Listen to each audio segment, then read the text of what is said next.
commentators. I'd like that submitted. Without objection, so ordered. Mr. Chairman, thank you.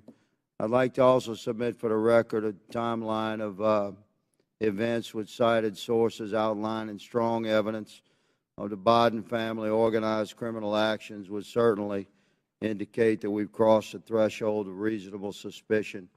I'd like this timeline submitted for the record. Excuse me, Mr. Chairman. Where is that from, that timeline? Timeline in my hand, boss. I'll get it to you shortly.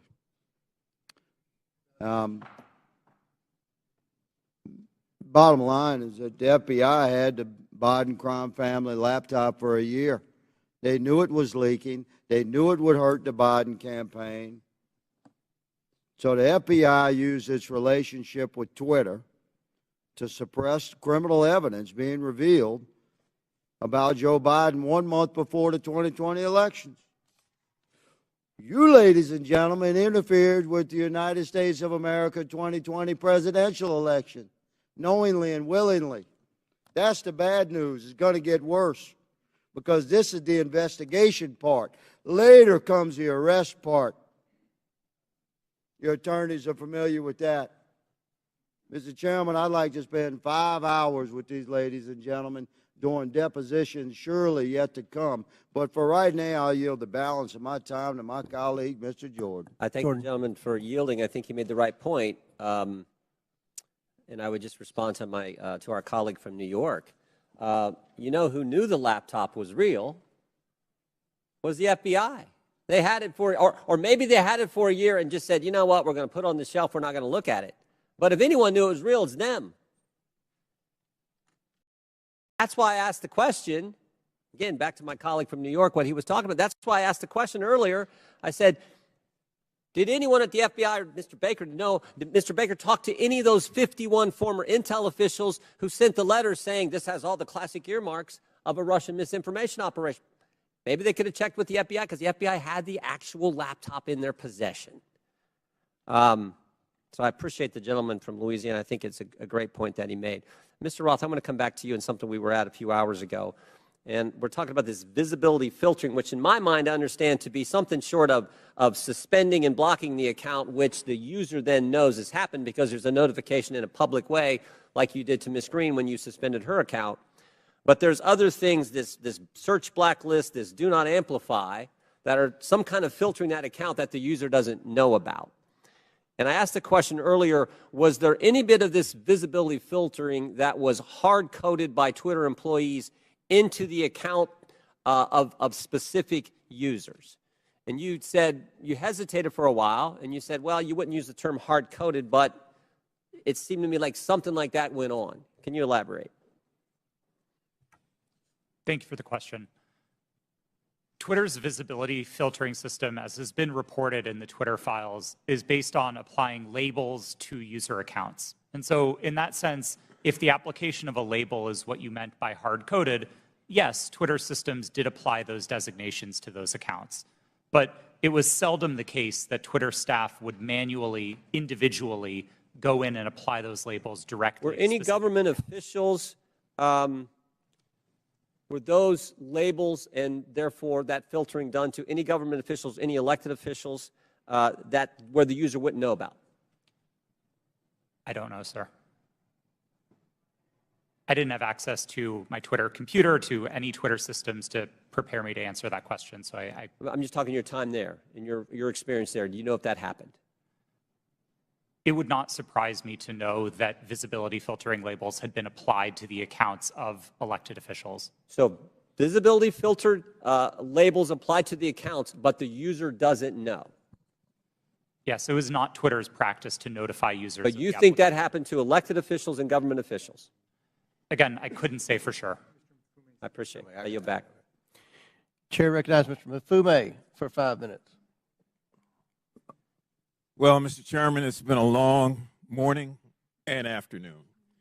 And at this point in time, there's an adage that says everything that can be said has been said, except that not everyone has said it. So if you will indulge me for a few minutes, I'd just like to reflect on some observations having sat here and gone through this. And I'm hoping and praying that this is not a problem in search of a solution, because we're dedicating an awful amount of time here, and I don't want a few things to escape us. But having said that, I want to first associate myself with the remarks of Mr. Raskin, the ranking chair. His opening remarks succinctly, I think, encapsulated and put in place what many of us on this side of the aisle are feeling. And I also, as a point of personal privilege, would like to just express how many of us share the concern of the gentlewoman from South Carolina who indicated her ongoing medical condition, which she said she might have to live with the rest of her life.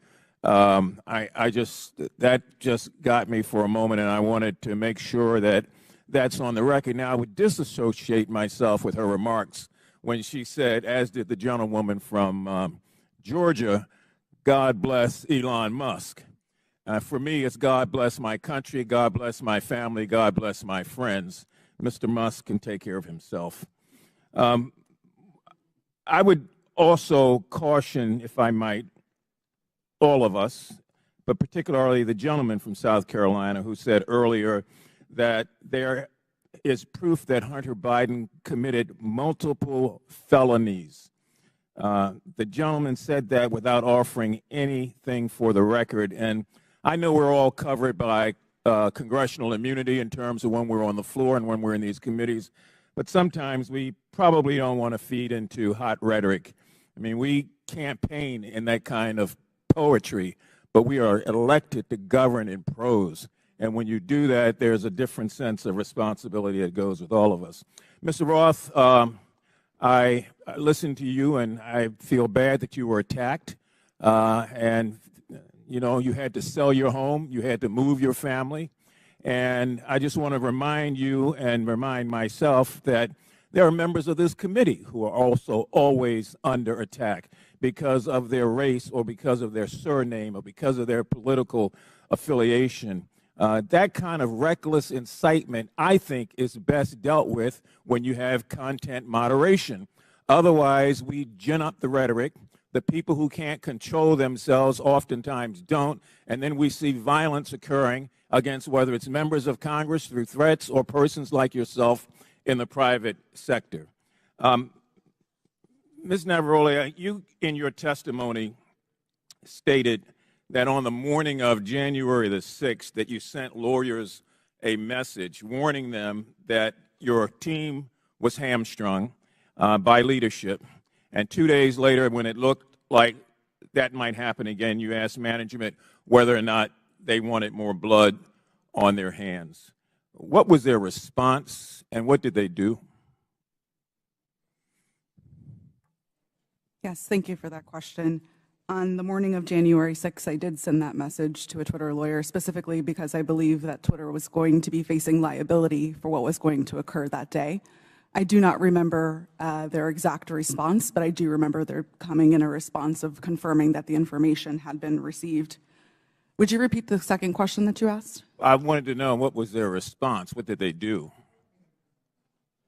Nothing. Okay, you went on to say that in January of 2020, after the United States assassinated an Iranian general, that the president at that time, Mr. Trump, decided to justify it on Twitter, and management literally instructed you to make sure that we were not about to start World War III on that platform. Is that correct? Yes, that did occur. And what happened after that? It was up to me and my team to create what we called enforcement guidance, so a document that explained how we would apply our policies specifically related to content moderation in that specific instance. I believe the document was relating to foreign policy discourse.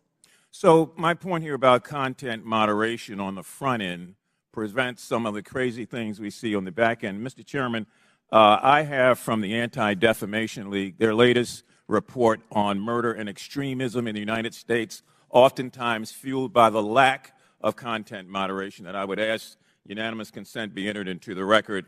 And I also have the National Threat Assessment done by the Secret Service of our country.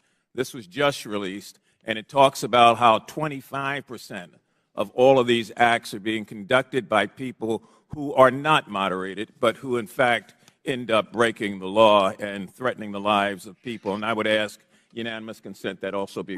Without objection, so ordered. Thank you, sir. Chair recognizes Mr. Sessions for 5 minutes. Mr. Chairman, thank you very much. So I will say it, God bless Elon Musk, because I think I feel that way.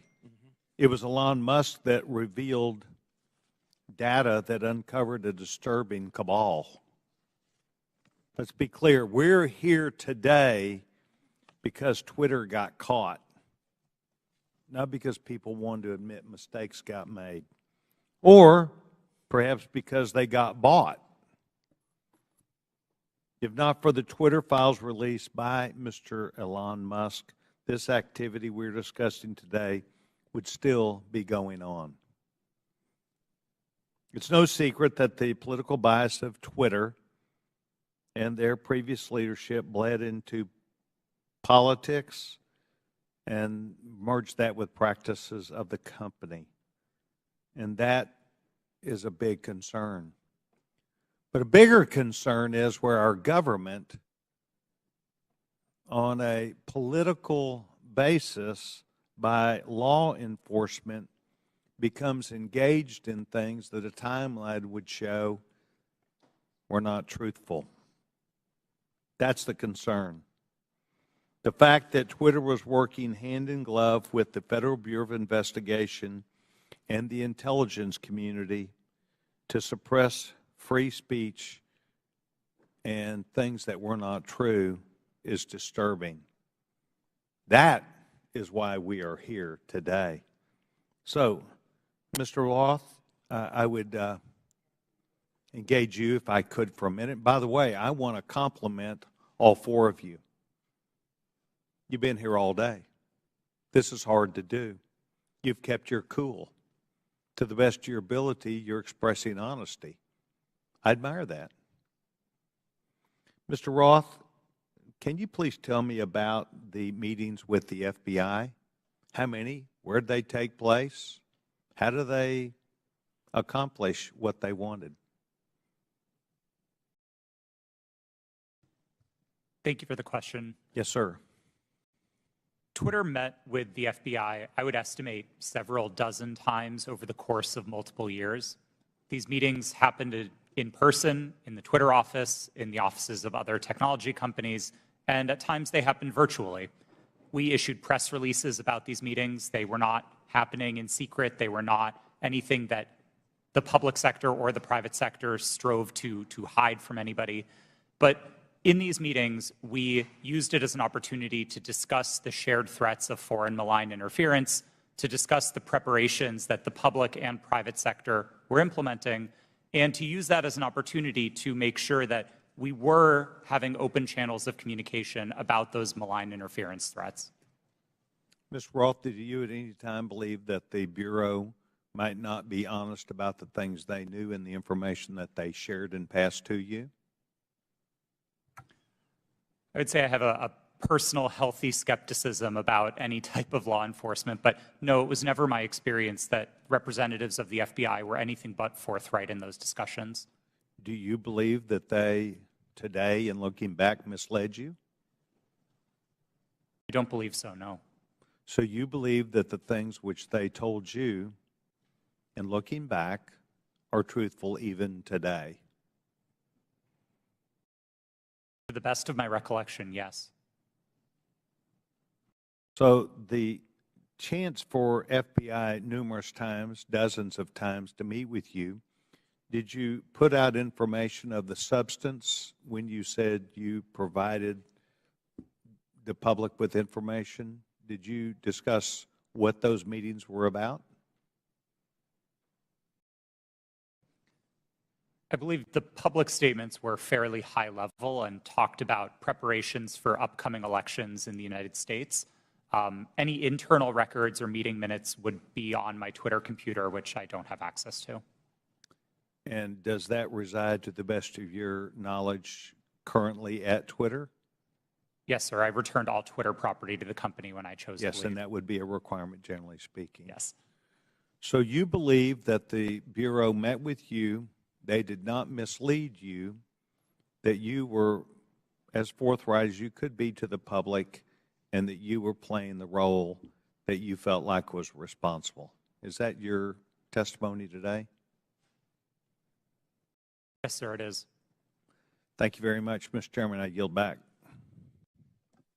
Gentleman yields back, and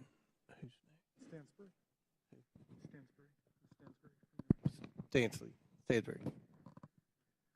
Yeah. Oh, yeah, yes. I'm sorry. Thank you, Mr. Chairman. You know, I'm beginning to feel like a little bad for the majority. Like I just feel guilty because you guys have come today to try to prove that the Biden administration in coordination with Twitter is impugning free speech. And the problem is that Donald Trump, he is just this thing that hangs around your neck. Because at every turn, he undermines whatever credibility you want to have on this subject. I mean, Donald Trump and his administration, it's been proven, reached out to Twitter to take down tweets that got under his skin. The tough guy, Donald Trump, right? He got called the B word. Let's reach out to Twitter. Let's get the tweet taken down. You guys have no credibility. You have none. Your own guy taking free speech off of Twitter. You know, I also don't understand this bipolar thing that you're doing with Joe Biden. So every day you guys tweet out, Joe Biden is boring, he's sleepy. Every day you say it on TV. Now you want to tell the American people Joe Biden is an international super mastermind along with his son Hunter. I mean, it's just bananas. You know, the Trump family is getting billions of dollars of loans from foreign governments by using their White House relationships. Any questions? Any questions on that? No, I didn't think so. You want to know if the Trump family made any money selling PPE during the pandemic out of the West Wing? Any questions about that? No, I didn't think so. But let's move on to Hunter Biden's laptop. Your leaker, I always love this, by the way. You guys are against leakers unless they're leaking things you like. Your leaker, Matt Isaac, and I love, you know, have you seen this guy? I mean, he's like a Radio Shack .matrix guy who copied files off a private citizen's hard drive, okay? That's your entire theory is based off of. But I want to use his words. This is his own words. Your guy, your leaker, the guy who gave you the information.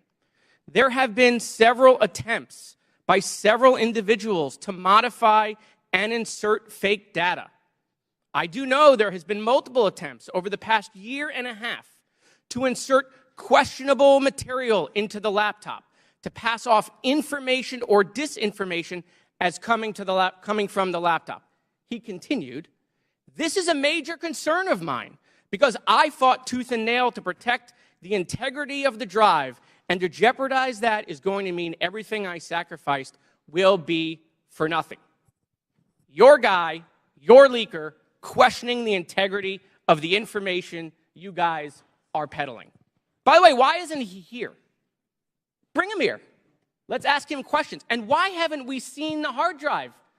You guys aren't shy. Why won't you show it to the American people? Let's talk about Twitter. Let's talk about God bless Elon Musk. See these? God bless the guy who is allowing Nazis and anti-Semitism to perpetrate Twitter. There's been a 66% increase of anti-Semitism on Twitter since Elon Musk set it free. Mr. Chairman, I agree with you. It's not fair to say all conservatives are Nazis. That's preposterous. That's not true. But your Lord and Savior Donald Trump is having tea and dinner with them at Mar-a-Lago. Nick Fuentes right here, who is a picture that is tweeted at me all the time saying Jews are a virus in response to my tweets. Donald Trump's having dinner with him. Nazis at Mar-a-Lago. And so, no, not all Republicans are Nazis, but I got to tell you, Nazis seem really comfortable with Donald Trump. So I have questions about that, Mr. Chairman. Why is that? Why do I get these tweets? Let's talk about Kanye West, right? The chairman of the Judiciary Committee for 3 months praising Kanye West. We love Kanye, right? A Nazi. Clearly now. It took months for that tweet to come down. How come? I mean, these are things I'd love to know. Is it because maybe they're your voters? I mean, they certainly aren't voting for me. I yield back. Chair recognizes Mr. Langworthy for 5 minutes. The Twitter files revealed the unrestricted power and censorship regularly exercised by the three witnesses in front of us today, Mr. Roth, Ms. Gaddy, and Mr. Baker. Now, Ms. Navaroli, in your opening, you stated that too few people and companies have too much power. Well, I think you're right. The witnesses here today, they had too much power at Twitter. And they tried to play the role of God as they interfered with the natural right of the people to a free and fair election. Twitter knowingly suspended the New York Post's account, one of the most reliable conservative voices in the country, in fear that an honest story would swing the most divisive election in American history into the hands of their enemy, former President Donald Trump. Now, Mr. Roth, you were part of the secretive SIP-PES censorship team at Twitter, correct? No, sir, I'm not sure what that refers to. Mr. Roth, the Twitter files revealed that you rarely adhered to company policy in making your censorship decisions. One reporter from the Twitter files called your group a, quote, high-speed Supreme Court of moderation, issuing content rulings on the fly, often in minutes, based on guesses, gut calls, and even Google searches in cases even involving the president. Do you recall making decisions in this manner? No, I do not. Can you explain the process for these quick decisions? Thank you for the question. I think the core of content moderation, whether it's fast or slow, begins with a written set of rules and policies, and that was the primary responsibility of my group at Twitter. It wasn't about making a one-off decision in the moment. It was about having a written and codified set of, well, laws for the platform that we followed in each instance. In the vast majority of cases, content moderation decisions were not made by me or by another executive or even by a member of my direct team. They were made by hundreds of content moderators enforcing those rules again and again and again. The situations in which decisions would be escalated to senior executives were few and far between and largely related to the really hard gray area calls. So, Mr. Roth, as part of the, quote, Supreme Court of Moderation at Twitter, did you have the final call over political censorship decisions? No, sir, I did not. Then who had the final call on these decisions? There was a team of people, some of whom represented on this panel today, others not, who were involved in trying to make these decisions. But a portrayal that any one person held sort of supreme or ultimate authority over these decisions would misrepresent what the process was. So your team labeled high-profile accounts as VITs, standing for very important tweeters. What was the threshold for being labeled as a VIT? That's an excellent question for which there is not a consistent answer. I don't think Twitter was particularly well put together on that definition. So was the New York Post labeled a VIT? I believe the New York Post's account is verified, and verification conferred some of that status of being a VIT. But again, the definitions here are a little squishy. Now, is it true that the Twitter comms director, Trenton Kennedy, said in regard to the Post story, I'm struggling to understand the policy basis for marking this unsafe? Yes, it's my understanding that Mr. Kennedy said that. Was the New York Post story regarding Hunter Biden's laptop marked unsafe regardless of uncertainty? It is true that Twitter marked links to that story as unsafe in a number of our systems, which resulted in restricting people's ability to tweet it. That was the decision that Twitter reversed 24 hours later. Well, it's clear from this panel that too few people had too much power. The New York Post Twitter account was suspended in an attempt by Democrats and big tech to go ahead and play God and interfere in a natural, free, and fair election and the free flow of information in this country. The censorship is unbounded. The New York Post has been a reliable source for decades, including their coverage of the nursing home scandals in New York during the pandemic. now that you and many others are gone from the company, there is hope that this platform will once again be a place where voices can be heard and respected, and it can return to be a town hall for all points of view, no matter if you agree with them or not, sir, and that our elections will never again be controlled by big tech. I yield back. Gentleman yield? Will the gentleman yield to Jordan? Mr. Jordan.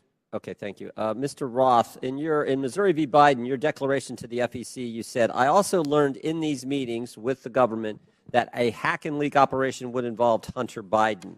Mr. Chan has testified in his deposition in that same case. In my estimation, we never discussed Hunter Biden specifically with Twitter.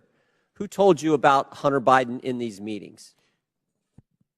Gentleman's time has expired, but My recollection is that a representative of another tech company may have mentioned it, but those meetings were several years ago. I truly don't recall. okay. Chair recognizes Mrs. Stansberry for 5 minutes. Thank you, Mr. Chairman. And I want to just start this afternoon by thanking our panelists who have been sitting here all afternoon, and many of the members of the public who are with us. I see a lot of tired faces out there, and I want to thank you all for spending your day with us. But I also want to start out by asking, what are we doing here in this committee today? Why are we here? Why is this committee devoting a day-long hearing to a political conspiracy theory that was planted in the media by Rudy Giuliani to support Donald Trump's re-election campaign? Of all the topics we could be focused on in this committee to support the American people, how people are going to put food on their table at the end of the day, how we're going to address the economy, how we're going to address critical issues that are on people's minds every day. We are devoting an entire day to this conspiracy theory involving Twitter. Now, the mission of this committee is to root out waste, fraud, and abuse, and to conduct oversight on behalf of the American people. And if you need any evidence of waste, fraud, and abuse, how about the use of this committee's precious time, space, and resources to commit to this hearing? You know, I don't even understand why we're here right now, but I do want to clarify some key facts about what we've heard today. So I'm going to get into it for just a few moments. Ms. Gaddy, thank you for being here today. Mr. Baker, you have already stated publicly that Twitter's handling of this issue was a mistake. Is that correct? Yes or no is fine. Yes, that's correct. I don't think I have stated that publicly yet, but that is what the CEO of the company said. Yes, and at the time, only weeks before, one of the most consequential elections of our lifetime in 2020, Twitter made a decision based on policies put into place to protect the public from political disinformation and from foreign interference. Is that correct, Mr. Roth? Yes. In fact, the failure of Twitter and other social media companies to moderate political disinformation not only fueled its use in election tampering in 2018, but allowed for election denialism to run rampant in 2020, and that is exactly what led to the insurrection here on January 6th in the Capitol. So, Ms. Navaroli, I want to ask you, thank you for sitting here all day answering these questions. Do you believe that Twitter has put into place policies that would adequately protect free speech, but also protect the American people from another violent insurrection and the kind of hate speech that we are seeing run rampant right now on the platform? Thank you for that question. I cannot speak to Twitter's current policies because I have not worked there in quite some time, but I can say that my job at Twitter was to balance free expression and safety. And one of the things that I constantly pushed for was for us to include more analysis within that simple balancing act. And instead of asking just free expression versus safety, to say free expression for whom and safety for whom. So whose free expression are we protecting at the expense of whose safety? And whose safety are we willing to allow to go to the wind so that people can speak freely? Exactly, right? Because Twitter refused to sanction Donald Trump's account long before it was actually banned, when violent rhetoric and other rhetoric was already being used on the platform. And in fact, since the latest acquisition of Twitter by Elon Musk, the company's Trust and Safety Council, as represented here today, has been dissolved. And the accounts of individuals like Donald Trump who incited violence in the Capitol have been restored. And we are seeing anti-Semitism, hate speech, dangerous rhetoric, violence being put on Twitter every single day. Election tampering, disinformation, violence, the attack on our Capitol. Mr. Chairman, that is what we should be holding oversight hearings on in this committee. I have traveled to every corner of my district, and New Mexicans are depending on us to defend our democracy and to ensure that we are holding not only those who are committing waste, fraud, and abuse accountable, but ourselves. So let's not waste the precious taxpayers' time and dollars holding hearings about Four Seasons landscaping style conspiracy theories and actually get to work for the American people. Would the gentlelady yield to a question? Mr. Chairman, I yield back. All right, Chair recognizes Ms. Boebert for 5 minutes. Thank you, Mr. Chairman. Mr. Matt Taibbi, a respected reporter who published much of the Twitter files, said, quote, Twitter's contact with FBI was constant and pervasive, as if it were a subsidiary. Now, I want to better understand why he would suggest that. Mr. Roth, while at Twitter, how many meetings did you have with the FBI?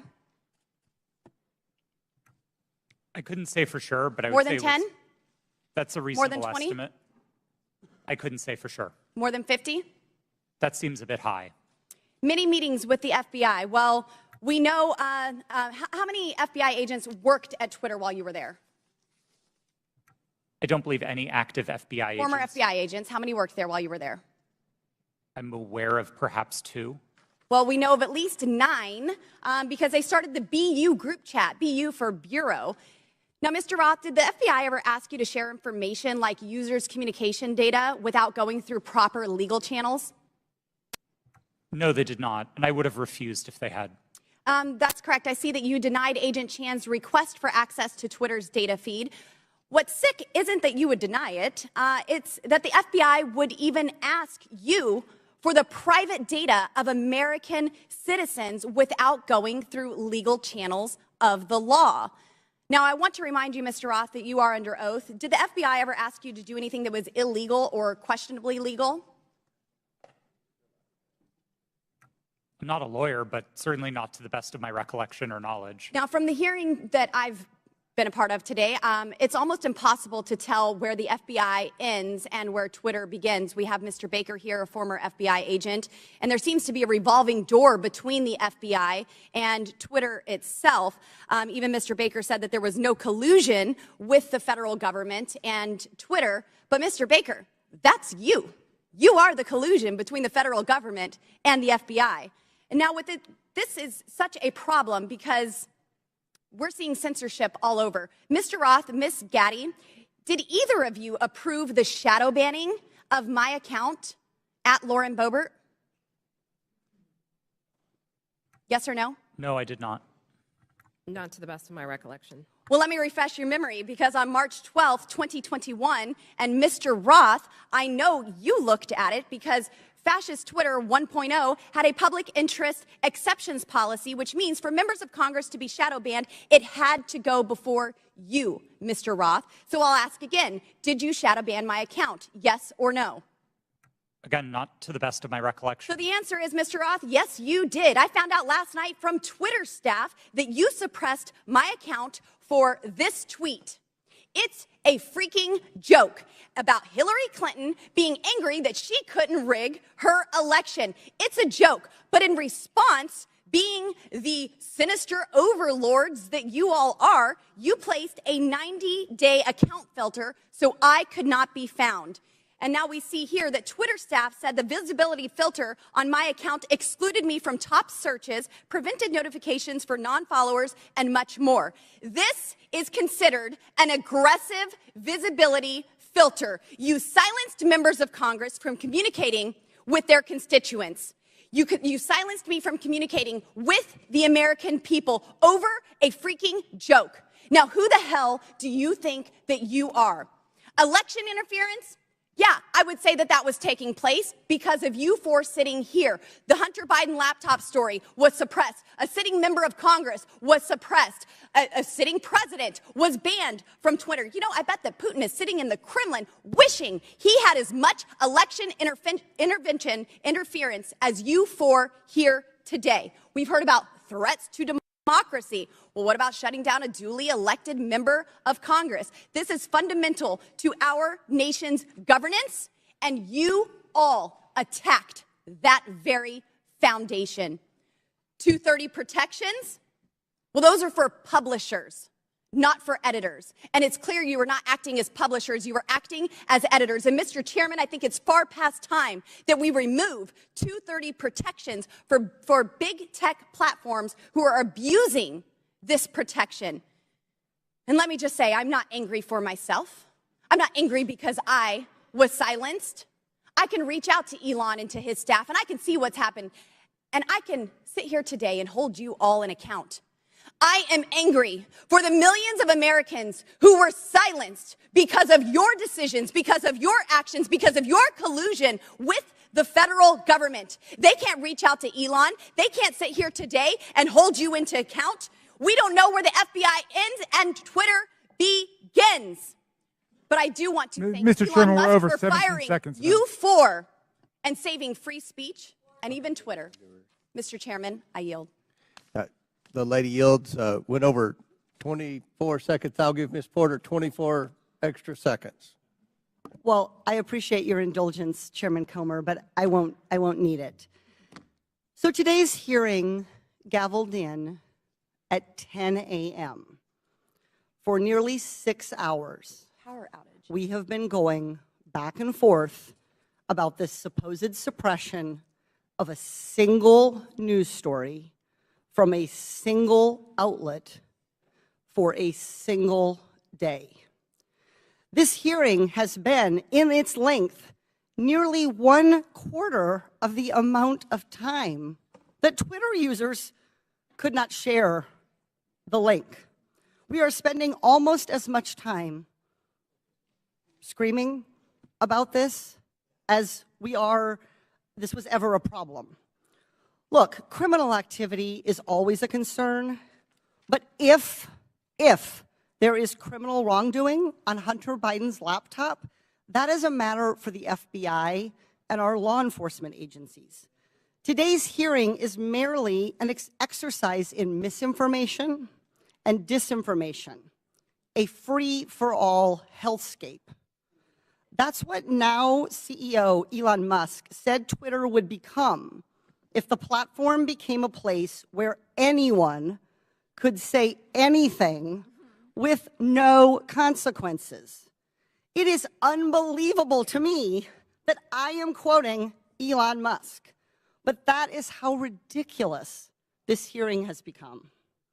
The Oversight Committee, like Twitter or any other social media company for that matter, cannot become a free-for-all hellscape where anything goes. With that, Mr. Chairman, I yield back. The lady yields back. Thank you. Mr. Chairman, Ms. Boebert. I ask unanimous consent to submit 2 documents into the record, both from Twitter. Without objection, so ordered. Thank you. Chair recognizes Ms. Luna for 5 minutes. Thank you, Chairman. Mr. Roth? Mr. Roth, have you communicated with government officials ever on a platform called Jira? Yes or no? Real quick answer. We're on the clock. Not yes to or the no? best of my recollection. Not to no. your recollection? Great. If you did, in the event, communicate, who would have had access to this platform? That's the nature of my confusion. Okay. Jira Did you ever speak to government officials on Jira regarding taking down social media posts? Again, not to the best of my recollection. Can you explain to me why the federal government would ever have interest in communicating through Jira, mind you, a private cloud server, with social media companies without oversight to censor American voices? I want to let you know that this is a violation of the First Amendment, and the federal government is colluding with social media companies to censor Americans. Mr. Chairman, I ask for unanimous consent to submit these graphics into record. And Mr. Roth, I'm going to refresh your memory for you. This flowchart behind me. Ordered. Thank you, Chair.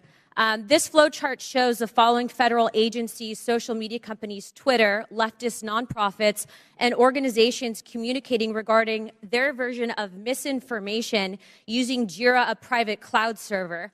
On this chart, I want to annotate that the Department of Homeland Security, which has the following branches: Cybersecurity and Infrastructure Security Agency, also known as CISA, Countering Foreign Intelligence Task Force, now known as the Misinfo, Disinfo, and Malinformation, MDM. This was again used against the American people. The Election Partnership Institute, or Election Integrity Partnership, EIP, which includes the following: Stanford Internet Observatory, University of Washington Center for Informed Public, Graphica, and Atlantic Council's Digital Forensic Research Lab, and potentially, according to what we found on the final report by EIP, the DNC.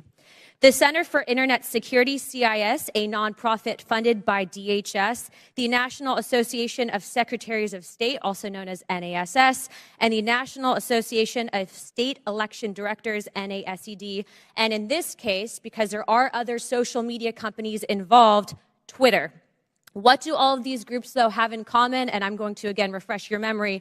They were all communicating on a private cloud server known as Jira. Now, the screenshot behind me, which is an example of one of thousands, shows on November 3rd, 2020, that you, Mr. Roth, a Twitter employee, were exchanging communications on Jira, a private cloud server, with CISA, NASS, NASED, and Alex Stamos, who now works at Stanford and is a former security officer at Facebook, to remove a posting. Do you now remember communicating on a private cloud server to remove a posting? Yes or no? I wouldn't agree with the characterization. I don't care if you agree. This is your stuff. Yes or no, did you communicate with a private entity, the government agency, on a private cloud server? Yes or no? The question was if I Yes or no? Yeah, I'm on time. Yes or no? Ma'am, I don't believe I can give you a yes or no. Well, I'm going to tell you right now that you did, and we have proof of it. This, ladies and gentlemen, is joint action between the federal government and a private company to censor and violate the First Amendment. This is also known, and I'm so glad that there's many attorneys on this panel, joint state actors. It's highly illegal. You are all engaged in this action, and I want you to know that you will be all held accountable. Ms. Gaddy, are you still on CISA's Cybersecurity Advisory Council? Yes or no? Yes, I am. Okay. For those who have said that this is a pointless hearing, and I just want to let you guys all know, we found that Twitter was indeed communicating with the federal government to censor Americans. I'd like to remind you that this was all in place before January 6th. So to say that these mechanisms weren't in place and to make it about January 6th, I want to let you know that you guys were actually in control of all of the content, and clearly we have proof of that. Now, if you don't think that this is important to your constituents and the American people from those saying that this was a pointless hearing, I suggest you find other jobs. Chairman, I yield my time. Mr. Chairman, point of order. Chair. Yeah, I just want to call to the attention of the chair and members yes, that we're getting awfully close to witness intimidation, and I would ask the chair to intervene. I'm sorry, I didn't hear what you said, Mr. Mafui.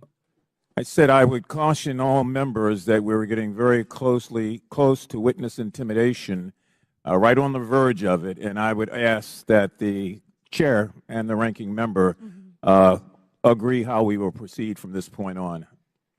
It was the threats that were just made. Ms. Ocasio-Cortez. Yeah, thank you, Mr. Chair. And in follow-up to that, I am curious about the committee's rule or the committee's disposition. Accusing witnesses of a crime, discussing arrest, discussing, making these allusions and threats. I want to clarify for the record, what is the committee's policy around threatening a witness?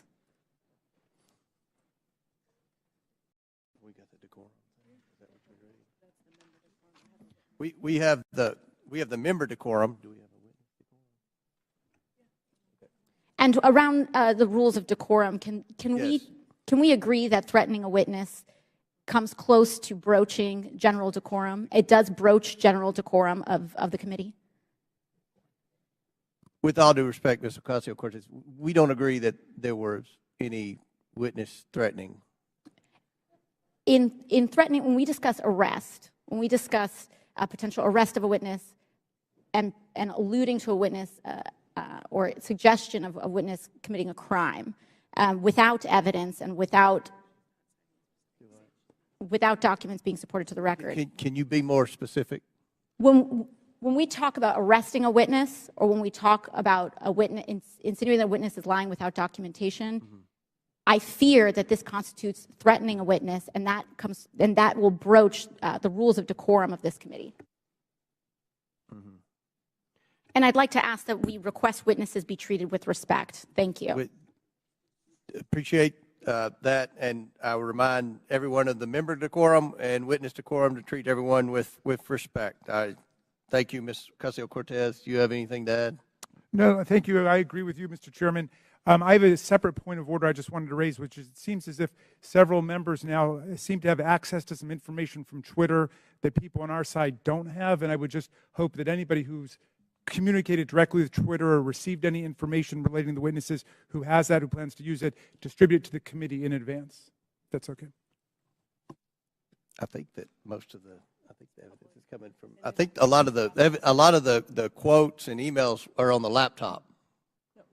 Well, I think that at least one member indicated the Twitter files that Elon Musk has. Well, one member had indicated that she had received information directly from Twitter. Okay. Chair recognizes Mr. Edwards. Thank you, Mr. Chair, and to our witnesses, thank you for being with us today. I know it has been a long one. Just so that we're clear and to stage my next line of questioning, in December 2019, we've established that the FBI subpoenaed Hunter Biden's laptop from a computer store owner. And then we've established that nearly a year later, in October 2020, the Hunter Biden laptop story is published by the New York Post. Within hours, Twitter and other social media companies began limiting the distribution of the Hunter Biden story. My question is for Mr. Roth. In September 2020, a few weeks before the New York Post published the first story on the Hunter Biden trading on his name, you participated in an exercise hosted by the Aspen Institute with other media outlets, social media companies, and national security reporters. Isn't that correct? Yes, I did. And Mr. Roth, that event was hosted specifically by the Aspen Digital Hack and Dump Working Group. Is that correct? I know it was hosted by the Aspen Institute. I couldn't say who specifically within that. Mr. Roth, this event was before the release of the Hunter Biden laptop story, correct? That's my recollection, yes. And during that event, a scenario that was discussed was a hypothetical October 2020 release of records related to Hunter Biden. Is that correct? Again, that's my recollection of the event, yes. And Mr. Roth, did you participate in the design of this hypothetical scenario? Not to the best of my recollection, no. Are you telling me that you never had any conversation with anyone regarding the contents of this scenario? No, sir, I didn't say that. I met with the Aspen Institute on a number of occasions. I wouldn't say that I was involved in the development of the scenario in a specific way, no. So you're telling me that I will find no witnesses that would testify they had conversation with you regarding the development of this scenario? I genuinely could not say what other witnesses might or might not say. Why was Hunter Biden chosen as the subject of this scenario just weeks before the October 14th, 2020 publication of the first Hunter Biden story?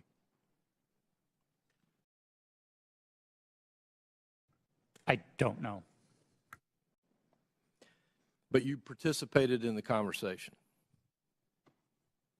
I was invited to and joined an event hosted by the Aspen Institute, yes.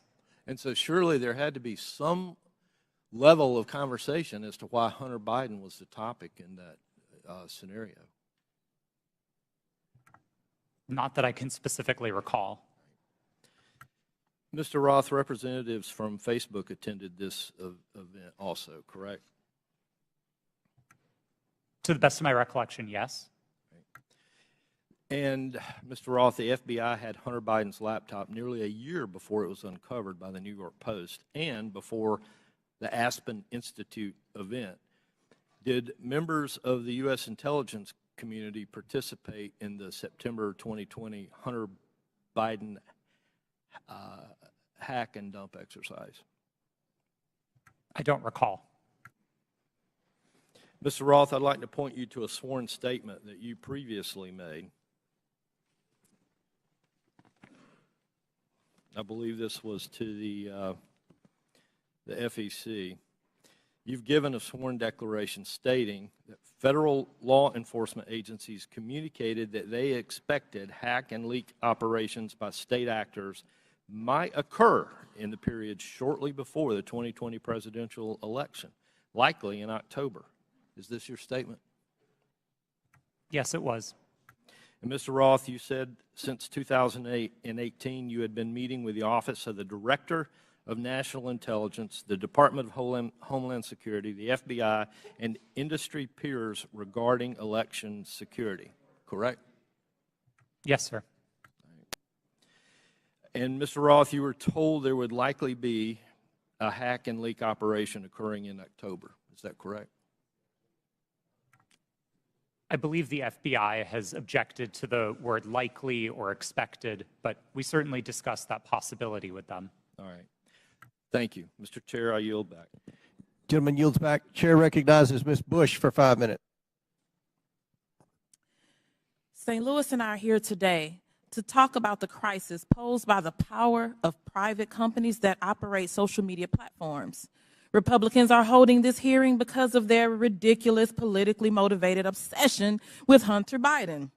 This is a distraction from their inability, again, to govern, and it hides the shared concerns raised by Republicans and Democrats alike about the vast power, impunity, and lack of accountability of social media platforms. There are so many examples of these companies responding inadequately or inappropriately in crisis that we have come to understand misconduct as the norm for social media giants and not an aberration. Social media played a key role in fanning the flames of violence on January 6th, on that attack on our U.S. Capitol. The impact has spread all over the world. Last fall, after Reuters reported that disinformation about Chile's proposed constitutional referendum was traveling 3 times faster on social media platforms than facts, several members of this committee wrote to Meta, Twitter, and TikTok demanding further action to reduce the dissemination, reduce the lies, reduce the hate. They did nothing. Ms. Gaddy, you were at Twitter on January 6th and asked repeatedly for a retrospective meeting to discuss what happened in the lead up to that day. Management told you, quote, it wasn't a priority for the company. Why was it not a priority for Twitter to learn lessons from January 6th? I don't believe you're referring to me. Apologies. I'm the chief legal officer. I did not make that statement. So who do you want me to? Okay, Ms. Navaroli. Would you mind repeating the question? Sure. On January 6th, you were at Twitter and asked repeatedly for a retrospective meeting to discuss what happened in the lead up to that day. Management told you, quote, it wasn't a priority for that company. Why was it not a priority for Twitter to learn the lessons from January 6th? I can't speak to leadership's motivations or why it would not have been a priority for them. What I can say is myself and individual members of my team repeatedly asked that we do a retrospective to understand not just what happened on January 6th, but leading into January 8th and the permanent suspension of the president. What can you say is Twitter's top priority? I can't speak to Twitter's top priority at this moment. I can say that, again, my team's responsibility was to balance free expression and safety and to ensure the safety and lack of harm for people on the ground. Thank you. Twitter's top priority seems to be to maximize its profit. The people on this panel were among the top experts moderating content for equity and safety at Twitter, and your concerns were consistently steamrolled by executives pursuing profit. We know this situation must change, but I would argue that the structure of these corporations ensures this malpractice will continue. These social media companies have shown themselves unfit to maintain a digital public square with almost universal usage and vast power. Their purpose is not to facilitate healthy, fact-based discourse. It is to aggressively pursue profit for their billionaire executives and shareholders. Even when they make a good decision about removing a post or a user, it is only to make a profit. This existential problem will not be solved by asking these for-profit corporations to tweak their approach around the edges. We need to re-envision what the internet can be. Digital platforms, including social media, are here to stay, but we need to make sure that they operate for the public good and not the private interests. We need to invest in better alternatives to big tech, and we need to establish public ownership and control to ensure these platforms serve everyone fairly. Thank you, and I yield back. Chair recognizes Mr. Perry for 5 minutes. Thank the chairman. I thank the witnesses. It's been a long day. Mr. Roth, going back to your statement Mr. Edwards talked about, I want to just kind of revisit that a little bit, where it was communicated to you, at least per your statement, by the FBI that there was expected hack and dump or hack and leak operations, and that they would occur before the election, and that these, at the bottom here, the meetings that were rumored, in those meetings were rumored that the hack and leak operation would involve Hunter Biden. Subsequent to that, well, first of all, who told you that? Was that, did you get that? Can you tell us where you got that information, if you know? The subject of a possible hack and leak was raised by a number of representatives of the FBI. Was one of them Mr. Chan? Elvis Chan? Yes, Mr. Chan was a part of it. So are you familiar with the fact that in his testimony in November of 2022 that he says we did not see any similar competing intrusions to what happened in 2016? And of course, you had been talking to intelligence agencies and law enforcement agencies for some time, and they were referring to the 2016 hack and dump operation. Are you familiar that he said that subsequent to you saying this? They didn't have any evidence? I was not aware of Mr. Chan's deposition. That's fair. No. Did they ever give you any evidence of the hack and dump operation that happened in 2016? And what I think I'm referring to is the allegation that the Clinton campaign, the DNC server was hacked, and that information was spread about through WikiLeaks or other information channels. Did they ever give you any evidence of that occurrence during these discussions? That information was made public by the intelligence community in the Mueller report and by the Senate Intelligence. Yeah, evidence. Did they ever give you evidence? Because as far as we know, CrowdStrike looked at the servers. Did the FBI ever look at the servers from the DNC, to your knowledge? I think that would be a question better directed at the Fair FBI. enough, but the point is you never saw any evidence, right? You're just taking it on, and I'm not blaming you, because a lot of people want to believe the FBI. I've always wanted to believe the FBI. The question is, did they ever give you any evidence to believe that? Because they're making the case. They're making the case that there's a hack and leak operation coming, and it's going to be about Hunter Biden right before the election. Did they ever give you any evidence? It didn't come up. I didn't figure it did. And then you all set up a secret channel between Twitter and the FBI. Who did that from the FBI? Was that Roth? Or you're Roth. Was that Elvis? I'm sorry. Mr. Chan was a part of that work, yes. Yes, he was part of that. And so you set up, and you actually set up a war room as well, right?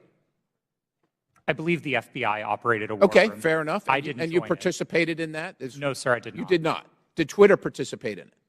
I believe Twitter may have sent a representative. Okay, fair enough. And then you did this table talk exercise about Hunter Biden and about a leak about Hunter Biden that would come out right before the election, essentially 10 days, and that happened in September, right before the election. And you participated in that, right? Yes, I did. Who facilitated that exercise? I know the Aspen Institute, but who facilitated the exercise proper? Was anybody from a government agency facilitating any part of that? Were they involved in the discussions during the exercise? No, I don't believe so, no. So they were just spectators? I wasn't aware that they were spectators either, but I don't recall exactly who was there. I know you don't recall who was there. Then who facilitated it? Do you recall that? My recollection is that the event was facilitated by Garrett Graff, who was a member of the Aspen Institute and Aspen Digital. All right. Do you find it odd now, after the fact, and I know you've already testified here, that you don't see, to Mr. Sessions, that you didn't see that you were misled or potentially duped? It sure seems highly coincidental. Would you agree? It at least seems highly coincidental. Knowing that the FBI had the laptop, that the FBI set up the war room and the channel and told you, per your statement, that this was going to happen, do you find it highly coincidental that it actually happened and it was Hunter Biden at all? I want to be clear that my statement to the FEC does not suggest that the FBI told me it would involve Hunter Biden. That's a popular reading of that declaration, but it was not my intent. I think there is a coincidence there, and I really can't speak as to how that came about. Yeah, it's really coincidental. One last question. Did the CIA or the other governmental agency ever ask Twitter to look at something that violated Twitter's policy? I don't recall specific outreach by the CIA specifically. Other government agency is what it was called in the Twitter files. Yes, Twitter regularly received reports from government requesting review under our rules. So the other government agency, that one, did they ever request information regarding violations of Twitter's policies? The CIA. Gentlemen, time's expired, but please answer the question. Thank the Chairman. Again, I don't recall specific contact from the CIA, no. Okay. Chair recognizes Mr. Burleson for 5 minutes. Thank you, Mr. Chairman. I've sat here listening. I'm glad to be last in rank. I get to listen to all the testimony. And what's become clear to me, there are a few things, and that is that the censorship efforts of the big tech, the intelligence community, and the media were all working in concert to affect the 2020 election.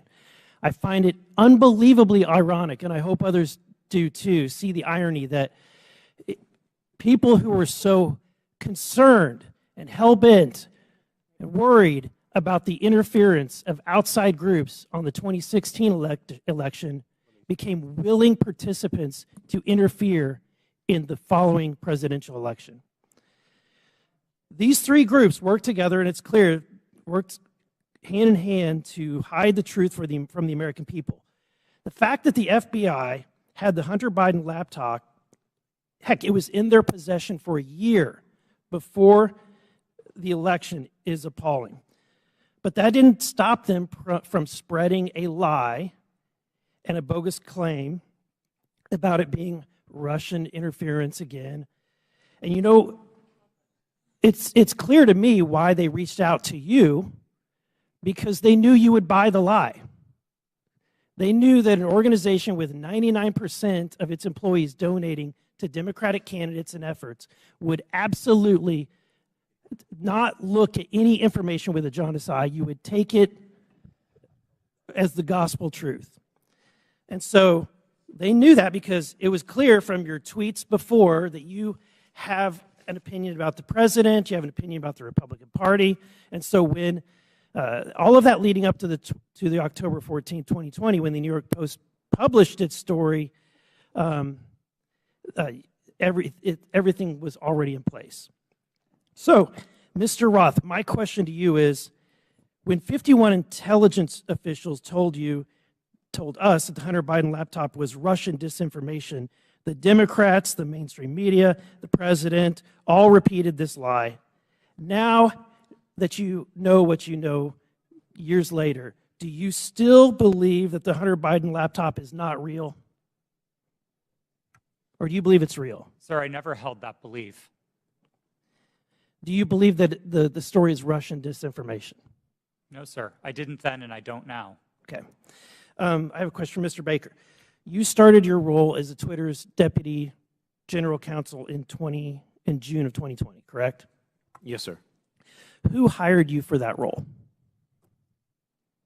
Who specifically hired me? My boss was a person named Sean Edgett, who was the general counsel. Sean Edgett? Edgett. Edgett. E-G-E-T-T. And that's who you interviewed with? I interviewed with numerous people, but Sean was my boss. Anyone that comes to mind outside of Sean? Ms. Gotti I interviewed with. You're saying other people that I interviewed with at Twitter? But ultimately, the hiring agent was Sean Edgett. I'm not sure exactly who made the decision, to be frank with you, but Sean was my boss. Okay. My next question is, when you were fired from Twitter in December of 2022, after the release of the first installment of the Twitter files, did you destroy any internal communications related to that first batch of the Twitter files? As I said in my testimony, I didn't destroy any documents, period. What reason were you fired? You'll have to ask Mr. Musk about that. That was not given. You were not given any information. He made a public statement about it in a tweet, but I think you would have to ask him for the precise reason. Okay, thank you. Back to Mr. Roth. Is it true that Twitter whitelisted accounts for the Department of Defense to spread propaganda about its efforts in the Middle East? Did they give you a list of accounts that were fake accounts and asked you to whitelist those accounts? That request was made of Twitter. To be clear, when I found out about that activity, I was appalled by it. I undid the action, and my team exposed activity originating from the Department of Defense's campaign publicly. We've shared that data with the world, and research about it has been published. Was that only in efforts against foreign entities, or were there any efforts against citizens of the United States? I think the nature of public social media activity means that anybody might have seen it, but my understanding was the activity was predominantly focused outside of the United States. Okay, thank you. And Mr. Chairman, I want to just say thank you for this hearing. I would hope that we would be asking for documents or in communications, whether it's on personal devices or private devices, between these individuals and government officials. So noted. Very good. Thank you. Chair recognizes Ms. McClain for 5 minutes. Thank you, Mr. Chairman, and thank you all for being here today. It is a long day. I'm going to try and make this quick and easy. Mr. Roth, part of your job at Twitter dealt with assessing dis and misinformation, correct? Yes. Here today. It is a long day. I'm going to try and make this quick and easy. Mr. Roth, part of your job at Twitter dealt with assessing dis and misinformation, correct? Yes. Wonderful. How did you determine what disinformation and misinformation was? What's your criteria for making that decision? Twitter had established policies covering each of those areas, and I'll take them in turn. We used the term we actually generally didn't use the term disinformation, but we focused on platform manipulation. So behaviors like running inauthentic accounts out of a Russian troll farm, we would address as the behaviors that they are, and we would look for technical signs of that type of manipulation, and we would remove those accounts. So technical, it was all technical? On that side of things, yes. Okay. When it comes to misinformation, which broadly is a question of the content of tweets, Twitter would establish written policies. Which was? I'm sorry? Which was? Which policies did Twitter maintain? Yeah. I mean, I think what the problem with America is we have one set of rules for this team and another set of rules for this team. So we're trying to look at what is the equal playing field. I'm under the assumption that when we use disinformation and we use criteria, the criteria is the same for both sides. So I'm trying to figure out what is the criteria that you had in place to determine which information was misinformation? And did you apply that equally, equitably, inclusively, so to speak, to all sides? So what is the criteria? Thank you for the question. We used a three-part test across all of our misinformation policies. Okay. The first is whether the tweet advances a claim of fact stated definitively. Not an opinion, not a viewpoint, but a claim of fact stated definitively. Okay. The second part of that test is whether the claim of fact is provably false. Not iffy, not maybe, not gray area, definitely provably by multiple expert sources false. And then finally, and this is a really important part, we looked for evidence that those claims of fact could cause harm. So if a tweet met all three parts of that test, that it's a claim of fact, that it's provably false, and that it's dangerous, Twitter might intervene under its policies. No part of that test is viewpoint-based. And in your opinion, was that applied to all tweets? No. Thank you. Mr. Roth, you're familiar with the reports that the Biden administration was considering establishing a disinformation governance board under the Department of Homeland Security. I am aware of public reporting about that, yes. Thank you. And that board was never established, correct?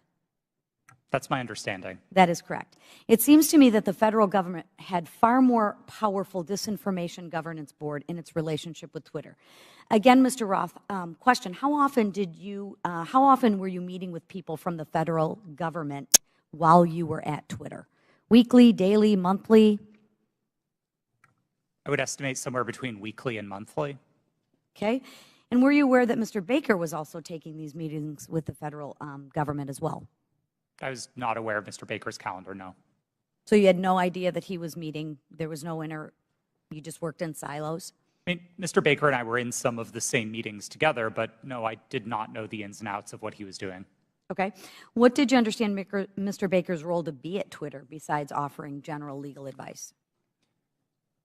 Mr. Baker supervised the primary legal team that advised the trust and safety team. He was the supervisor of the attorneys who advised my team. Okay. And how about Ms. Gaddy's role at Twitter besides offering general legal advice? For the final, I believe, year and a half of my tenure at Twitter, Ms. Gaddy was my direct supervisor. Oh, okay. What was her role?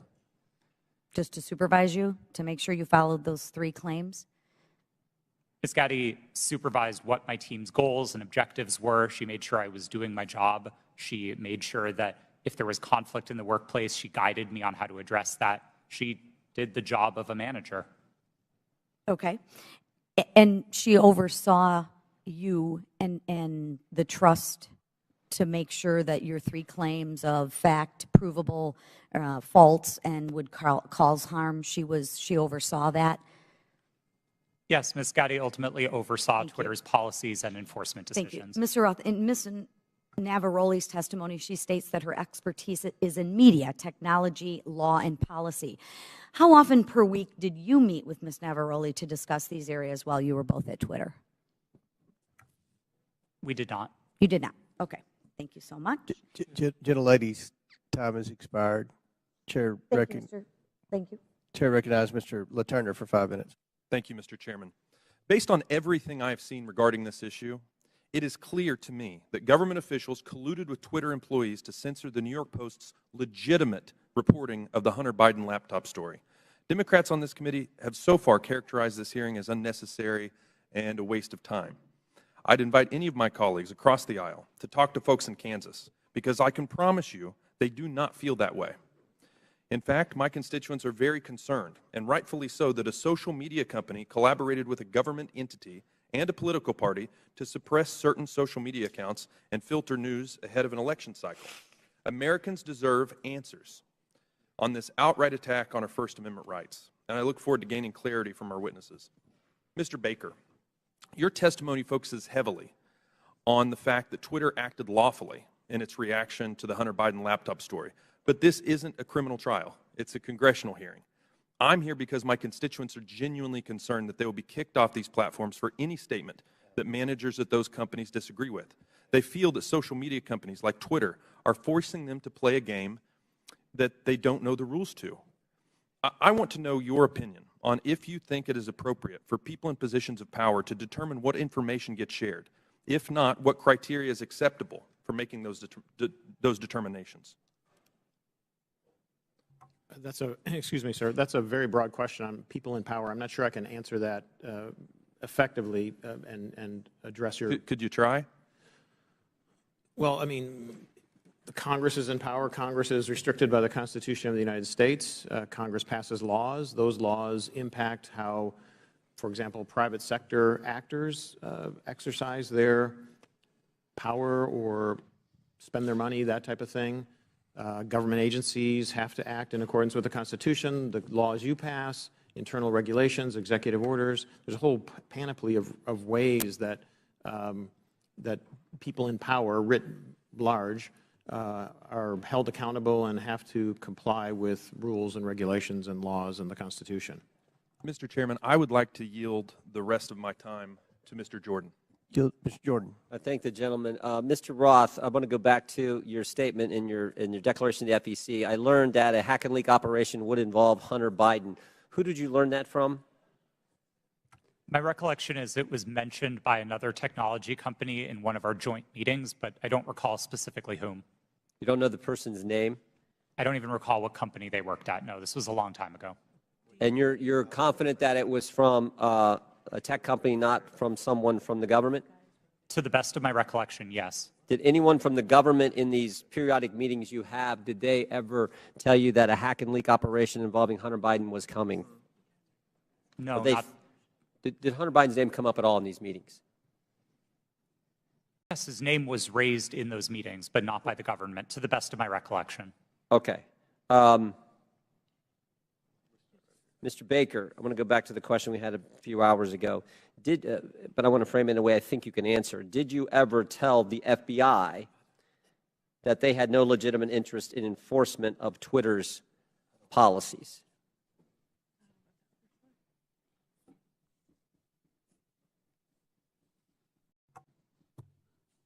I don't think I understand. I think I understand the question. I don't recall ever having such a conversation with the FBI. Okay. Did you think there was a problem with the FBI sending you a list of names and accounts and saying, hey, these violate your policies? Did you see that as as some kind of potential concern? I was always concerned that the FBI adhered to the Constitution and laws of the United States, period. And you didn't think that crossed the line? Well, what crossed the line, sir? What I just asked you. That the idea that they're sending you a list of accounts that they say these violate your terms of service. Again, I'm making sure that I can answer the question.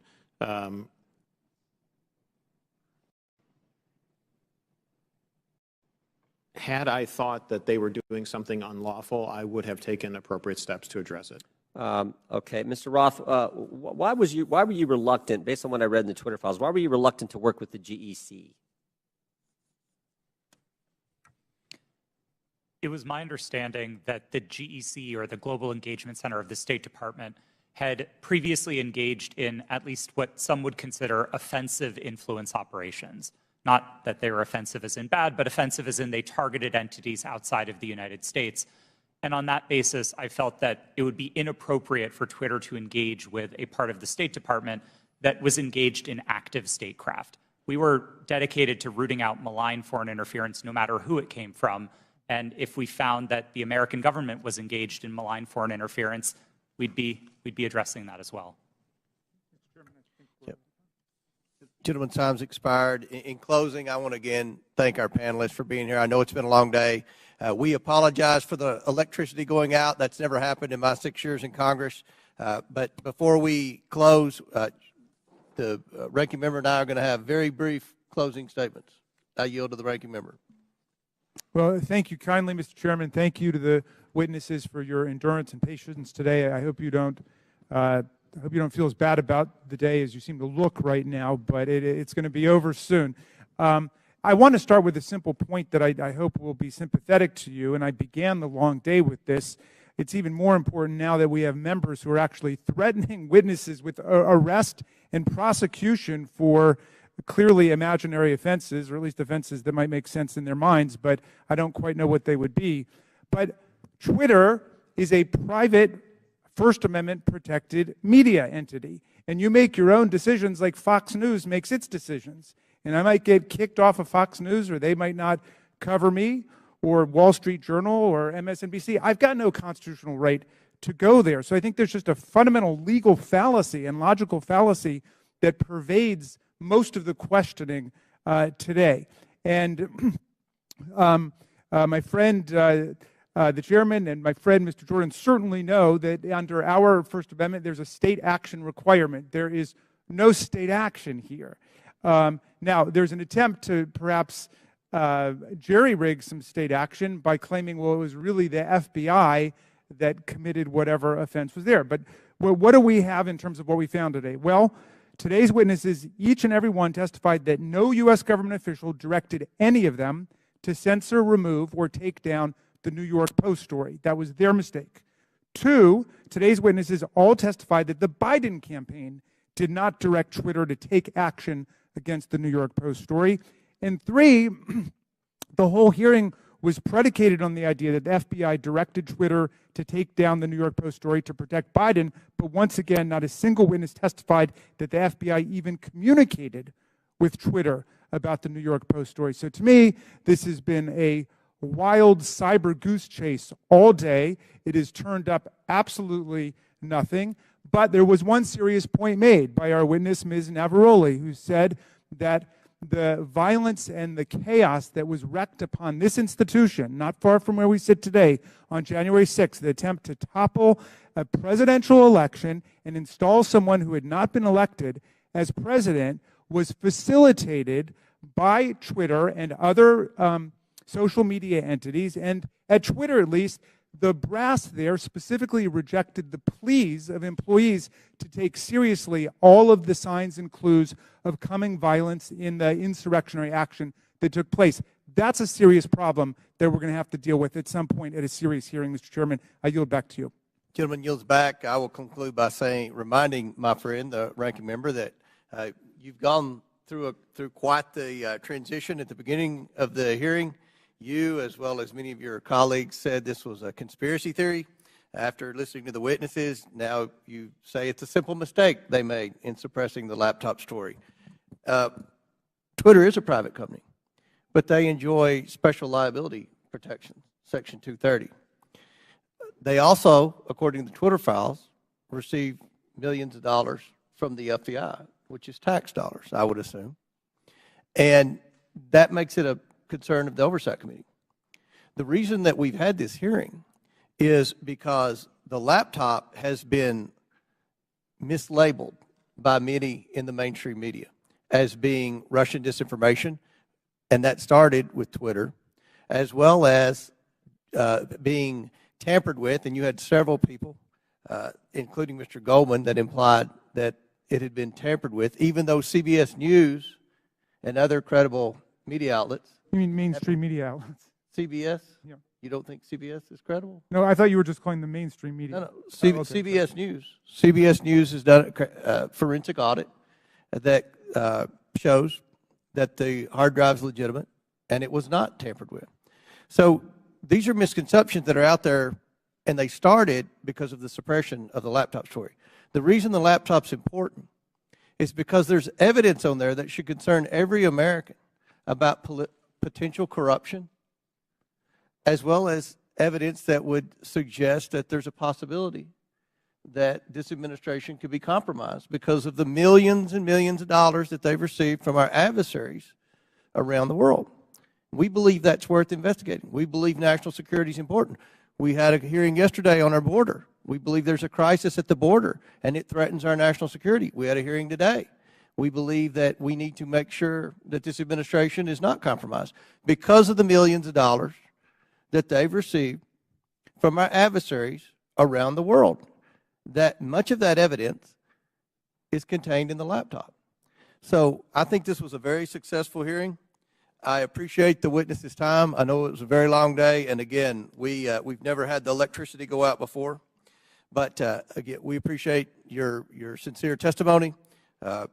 And with that, And without objection, Mr. all Chair? members will have Mr. 5 Chair? legislative Mr. days. Chair, I apologize to interrupt. It's come to my attention that I have to seek your unanimous request in order to submit some additional documents. Without objection, so ordered. Thank you. Apologies. With that and without objection, all members will have 5 legislative days within which to submit materials and to submit additional written questions for the witnesses, which will be forwarded to the witnesses for their response. If there's no further business, without objection, the committee stands adjourned.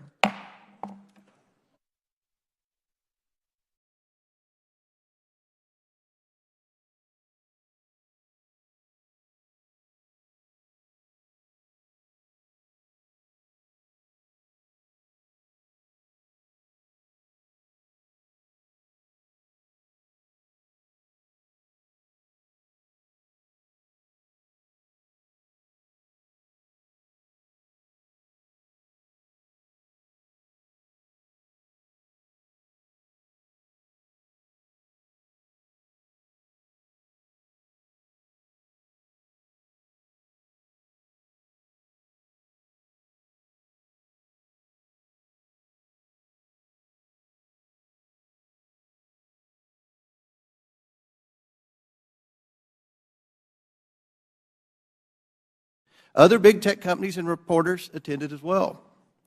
This exercise prepared them for their future collusion to suppress and delegitimize information contained in Hunter Biden's laptop about the Biden's family business schemes. On October 14, 2020, the New York Post published its first story based on information contained in Hunter Biden's laptop story. The Post provided proof of the laptop's legitimacy by releasing a computer repair store's signed receipt for the laptop and the federal subpoena used by the FBI to retrieve it in 2019. The article revealed that a top executive at Burisma, who was paying Hunter Biden $50,000 a month, had spent time with then Vice President Biden in Washington, D.C. Throughout his presidential campaign, Joe Biden assured the American people that he had never spoken to his son about his overseas business dealing. However, the details exposed in the Post article indicate that Joe Biden lied to the American people. Immediately following the story's publication, America witnessed a coordinated campaign by social media companies, mainstream news, and the intelligence community to suppress and delegitimize the existence of Hunter Biden's laptop and its contents. That morning,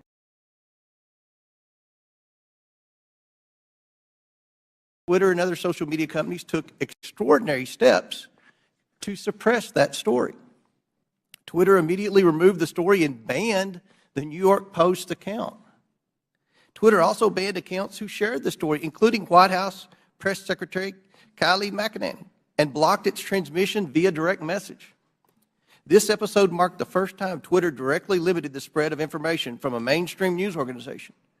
And the New York Post would not get its account back for 2 weeks. Twitter would finally admit its mistake, but the damage had already been done. On October 19th, 51 former intelligence officials published a letter that Hunter Biden's laptop was Russian disinformation, which Joe Biden used as a talking point at a presidential debate on October 22nd. But we all know now this was not Russian disinformation. It wasn't disinformation. I want to make sure the American people truly understand the timeline here because it's very important. The Hunter Biden laptop story was published on Wednesday. Twitter did not acknowledge a mistake for at least 24 hours. Then on Monday morning, 51 former intelligence officials published their letter. That letter was then wholeheartedly accepted by mainstream news as proof that the laptop was fake. Joe Biden used that letter to brush aside the few questions he received about the story. During that time, the mainstream media was more concerned about what flavor of ice cream Joe Biden had ordered on a particular day. All this happened 2 weeks before the 2020 election. 2 weeks. One survey found that 17% of Biden voters would not have voted for the Biden-Harris ticket if they'd known about the Biden laptop. But many Americans did not know about it because of a coordinated cover-up by big tech, the swamp, and mainstream news. Now mainstream media outlets have verified the laptop, but the damage has been done. Today we are joined by 3 former high-ranking employees at Twitter. Vijaya Gaddy, Twitter's former top lawyer, James Baker, Twitter's former deputy general counsel, and Yoel Roth, Twitter's former head of trust and safety. We also joined by Annika Collier-Navaroli, Twitter's former head of trust and safety. A former Twitter member of U.S. safety policy team. Let me get that right. I would like to thank you all for your participation in today's hearing. We owe it to the American people to provide answers about this collusion to censor information about Joe Biden's involvement in his family's business schemes. With that, I yield to the ranking member for his opening statement. Thank you kindly, Mr. Chairman. Last night in his State of the Union address, over all the heckling, President Biden reviewed significant achievements his administration and congressional Democrats are delivering for the American people. The lowest unemployment rate in over 50 years, a manufacturing boom in clean energy, semiconductors, and infrastructure, expanding health care for veterans and lowering prescription drug costs for seniors and people with diabetes, beating the opioid epidemic and addressing our national mental health crisis, historic action on climate change. But this morning, we return not to focus on advancing this robust agenda of progress, but instead to take up an authentically trivial pursuit, all based on the obsessive victimology of right-wing politics in America. The majority has called a hearing to revisit a 2-year-old story about a private editorial decision by Twitter not to allow links to a single New York Post article made for a 2-day period that had no discernible influence on anyone or anything. The New York Post published the article on its own pages, and it was carried by lots of other media outlets. It was widely discussed, including on Twitter itself, even during the brief moment in time when links weren't provided, and it was a fixture in right-wing media for the next 3 weeks before the election. I think even the chairman and other members of this committee were out on TV and social media talking about it. But instead of letting this trivial pursuit go, my colleagues have tried to whip up a faux scandal about this 2-day lapse in their ability to spread Hunter Biden propaganda on a private media platform. Silly does not even begin to capture this obsession. What's more, Twitter's editorial decision has been analyzed and debated ad nauseum. Some people think it was the right decision. Some people think it was the wrong decision. But the key point here is that it was Twitter's decision. Twitter is a private media company. In America, private media companies can decide what to publish or how to curate content however they want. If Twitter wants to have nothing but tweets commenting on New York Post articles run all day, it can do that. If it makes such tweets mentioning the New York Post never see the light of day, they can do that too. That's what the First Amendment means. Twitter can ban Donald Trump for inciting violent insurrection against the Union, as he was impeached by the House of Representatives, and as 57 of 100 senators found he did. And it can also try to resurrect his political career. Elon Musk just purchased Twitter and therefore controls its editorial content. And among the first things he did was to fire some people, hire some people, denounce some prior decisions, and reinstate an unrepentant and still clearly lying Donald Trump to the platform.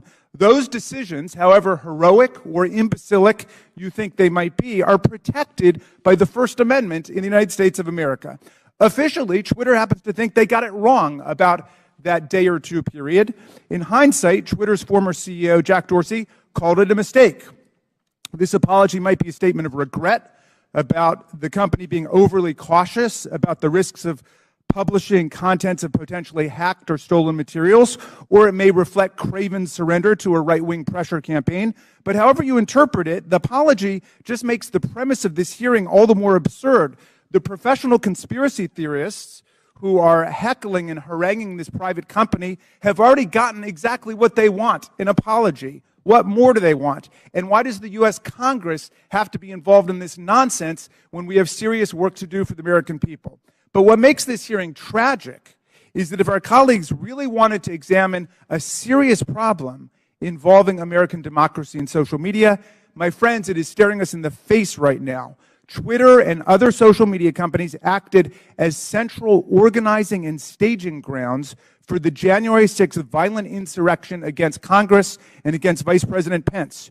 Twitter became the national and global platform for incitement to seditious violence against our government. and a forum on the day of attack for coordinating logistical movements and tactical maneuvers in the mob violence against our police officers. In the lead up to January 6th, Twitter decided to allow Donald Trump and countless MAGA extremists to use the platform to spread Trump's ridiculous big lie and disinformation about the election. And soon the internet was replete with incitement for civil war, race war, insurrection, revolution, and mob violence. Twitter did so despite increasingly desperate appeals from its own employees to act in the interests of public safety approaching January 6th. The First Amendment is robust and expansive, but it stops at this point. It does not protect anyone's right to engage in incitement to imminent lawless action and violent action against the government or against other people. This is the Brandenburg Principle. There's no carve-out to free speech for speech relating to the New York Post or Hunter Biden or laptops, but there is a significant carve-out when the speech is deliberately calculated to produce imminent violence and chaos against the government. That's why Twitter's deliberate indifference to Trump's big lies and incitement, its decision to ignore the pleas of its own employees to deal with the impending explosion against our police and against Congress on January 6th are matters that require real investigation and reflection. Rather than conspiring to suppress right-wing MAGA speech, as my colleagues astonishingly claim, Twitter and other media companies knowingly facilitated Trump's spread of disinformation, or what his own sycophantic Attorney General William Barr would come to call bullshit, and gave voice to his followers' glorification of violence and calls for civil war. Today, we will hear from Anika Collier-Navaroli, a former Twitter employee turned corporate whistleblower and patriotic hero who raised the alarm inside Twitter and about numerous accelerating warning signs that she saw leading up to the violent and catastrophic attack on the Capitol on January 6, 2021. Ms. Navaroli is here today to publicly testify about how senior officials at Twitter resisted her efforts to put policies in place or to enforce existing policies to promote public safety and to defend our national security. Twitter management, however, did not want to cross Donald Trump. I don't know precisely how we will solve the problem of private social media platforms being used for the organization of coups and incitement of violent insurrections against the United States or Brazil or any other country. But this is a grave problem confronting democracy, not just in America, but all over the world. It is not a silly, concocted partisan issue. We must analyze it carefully and legislate effectively to address it, and we must never forget that the enemies of democracy, led by autocrat and war criminal Vladimir Putin, are spending hundreds of millions of dollars on social media propaganda and disinformation to destabilize democracy all over the world, even as they wage their genocidal, illegal, aggressive war against the people of Ukraine. How are we going to prevent the liberal democracies from being overrun by propaganda, disinformation, and violent incitement? Well, listen to Anika Collier-Navaroli, because she has something important to say. She poses a problem that would be worthy of a serious congressional hearing, and we should have one. Thank you, Mr. Chairman. I yield back. Gentleman yields back. I want to thank again the witnesses for appearing here today. Today's witnesses are former Twitter employees. Vijaya Gaddy, Twitter's former general counsel. James Baker, Twitter's former deputy general counsel. Yoel Roth, Twitter's former head of trust and safety. And Anika Collier-Navaroli, a former member of Twitter's U.S. safety policy team. I want to remind everyone you all are appearing under subpoena by your own request. Pursuant to Committee Rule 9G, the witnesses will please stand and raise the right hands. Do you solemnly swear or affirm that the testimony you are about to give is the truth, the whole truth, and nothing but the truth, so help you God? Let the record show that the witnesses all answered in the affirmative. We will begin the 5-minute question portion of our hearing today. The chair recognizes.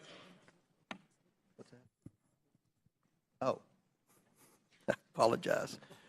Ready to get to the questions. We'll start with the opening statements, then we'll go to the questions. So each witness will get 5-minute opening statements, and we'll begin with you, Mr. Baker.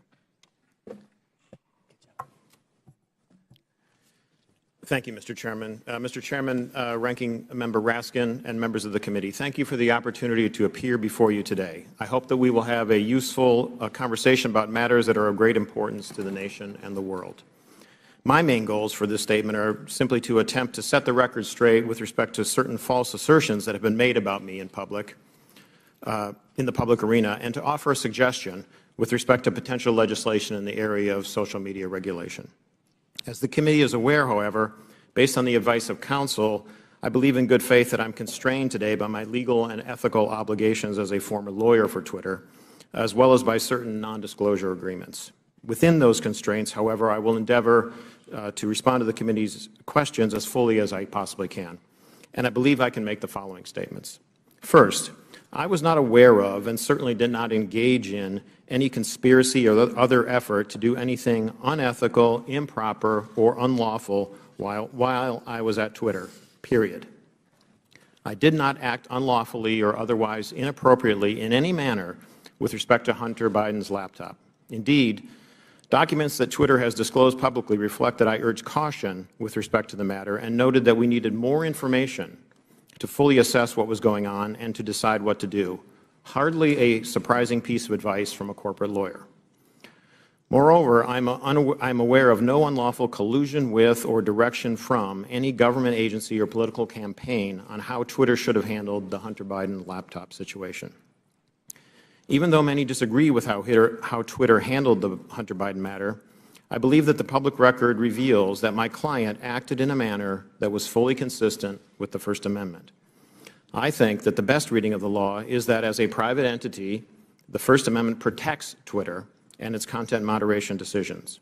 And I do not believe that the facts in the public record indicate that Twitter became a state actor, as that concept is defined under existing precedent, such that the First Amendment would have constrained it.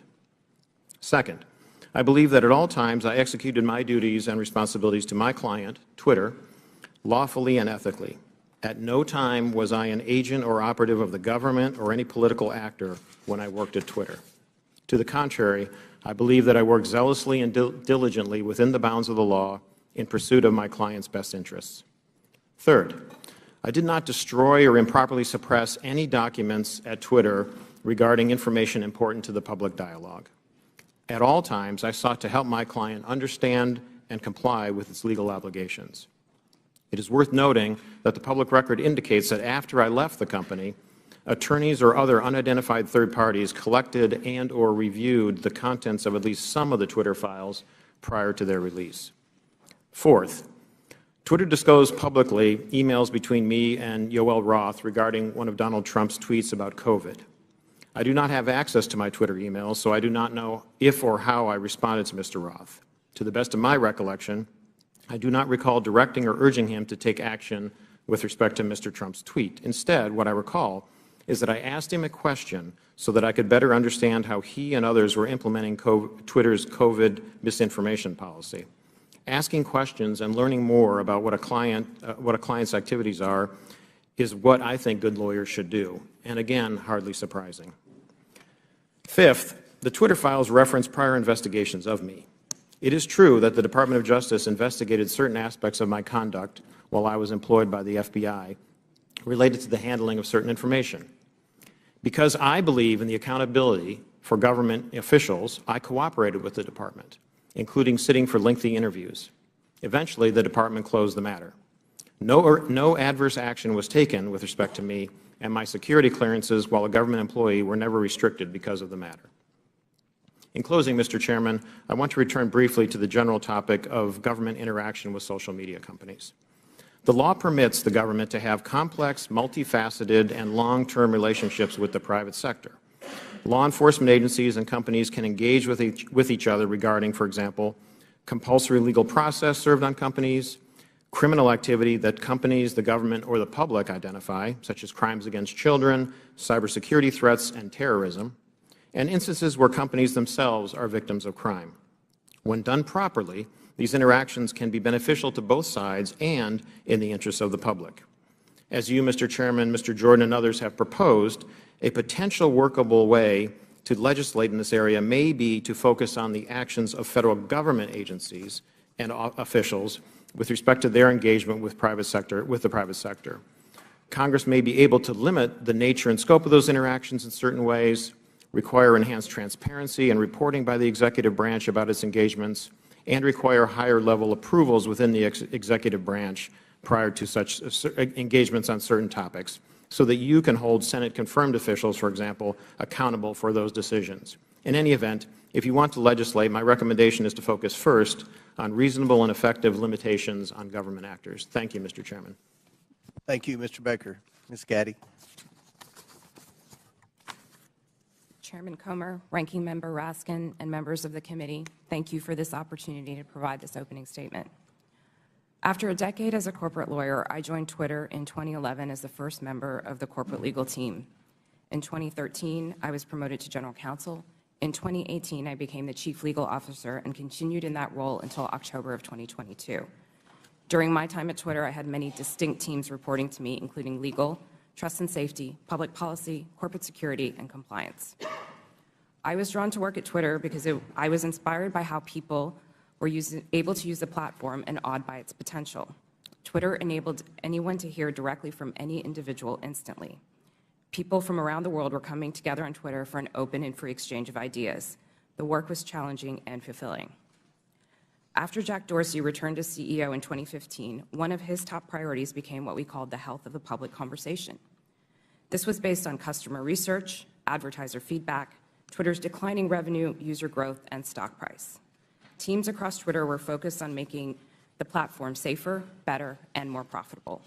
As an executive of the company, I also was responsible for helping to achieve the corporate goals set by Mr. Dorsey, and I was accountable to him, the board of directors, and ultimately Twitter's public stockholders.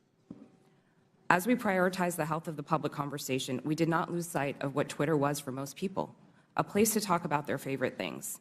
Topics that animated the platform range from K-pop to the World Cup to video games and movies. We needed to ensure that differences of opinion would not cross the line, for example, into sending death threats to soccer players who miss important goals, distributing non-consensual intimate photos, or cyberbullying so vicious that it could compromise a teenager's mental health. Twitter's platform rules covered a wide range of conduct and changed over time based on new behaviors and harms on the platform and feedback from customers, regulators, governments, advertisers, researchers, and others. This feedback led to a principles-based approach, which we applied to an array of difficult yet equally complicated situations around the world. These rules were also benchmarked against industry standards. We all knew how difficult it would be to design, much less apply, one set of global rules for hundreds of millions of accounts that shared billions of tweets a week. While I was at Twitter, the company never lost sight of its deep commitment to promoting and defending free expression around the world. For example, to protect human rights defenders, we fought for the right of people to use pseudonyms on the platform. We litigated in courts around the world to protect the rights of people to express their opinions, often defending them against their own governments who are acting unlawfully or violating international human rights. And we took extra precautions to ensure we scrutinized or challenged and never just acquiesced to government legal demands. Defending free expression and maintaining the health of the platform required difficult judgment calls. Most applications of Twitter's rules were fact-intensive, subject to internal debate, and needed to be made very quickly. We recognized that after applying our rules, we might learn that some of them did not work as we imagined and that we would need to update them. We always remained open to new information from our customers and critics regarding our policies and enforcement. At times, we also reversed course. For example, on October 14, 2020, the New York Post tweeted articles about Hunter Biden's laptop with embedded images that looked like they may have been obtained through hacking. In 2018, we had developed a policy intended to prevent Twitter from becoming a dumping ground for hacked materials. We applied this policy to the New York Post tweets and blocked links to the articles embedding those source materials. At no point did Twitter otherwise prevent tweeting, reporting, discussing, or describing the contents of Mr. Biden's laptop. People could and did talk about the contents of the laptop on Twitter or anywhere else, including other much larger platforms, but they were prevented from sharing the primary documents on Twitter. Still, over the course of that day, it became clear that Twitter had not fully appreciated the impact of that policy on free press and others. As Mr. Dorsey testified before Congress on multiple occasions, Twitter changed its policy within 24 hours and admitted its initial action was wrong. This policy revision immediately allowed people to tweet the original articles with the embedded source materials. Relying on its long-standing practice not to retroactively apply new policies, Twitter informed the New York Post that it could immediately begin tweeting when it deleted the original tweets, which would have freed them to retweet the same content again. The New York Post chose not to delete its original tweets, so Twitter made an exception after 2 weeks to retroactively apply the new policy to the Post's tweets. In hindsight, Twitter should have reinstated the Post account immediately. There is no easy way to run a global communications platform that satisfies business and revenue goals, individual customer expectations, local laws, and cultural norms, and get it right every time. Still, while I was at Twitter, we worked hard every day to make Twitter a healthy platform and ultimately a healthy business. Thank you for your attention. I look forward to your questions. Thank you very much. Mr. Roth. Thank you, Chairman Comer, Ranking Member Raskin, and members of the committee for the opportunity to speak with you here today. In nearly 8 years at Twitter, I worked in and led a division called Trust and Safety. Trust and Safety's core duty is content moderation, removing tweets that violate Twitter's terms of service and suspending users who repeatedly break the rules. This work is sometimes dismissed merely as censorship, but it represents a key way that Twitter and other companies live up to their responsibility to keep the users of their products safe. Much of this work is uncontroversial. For example, taking down accounts that engage in child sexual exploitation or promote terrorism. The gray area of this work, though, is when trust and safety teams have to make decisions about so-called lawful but awful material, content that may be legal in many jurisdictions, but isn't something most people would want to experience. Think of things like posting someone else's home address without their permission, or bullying somebody for a disability or for how they look.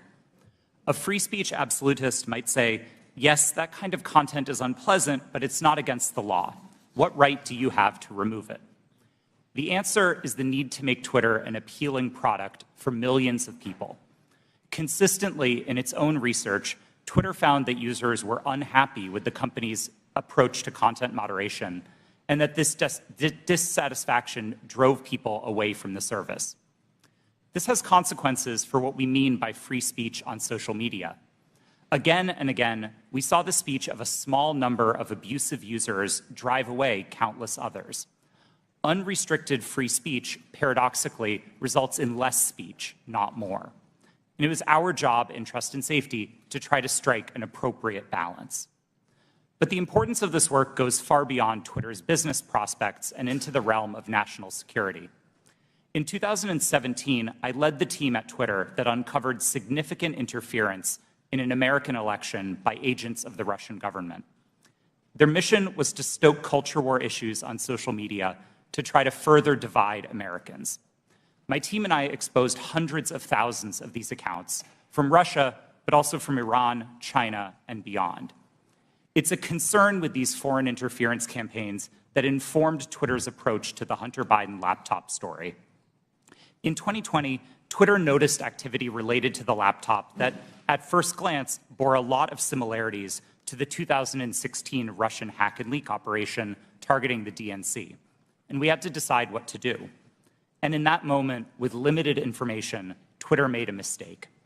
Under the distribution of hacked material policy, the company decided to prevent links to the New York Post stories about the laptop from being shared across the service.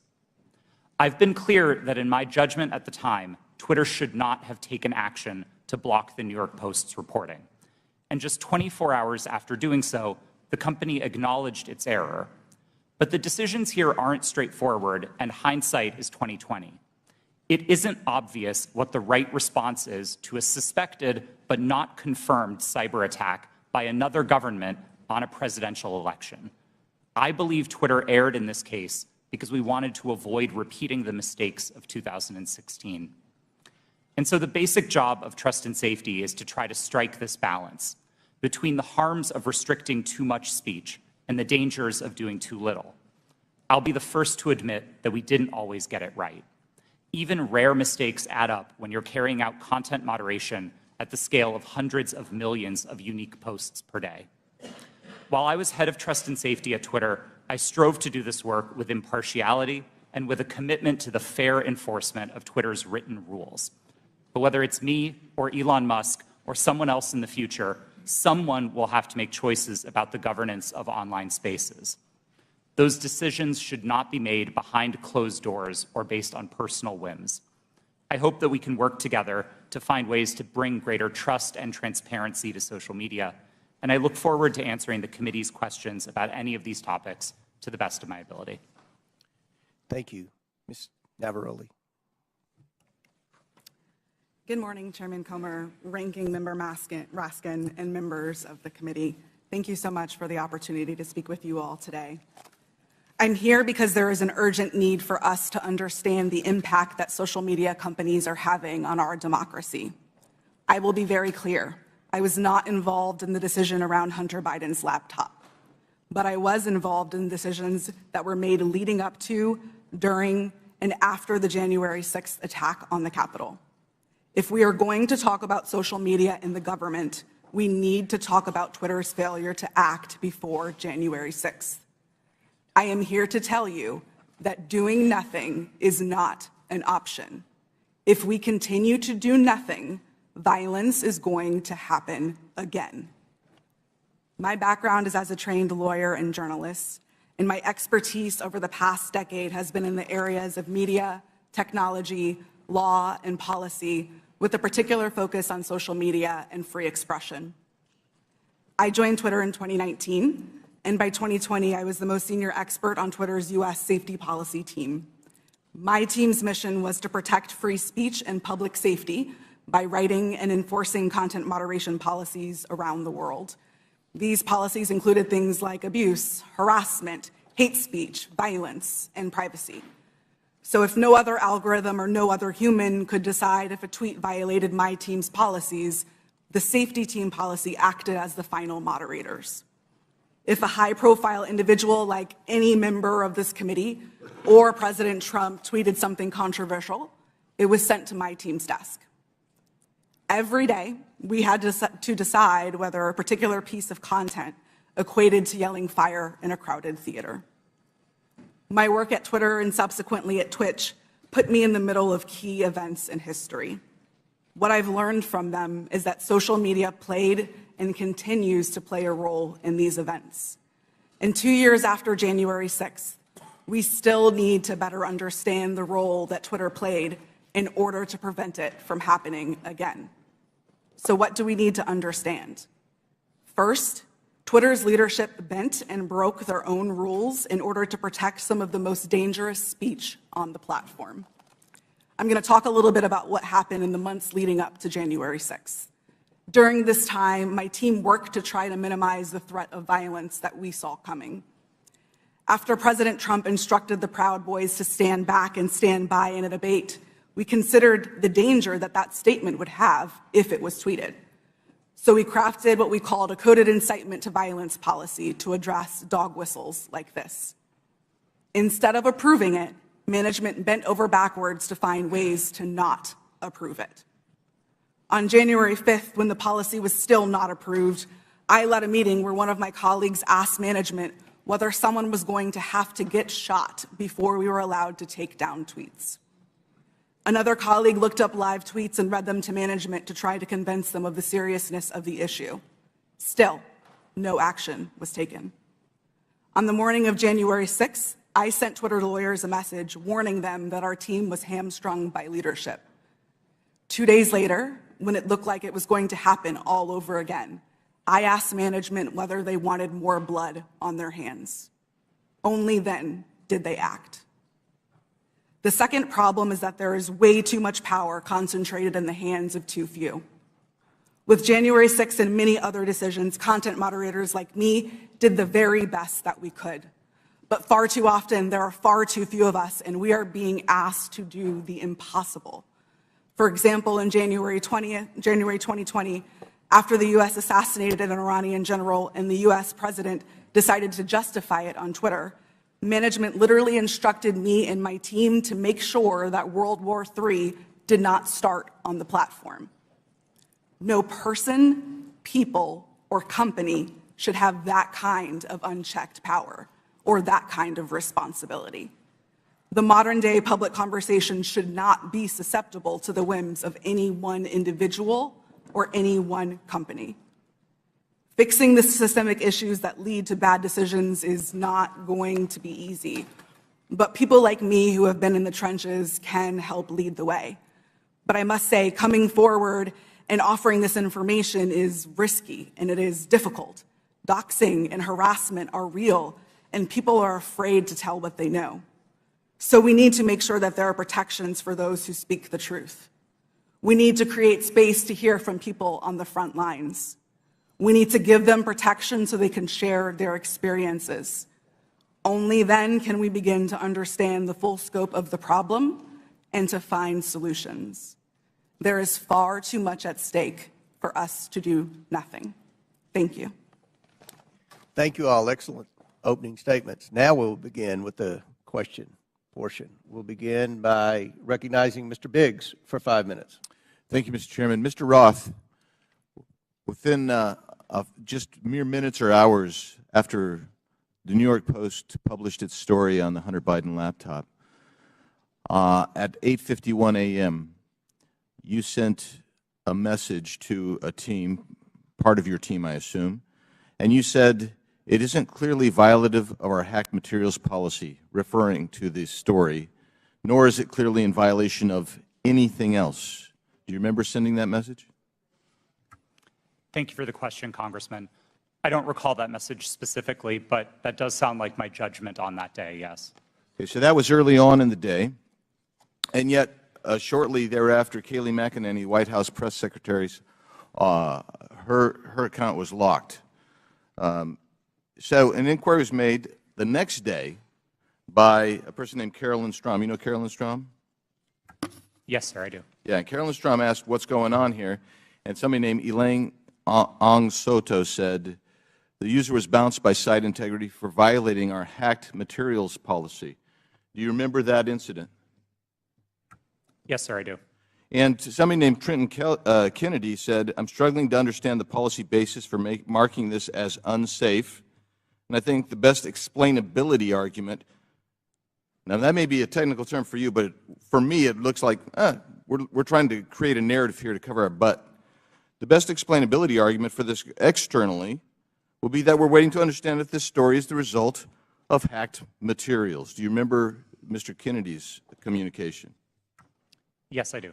Yeah. And so then we get into a whole series of things written by Mr. Baker going back and forth.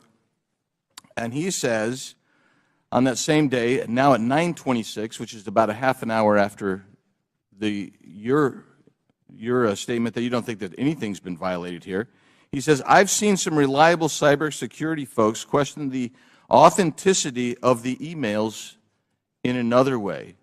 And then you seem to later, but by the way, that's almost inconceivable. I mean, it just seems inconceivable that would have happened so quickly that he would have that.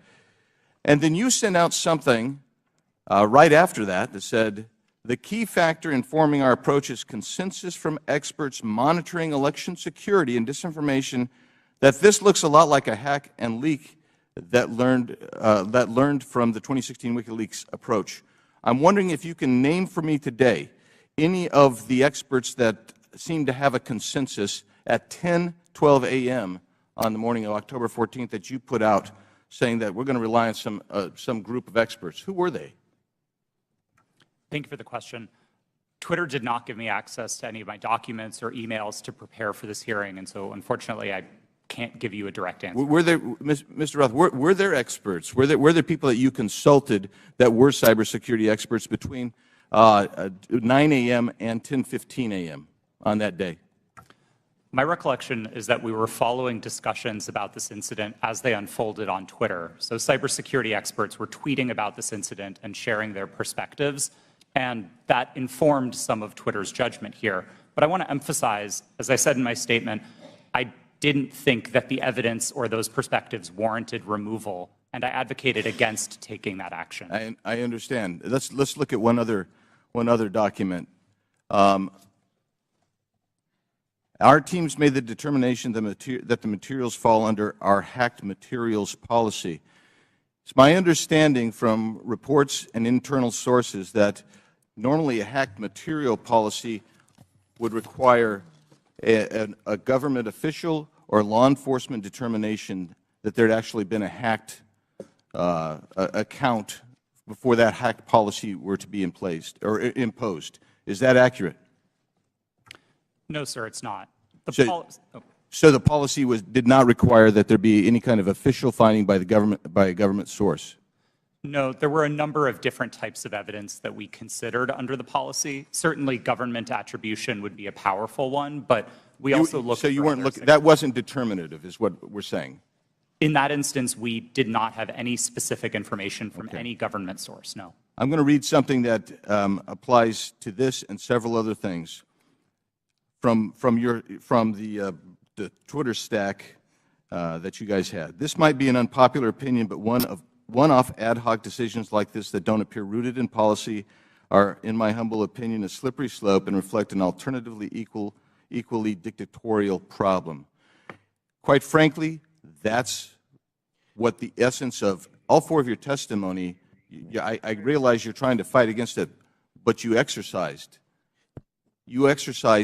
an amazing amount of clout and power over the entire American electorate by even holding them hostage for 24 hours, reversing your policy, and then they're like, well, we want to go back to the originals.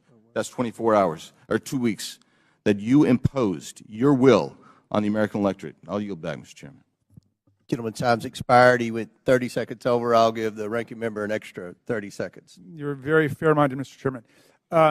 Mr. Roth, let me start with you. Did I hear you correctly to say that there were thousands or even hundreds of thousands of counterfeit Twitter accounts set up by Russian propaganda and disinformation for Vladimir Putin to pump his poison into the bloodstream of American social media? Is that right?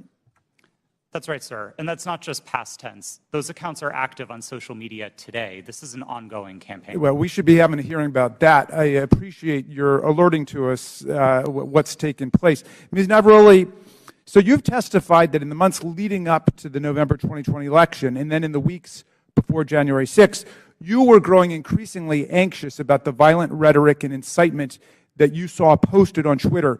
Can you describe specifically what made you so concerned during that period? And did you raise your concerns with people at Twitter? Thank you for that question.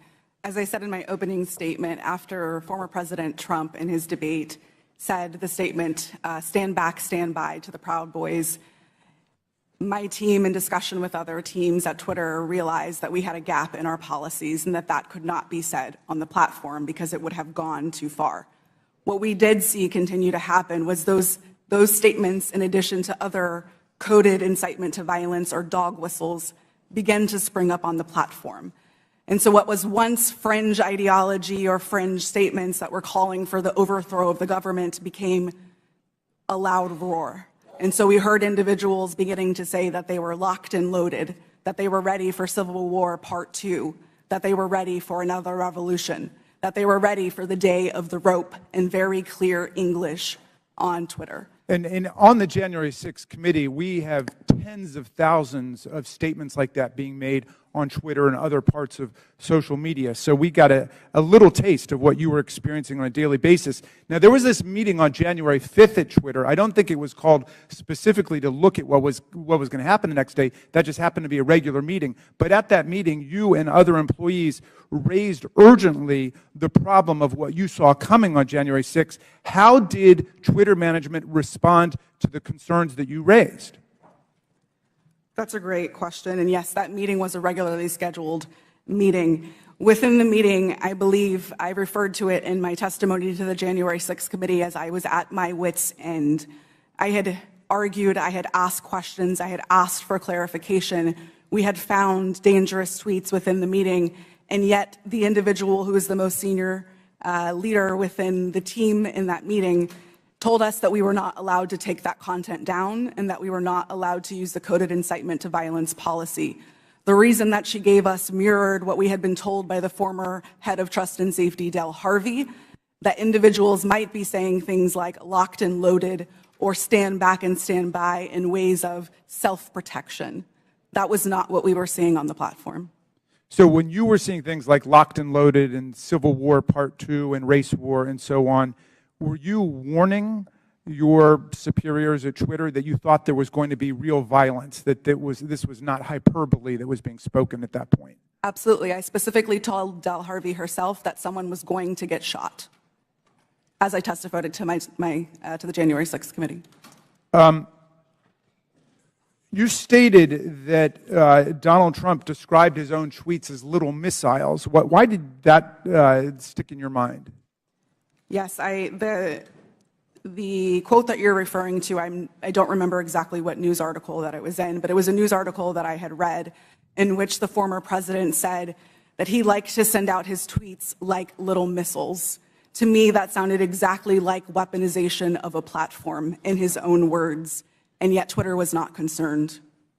All right. Well, again, this bears a complete hearing on its own. This is a real issue, unlike something that happened a couple of years ago for 24 hours that has already disappeared in the sands of time. But this is facing us today. As you say, those right-wing violent forces are still out there, and the social media can still be used as a channel for incitement to violent action against state legislatures, school boards, the Capitol of the United States, Congress, and so on. How do we prevent this from happening in the future, and do you think that Twitter is dealing with this problem effectively now? As I said in my opening statement, we have to do something. There is too much at stake for us to continue to do nothing. And this question of how do we prevent it is a big one.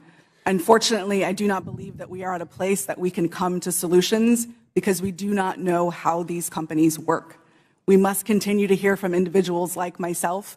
We must have a seat at the table to be able to share our experiences, because our experiences and the ways that we have succeeded, the ways that we have failed, hold the key to our futures and the key to our democracies. All right, thank you, Mr. Chairman. I would just say I was skeptical about revisiting the whole New York Post thing, where there have already been congressional hearings and they've already apologized for their little lapse, but this is a serious issue, and so I'm glad we at least have the opportunity to begin to talk about it in public. And I yield back to you. Thank you. Gentleman yields back. I'll recognize myself now for questioning. The Biden family investigation begins with the story of how big tech, the media, former intelligence agents, and the Bidens themselves suppressed the story of Hunter Biden's laptop weeks before the 2020 election. Today, we're hearing from Twitter executives who buried the New York Post laptop story, claiming it violated the platform's hacked materials policy. In reality, the Twitter executives were hostile towards conservatives and biased towards anyone who opposed their points of view. For example, Mr. Roth, did you write this tweet? I regret the language that I used in some of my former tweets, but yes, I did post that. And I'll read the tweet so it's in the record. Yes, that person in the pink hat is clearly a bigger threat to your brand of feminism than actual Nazis in the White House. Mr. Roth, do you think all conservatives are Nazis? Certainly not, sir. What about the hundreds of people who worked in the Trump administration? Certainly not. Did Ms. Gaddy or any other lawyer at Twitter ever tell you to take down that tweet? No, Twitter did not have a practice of restricting employees sharing their personal viewpoints on the service. Okay. Turning back to the laptop, Ms. Gaddy, are you aware that Hunter Biden's lawyers, as recently as last week, wrote the Department of Justice about Hunter Biden's laptop? I've seen some articles about that. Yes, they did. And it appears that Hunter Biden's attorney is admitting that the laptop and emails on it are authentic. So, Ms. Gaddy, on October 14, 2020, did Hunter Biden report to Twitter that he was the victim of a hack? No, I don't believe he did. Ms. Gaddy, when the New York Post initially broke the story about the laptop, did you call Hunter Biden's lawyer to ask if it was authentic? No, I did not. Isn't it correct that the Biden campaign had contact with Twitter in the run-up to the 2020 election? Not to my knowledge. And you're telling this committee that you didn't ask any Biden representative if the laptop was real or for Hunter Biden's attorney's phone number to confirm its authenticity? We did not speak to anybody related to that. Mr. Baker, are you aware that the FBI had Hunter Biden's laptop since December of 2019? I'm sorry, am I aware of that now? Well, were you aware then? Then, no. I don't believe, sir, that to the best of my recollection, I don't think I knew But that. you're aware now? I've heard that now, yes. Mr. Baker, did you call any of your contacts at the FBI to ask whether or not they knew if the material had been hacked? I don't recall contacting them about that on that day. Mr. Roth, Ms. Gaddy, and Mr. Baker, it appears to me that you failed at your jobs. You were entrusted with the highest level of power at Twitter, but when you were faced with the New York Post story, instead of allowing people to judge the information for themselves, you rushed to find a reason why the American people shouldn't see it. In a matter of hours, you were deciding on the truth of a story that spans years and dozens of complex international transactions. You did this because you were terrified of Joe Biden not winning the election in 2020. That's what it appeared. I can assure you this committee will succeed in holding the Bidens accountable. So much of the evidence of wrongdoing from this family is located in that hard drive that you all led the American people to believe was Russian disinformation, when in fact it was not. Now, I agree with Mr. Baker's opening statement. The concern for me is the level of involvement the FBI had with not just Twitter, but all of our social media platform companies. And I think it kind of goes in the opposite direction of where my friend, the ranking member, was trying to take this in his opening statement. This is something this committee should be concerned about. The government doesn't have any role in suppressing speech. And that's something the media should be very concerned about. What if there's a conservative president that somehow cleans out our FBI and they put in conservatives to suppress liberal speech? That's something that should never happen. So I look forward to more questions, and at this time I yield to the gentleman from I think Ohio. the chair for yielding. Mr. Baker, you said you didn't talk with the FBI that day. Did you talk to the FBI about the Hunter Biden laptop story prior to then or after that day?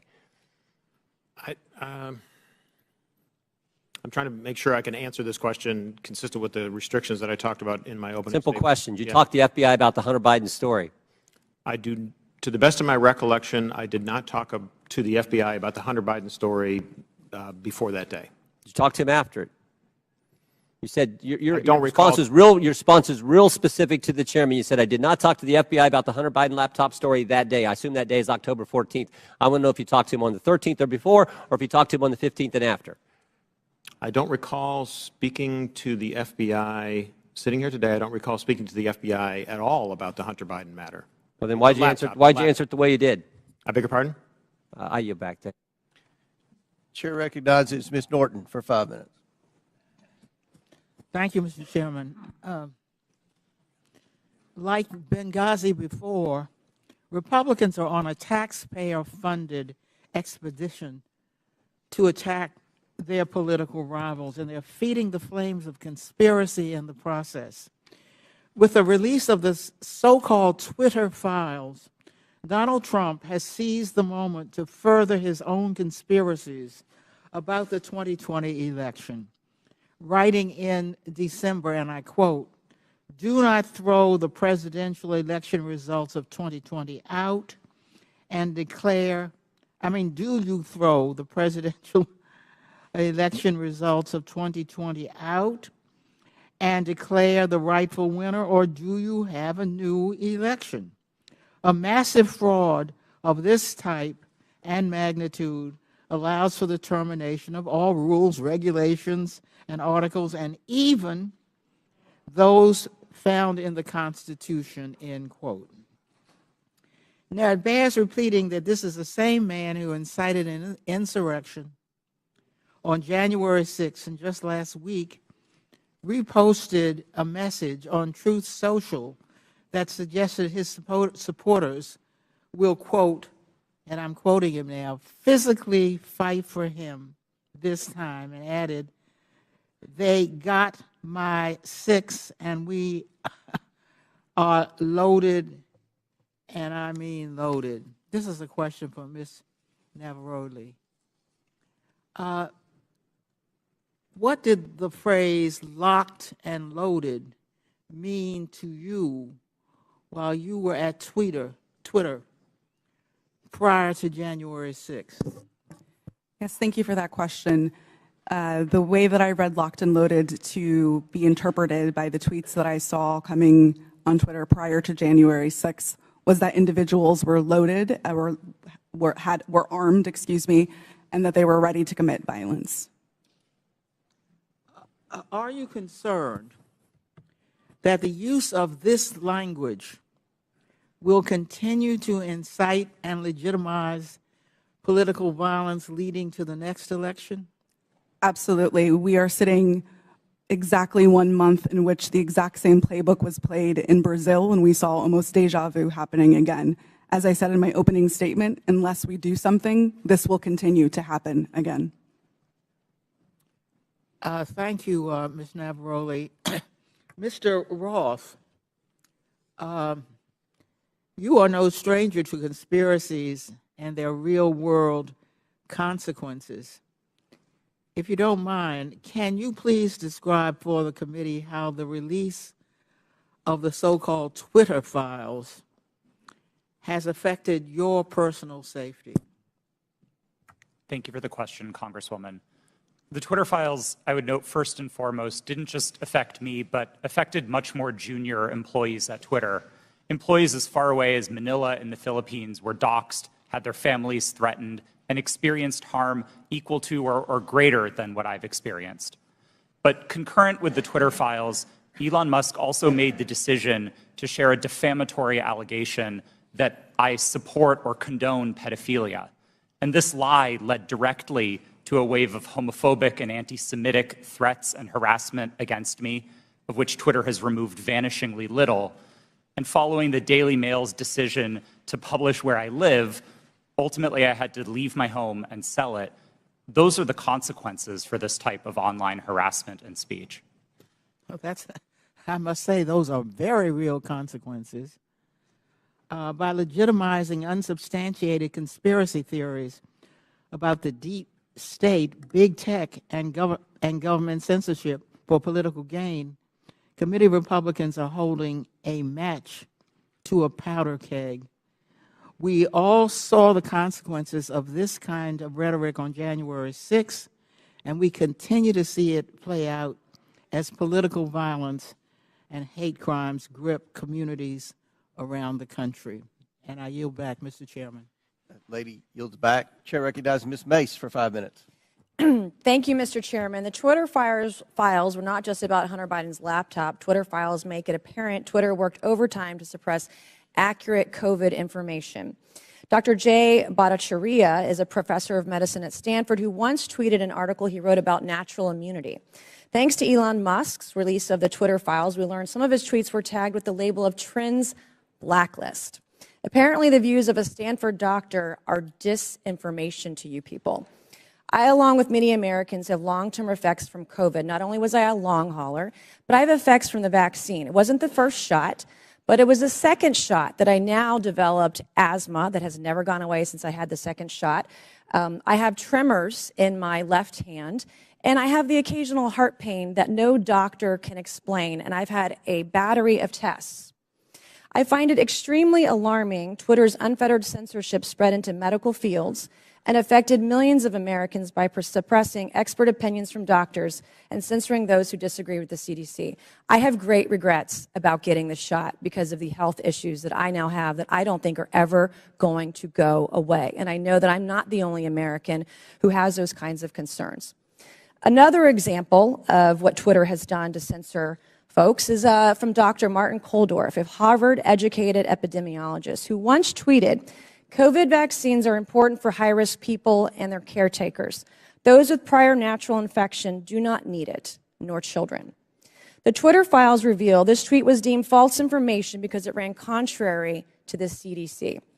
So my first question this morning of Ms. Gaddy, may I ask of you, where did you go to medical school? I did not go to medical school. I'm sorry? I did not go to medical school. That's what I thought. Why do you think you or anyone else at Twitter had the medical expertise to censor a doctor's expert opinion? Our policies regarding COVID were designed to protect individuals. We were seeing... You guys censored Harvard-educated doctors, Stanford-educated doctors, doctors that are educated in the best places in the world, and you silenced those voices. My next question is, did the U.S. government Oh, excuse me. I have another chart I want to show you, Ms. Gaddy. I have another tweet by someone with a following of a full 18,000 followers. This person put a chart from the CDC on Twitter. It's the CDC's own data, so it's accurate by your standards. And you all labeled this as misleading. You're not a doctor, right, Ms. Gaddy? No, I'm not. Okay. What makes you think you or anyone else of Twitter have the medical expertise to censor actual, accurate CDC data? I'm not familiar with these particular situations. Yeah, I'm sure you're not. But this is what Twitter did. They labeled this as inaccurate. It is the government's own data. It's ridiculous that we're even having to have this conversation today. It's not just about the laptop. This is about medical advice that expert doctors were trying to give Americans because social media companies like Twitter were silencing their voices. I have another question, my last one for you, Ms. Gaddy. Did the U.S. government ever contact you or anyone at Twitter to pressure Twitter to moderate or censor certain tweets? Yes or no? We have a program. Did the U.S. government ever contact you or anyone at Twitter to censor or moderate certain tweets? Yes or no? We receive legal demands to remove content from the platform from the U.S. government and governments all around the world. Those are published on a third-party website, and anyone can review Thank them. God for Matt Taibbi. Thank God for Elon Musk for allowing to show us in the world that Twitter was basically a subsidiary of the FBI, censoring real medical voices with real expertise that put real Americans' lives in danger because they didn't have that information. I also want to thank one of my colleagues, Ro Khanna, because as it turns out, censorship isn't just an important issue to conservatives. Some of my colleagues on the other side of the aisle, like Ro, found this censorship very concerning, and even wrote to you and to folks at Twitter that he was concerned about the First Amendment being censored. So I want to thank him for speaking up and speaking out about this issue, because this should not be a partisan issue. This should be an issue that's an American issue. Mr. Chairman, I would like to enter into the record, I ask unanimous consent, to enter into the record a Wall Street Journal article from December 9th, 2022 by Justin Hart entitled "The Twitter Blacklisting of Jay Bhattacharya." Enter the record, please, Mr. Chairman. Without objection, so ordered. Thank you, and I yield back. Chair recognizes Mr. Lynch for 5 minutes. Thank you, Mr. Chairman. I just want to go over the chronology here, Mr. Roth.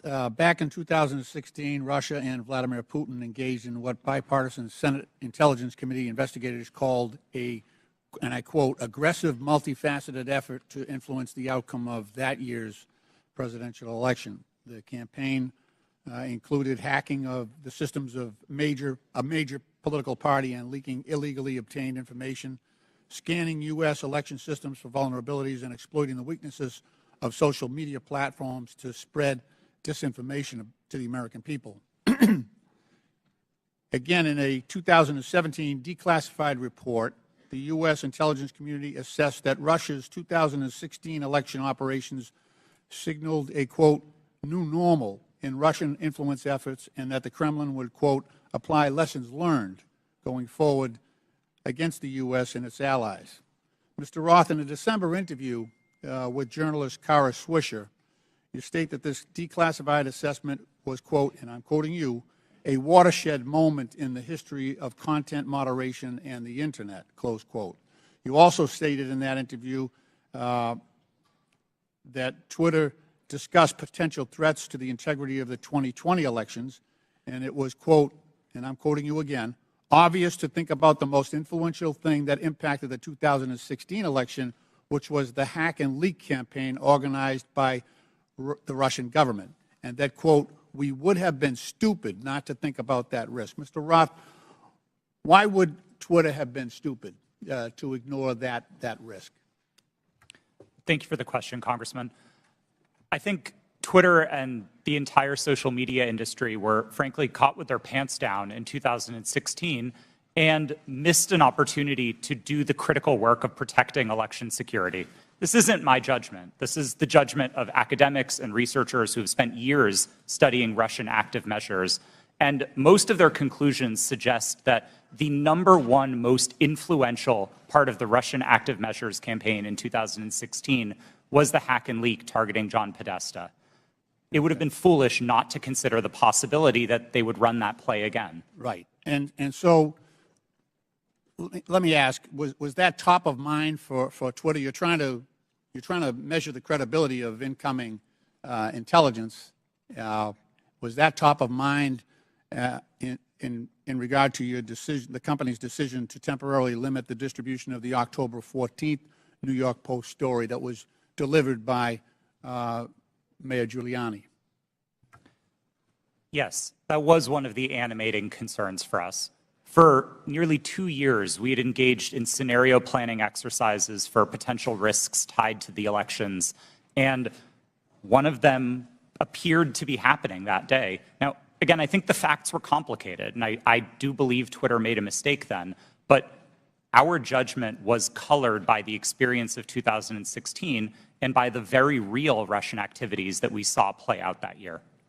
Mr. Roth, in a December 2020 sworn declaration to the FEC, you said that starting in 2018, you had, quote, regular meetings with the Office of the Director of National Intelligence, the Department of Homeland Security, the FBI, and industry peers regarding election security. Is that correct?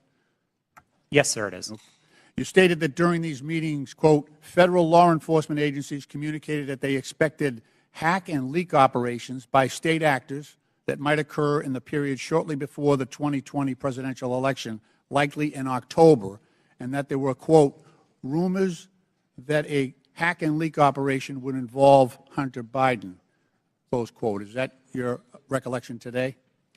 It is, but I want to clarify that sentence slightly. I think it actually should have been 2 separate sentences. It is true that in meetings between industry and law enforcement discussed the possibility of a hack and leak campaign in the lead up to the election. And in one of those meetings, it was discussed, I believe by another company, that there was a possibility that that hack and leak could relate to Hunter Biden and Burisma. I don't believe that perspective was shared by law enforcement. They didn't endorse it. They didn't provide that information in that meeting. Okay. Just to fast forward here, and in fact, in March 2021, 4 months after the election, the U.S. intelligence community assessed that Russian President Putin authorized a range of government organizations conducted influence operations aimed at denigrating President Biden's candidacy and the Democratic Party, supporting former President Trump, and undermining public confidence in the electoral process and exacerbating socio-political divisions in the U.S. that obviously reared their head on January 6th. Mr. Chairman, my time has expired, and I yield back. Gentleman yields back. Chair recognizes Mr. Jordan for 5 minutes. Thank you, Mr. Chairman. Mr. Roth, did the government tell you that the Biden laptop story was fake? No, sir, they did not. Did they tell you it was hacked? No, sir, they did not. On October 14, 2020, Twitter blocks the New York Post story on the Hunter Biden, the New York Post story on Hunter Biden, and suspends their account. The night before, FBI Special Agent Elvis Chan sends you an email. The email says this: heads up, I will be sending a teleporter link for you to download 10 documents. It's not spam. Please confirm receipt when you get it. 2 minutes later, 6:24 p.m., you respond back, received and downloaded, thanks. What were those 10 documents? Twitter didn't give me access to my laptop, but Special Agent Chan has said publicly, and the FBI has confirmed, that those documents did not relate to Hunter Biden, and that's my recollection of them. What did they relate to? My interactions with Agent Chan and with the FBI almost entirely focused on what the FBI called malign foreign interference, things like Russian troll farms and Iranian involvement in the elections, not on any type of domestic Any of the activity. information on there classified? No, sir, I do not hold a security clearance, and so I would not have received any classified information. Who does hold a security clearance? I'll just go to the second email here. I'm just curious about this. What I propose is that 30 days out from the election, this is another email to you from Mr. Chan. 30 days, we get temporary clearances. You pick who they are. Who were the people at Twitter who had a security clearance? To be honest, sir, I'm not sure, and we never ultimately followed through on this plan to get temporary clearances. Did anyone at Twitter have a security clearance? It's my understanding that at least some current or former employees did hold clearances, but I wasn't certain about that. Ms. Gaddy, do you know if anyone took up Mr. Chan's offer to hand out security clearances 30 days before the 2020 election? Not that I'm aware. So we don't know how many people had security clearances. Twitter, do we know? Mr. Baker, Mr. Gaddy, Ms. Gaddy, anyone know how many people on Twitter had a security clearance in the 30 days prior to the election? I don't know the answer to that question, Ms. sir. Gaddy? I do not know. Mr. Roth, you don't know? No, sir. Well, how about the last one? Ms. Navaroli, do you know? No. I mean, it seemed like the offer was to sort of just hand them out like candy. I just wondered who had them. No one knows? Okay. So the FBI didn't tell you that it was fake, didn't tell you that it was hacked. And Mr. Roth, did the story violate your policies? In my judgment at the time, no, it did not. Yeah, that's what you said. Said what I would propose, is you said it isn't clearly a violation of our hack materials policy, nor is it clearly a violation of anything else. So I think what a lot of people are wondering is if it didn't violate your policies and they didn't tell you it was fake, didn't tell you it was hacked, why'd you take it down? The company made a decision that found that it did violate the policy. It wasn't my personal judgment at the time that it did, but the decision was communicated to me by my direct supervisor, and ultimately I didn't disagree with it enough to object to You know what I think happened, Mr. Roth? I think you guys got played. I think you guys wanted to take it deep down. We saw what the chairman put up where you said, everyone in the White House is a fascist. I think you guys wanted it to be taken down. I think you meet with these guys every week. We know that's been established in the Twitter files. You had weekly meetings with Mr. Chan in the run-up to the election. They send you all kinds of emails. They send you documents on the super secret James Bond teleporter. You get information on that. I think you guys wanted to take it down. I think you guys got played by the FBI. And that's the scary part. Because we had 50, this to me is the real takeaway. 51 former intelligence officials 5 days after you guys take down the Hunter Biden story and block the New York Post account. 5 days later, 51 former intel officials send a letter and they say, the Hunter Biden story has all the classic earmarks of a Russian information operation. The information operation was run on you guys. And then by extension, run on the American people. And that's the concern. And to Mr. Raskin's point that you guys aren't bound by the First Amendment because you're a private company, okay, maybe so. But your terms of service don't have to comply with the First Amendment. Would that be right, Mr. Roth? They don't have to. You've said that as much in your testimony. My understanding of the First Amendment is that it protects people and businesses from government, not Understand informs how the... in your terms of service. So here's what I want to know. Here's what I want to know. Is this a violation of the First Amendment when the government, Mr. Chan, again, sending you an email saying, we think these accounts need to be looked at because they violate your terms of service? That's a different standard. So you got the government saying your terms of service, which don't have to comply with the First Amendment, but the government saying we don't think these accounts comply with your terms of service, please take them down. You see a problem there, Mr. Roth? Mr. Chairman, I'm seeing a flashing red light. I'm happy to answer the question. Do I think that that's a valuable use of the FBI's time? No, but I don't see in a request for review a problem under the First Amendment, no. I sure do. I thank the gentleman. I yield back. Chair recognizes Mr. Conley for 5 minutes. Thank you, Mr. Chairman. Very good. My, what happens when you hold a hearing and you can't prove your point? We heard from the chairman in his opening statement that it's wrong for government to call Twitter and say, take down a tweet. Did I hear that correct, Mr. Roth? That was my understanding, yes. Yeah. So on May 27th, 2020, President Donald J. Trump tweeted, and I quote, Republicans feel that social media platforms totally silence conservatives. By the way, something that would come as news to you, apparently, Mr. Roth, because you're still the subject of conservative harassment.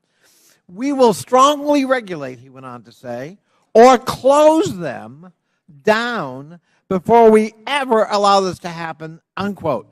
Ms. Navaroli, doesn't that sound eerily like a government official telling Twitter that there's a threat, we'll shut you down if we don't like the content? I am not familiar with the tweet that you have referenced. Well, but if I just told you that quote without telling you who said it, might it have some ominous overtones from your point of view if you're still at Twitter? We'll shut you down. We'll regulate you. We will never allow this to happen. Those are pretty strong words. They are. Yeah. Okay. On September 8th, 2019, at 11:11 p.m., Donald Trump heckled two celebrities on Twitter, John Legend and his wife, Chrissy Teigen, and referred to them as the musician John Legend and his filthy-mouthed wife, unquote. Ms. Teigen responded to that email at 12:17 a.m., and according to notes from a conversation with you, Ms. Navaroli's counsel, your counsel, the White House almost immediately thereafter contacted Twitter to demand the tweet be taken down. Is that accurate? Thank you for the question. In my role, I was not responsible for receiving any sort of request from the government. However, what I was privy to was my supervisors letting us know that we had received something along those lines or something of a request. In that particular instance, I do remember hearing that we had received a request from the White House to make sure that we evaluated this tweet and that they wanted it to come down because it was a derogatory statement directed towards the president. They wanted it to come down. They made that request. To my recollection, yes. I thought that was an inappropriate action by a government official, let alone the White House. But it wasn't Joe Biden about his son's laptop. It was Donald Trump because he didn't like what Chrissy Teigen had to say about him. Is that correct? Yes, that is correct. My. You ever think it's appropriate for the President of the United States to direct or otherwise influence a social media company to take down its content? I think it's a very slippery slope. Mr. Roth, Ms. Gaddy, Mr. Baker, any evidence that Joe Biden's ever done that? Certainly none that I'm aware of, no. I don't recall anything like that. I'm sorry, that President Biden did what, sir? Has Joe Biden ever called Twitter, to your knowledge, or his White House at his behest, to take down content or urge you to take down content? I don't know the answer to that question, sir. Well, I'm going to have to conclude at least from 3 of the 4, you don't know. There's no evidence he's ever done that, but there's plenty of evidence Donald J. Trump tried to do that. And if we're going to have a hearing about the misuse of social media and the intrusion of government in the content on social media, we've got an environment-rich target, but it's not Joe Biden. It's Donald J. Trump, and of course, we don't want to talk about that. We don't want to talk about Russian bots and Russian fabrications using fake accounts on Twitter to a political purpose, and it's not to help elect Democrats. And we don't want to talk about 4 years of Donald Trump manipulating the truth and trying to manipulate social media and threaten it, or directly to try to shape it by taking down content because it was critical of him personally.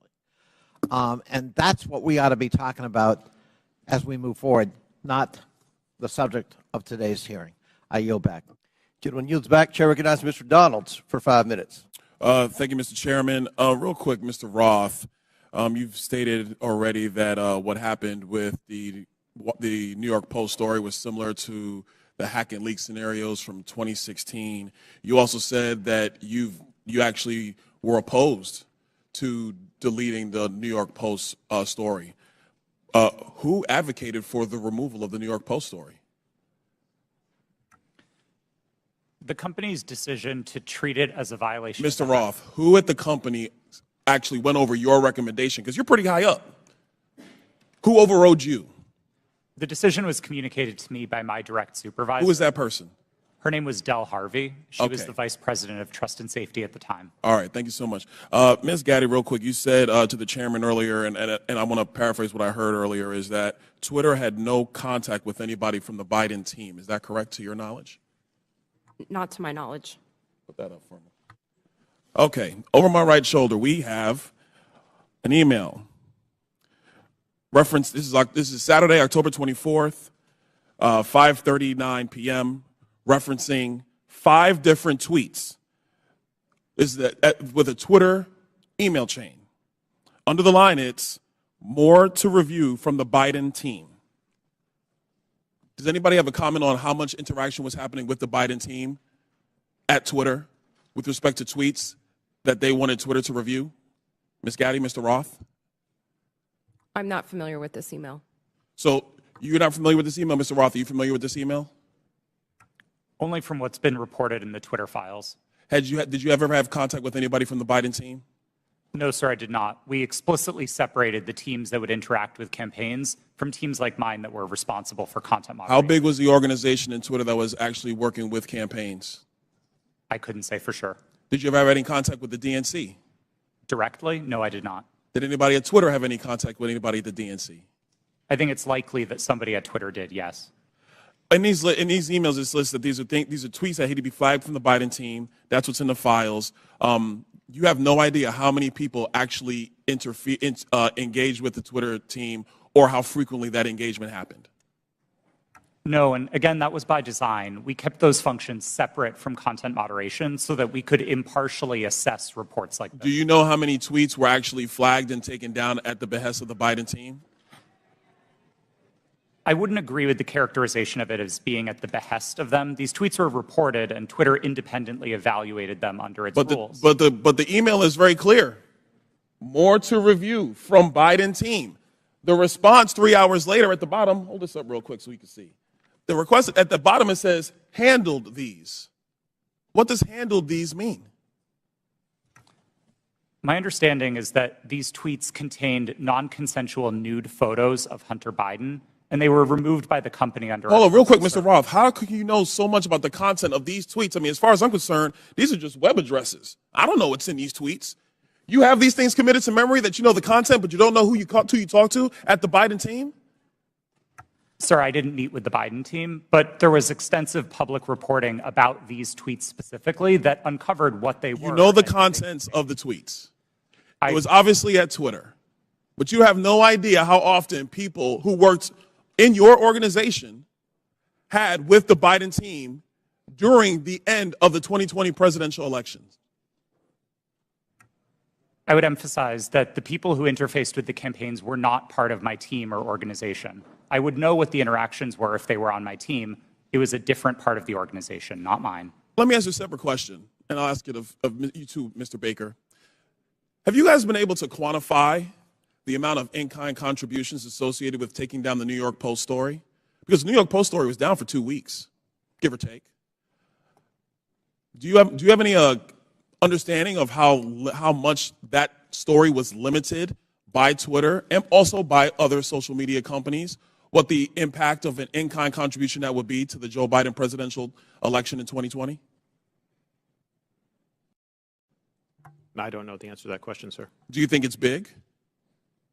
I don't know the answer. Do you think it's more than a maximum contribution to a campaign? I wouldn't want to speculate. Would you call it 25,000? I don't know the answer to that question. 100,000? Sir, I don't know the answer to the question. $1 million? I don't know the answer to the question. Do you think Twitter will be in violation of federal election laws with the size of an in-kind contribution to take down a story, which is true, by the way, because you guys thought you knew something with limited information? I'm not going to speculate on that sitting here today, sir. I try to propound a legal analysis of election laws. I'll yield back. Gentleman yields back. Chair recognizes Ms. Ocasio-Cortez. If she's here. It's your turn. You want to go? Okay. We won't start the clock till you get there. Appreciate also your generosity. I just want to start off right here at the top here. This isn't even my line of questioning, but I'd like to submit to the record a Washington Post article now warning about Hunter Biden laptop disinformation, the guy who leaked it.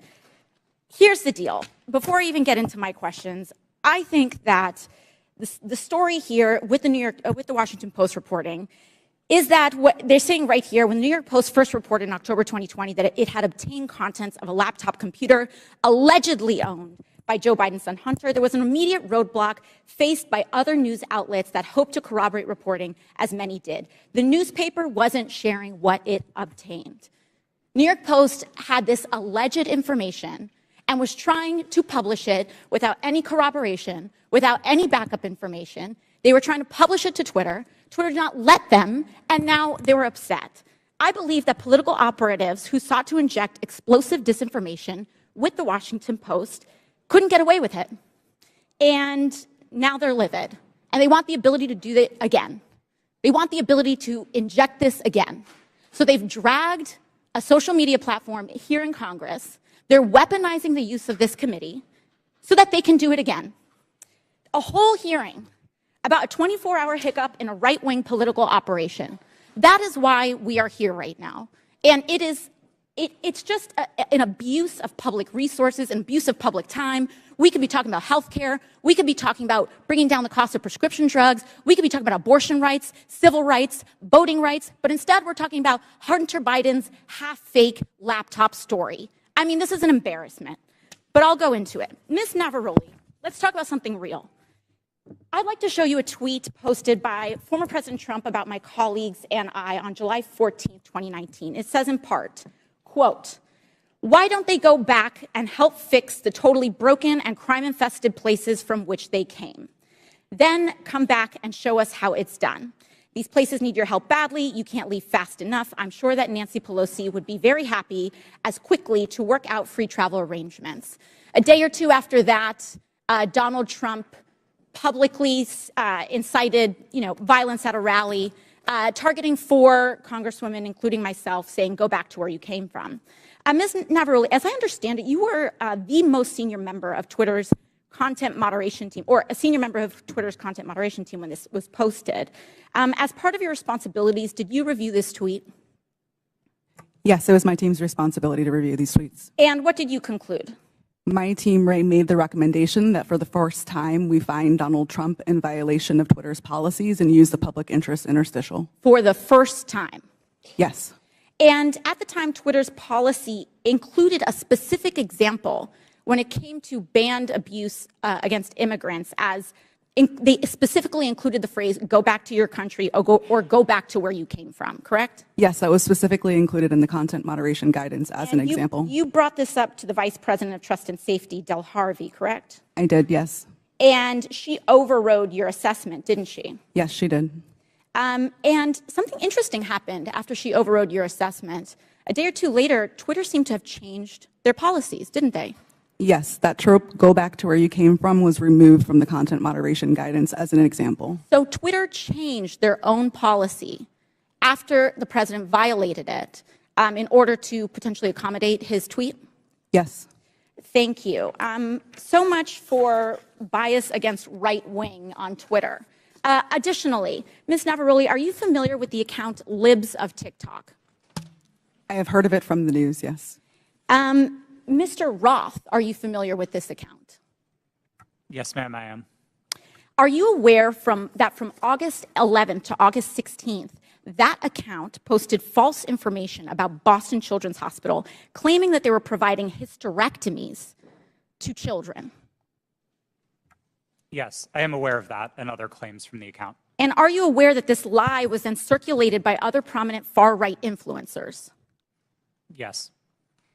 And are you aware that all these claims, which I have reiterated were false, culminated in a real-life harassment and ultimately a bomb threat to the Boston Children's Hospital? Yes, I am aware. And this account is still on that platform today, isn't it? Regrettably, yes, it is.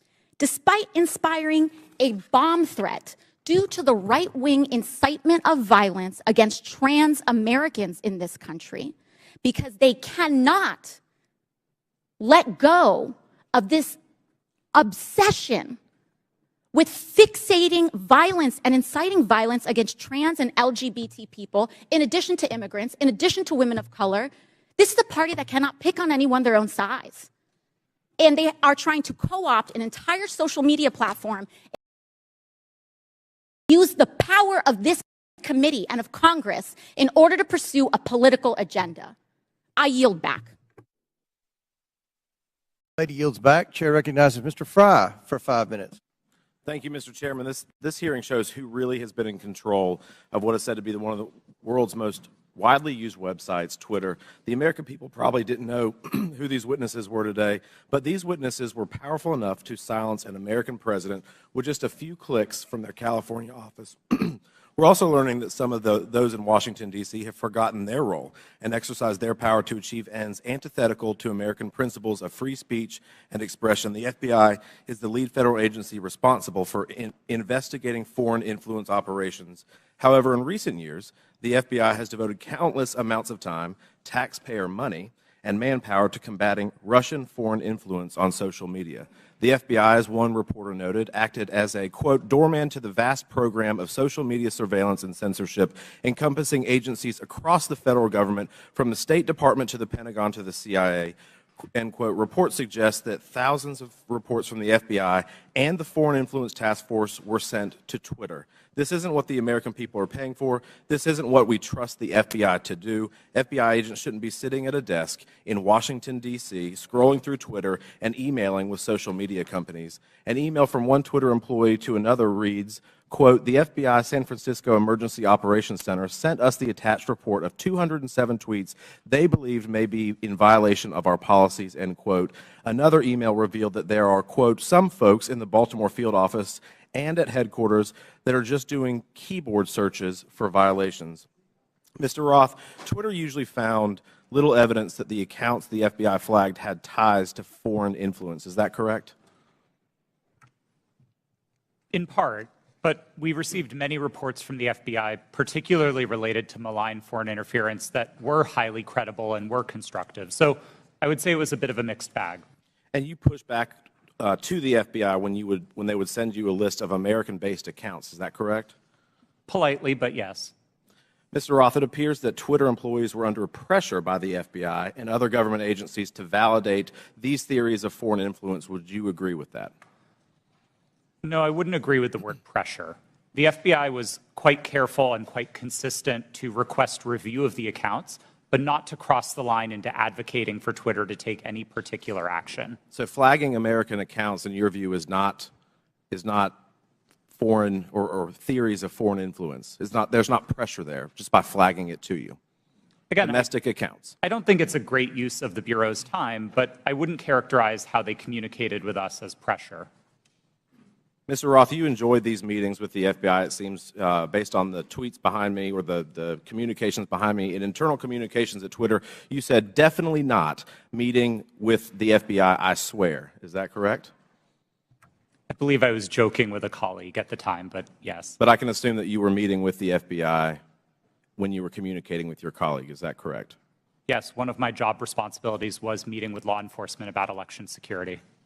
And just so I'm clear, the person you're communicating with here says, very boring business meeting that is definitely not about Trump. I assume that's also sarcasm. Yes, that's my assumption. And we can assume that Twitter was having these meetings with the FBI about President Trump, correct? No, sir. The meetings that I was a part of with the FBI were almost entirely and exclusively focused on malign foreign interference, so accounts being operated outside of the United States by other governments, not on the accounts of Americans. So what is the basis of this communication, then, where you talk about not meeting with Trump or not meeting about Trump? Again, I think those comments are sarcasm, but the context for this interaction was the need to mark my calendar private after another Twitter employee joined one of those meetings with the FBI unexpectedly. And so I had to implement additional security measures around my calendar. This was a fairly banal interaction with a colleague. Mr. Chairman, I yield the rest of my time to Mr. Jordan. Can I ask Mr. Jordan? I thank the gentleman for yielding. Mr. Roth, was there ever any visibility filtering that was hard-coded by Twitter employees into accounts of specific users?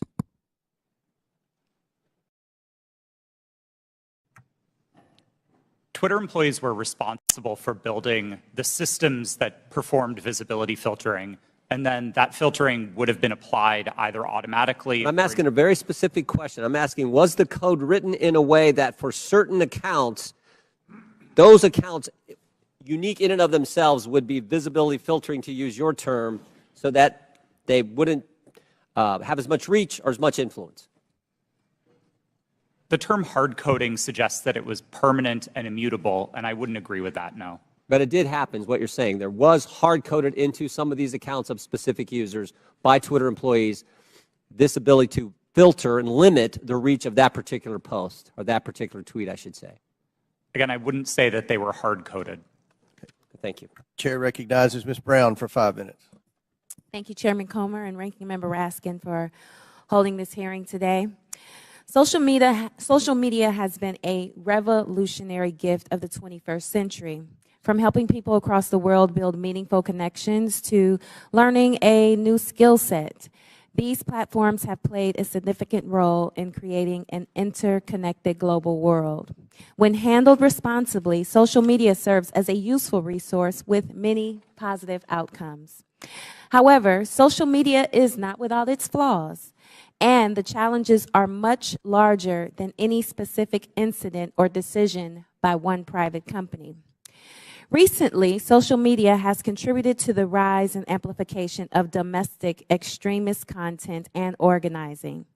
This is extremely concerning and, unfortunately, is contributing to the division of our society. According to an Anti-Defamation League survey, 66% of the LGBTQ+ respondents, that's a full 2/3, experienced harassment online. 37% of Jewish respondents and 34% of African Americans respondents said the same. This is truly disturbing. The power that social media has to inspire real-world action, both good and bad, is well known to all of us. And sadly, the hate online does not stay online. Social media has the power to influence not just here at home, but those who are watching us abroad. For example, an online disinformation campaign by a hostile foreign power can have the power to sway a close election. So, Mr. Roth, in a recent interview, you stated, and I quote, beginning in 2017, every platform, Twitter included, started to invest really heavily in building out an election integrity function. So I ask, were those investments driven in part by bipartisan concerns raised by Congress and the U.S. government after the Russian influence operation in the 2016 presidential election? Thank you for the question. Yes, those concerns were fundamentally bipartisan. The Senate's investigation of Russian active measures was a bipartisan effort. The report was bipartisan. And I think we all share concerns with what Russia is doing to meddle in our elections. Thank you so much. Did those investments include better information sharing mechanisms with the federal government? Yes. I think one of the key failures that we identified after 2016 was that there was very little information coming from the government and from intelligence services to the private sector. The private sector had the power to remove bots and to take down foreign disinformation campaigns, but we didn't always know where to look without leads supplied by the intelligence community. That was one of the failures highlighted in the Senate Intelligence Committee's report and in the Mueller investigation, and that was one of the things we set out to fix in 2017. Thank you for that. And Mr. Roth, were those communication channels useful to Twitter as it worked to combat foreign influence operations? Absolutely. I would say they were one of the most essential pieces of how Twitter prepared for future elections. Thank you so much. So clearly, we must come together as a committee to stand up and protect our country from foreign election interference and disinformation. I sincerely look forward to spending more time with this committee, working to understand how to fight back against our adversaries and strengthen our democracy. And with that, Mr. Chairman, I yield back. Thank you very much. Chair recognizes Ms. Green for 5 minutes. Thank you, Mr. Chairman. Mr. Baker, Ms. Gaddy, Mr. Roth, and Ms. Navaroli, you can consider your speech canceled during my time because you canceled mine. You see, you permanently banned my personal Twitter account, and it was my campaign account also. So let's talk about election interference, shall we? January 2nd, 2002, you permanently banned my Twitter account. This was the account that I would put my campaign ads on, raise money on, fight back when attacked with lies, and be able to talk to my voters in my district. But you banned it. And then let me explain. My account was not reinstated until November 21st, 2022. That was after my election on November 8th. You know, at your company or your former company where you worked, Twitter employees, over 98% of them donate to Democrats. So while you coordinated with DHS, the FBI, the CIA, our government, and outside groups to permanently ban, shadow ban conservative Americans and candidates like me and the former president of the United States, President Donald J. Trump, you were censoring and wrongfully violating our First Amendment free speech rights. Guess what? None of you hold security clearances. None of you are elected, and none of you represent 750,000 people like I do. Let's explain. 52 United States Law 10101. No person shall intimidate, threaten, coerce, or attempt to stop any other person for the purpose of interfering with their rights to vote or to vote as he may choose. You didn't shadow ban or permanently ban my Democrat opponent. No, you did that to me. And that was wrong, and it was against the law. You see, not only that, was it me that you violated my First Amendment rights, you violated countless conservative Americans. These were doctors that were trying to tell the truth about COVID, doctors that were having success treating people with ivermectin that you all would not allow to be talked about on your platform. These were parents complaining about their school boards, teaching gender lies in their schools, biological males entering their daughters' bathrooms and sports. These were also people questioning the 2020 election. And guess what? That's Americans' First Amendment right. These were people talking about voting machines. You know what? Democrats did that in 2019, before the 2020 election. On Twitter, people could question elections such as 2016, saying Hillary won, but in 2020, no one could question elections saying Trump won. You abuse the power of a large corporation, big tech, to censor Americans. And you want to know something? Guess what? I'm so glad that you're censored down. I'm so glad you've lost your jobs. Thank God Elon Musk bought Twitter. And you know what? Let's talk about something a little bit further. It's amazing to me, Mr. Roth, as the head and trust of safety at Twitter, your ability, or should I say inability, to remove child porn. Now, here's something that disgusts me about you. In your doctoral dissertation entitled Gay Data, you argued that minors should have access to Grindr, an adult male gay hookup app. Minors? Really? You know, Elon Musk took over Twitter and he banned 44,000 accounts that were promoting child porn. You permanently banned my Twitter account, but you allowed child porn all over Twitter. Twitter had become a platform, you said, connecting queer young adults. You also wrote on Twitter in 2010, can high school students ever meaningfully consent to sex with their teachers? In 2021, while you were the director of trust and safety on Twitter, an underage boy and his mother announced a lawsuit against Twitter because Twitter was benefiting from and refused to remove a lewd video featuring this boy and another minor. That is repulsive. But you violated me. What were my tweets? Okay, let's talk about them. I was talking about the deaths being reported on VAERS. By the way, that's on the CDC website. I was also saying that I didn't think any entity should enforce a non-FDA approved vaccine or mask.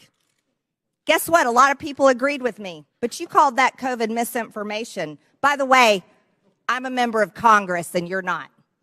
I also said the controversial COVID-19 vaccines should not be forced on our military. You want to know something? Republicans stopped that in the NDAA. Ladies, time has expired. And your time has expired. I yield back. Thank you, Mr. Chairman. Chair recognizes Mr. Gomez. Thank you, Mr. Chairman. Mr. Roth, please explain to us why Ms. Marjorie Taylor Greene, or the representative from Georgia, was removed from Twitter. Thank you for the question, Congressman. My recollection is that her personal account was banned from Twitter after repeated written notices due to repeated violations of the Twitter rules. Can you add a little specificity to the violation of the Twitter rules?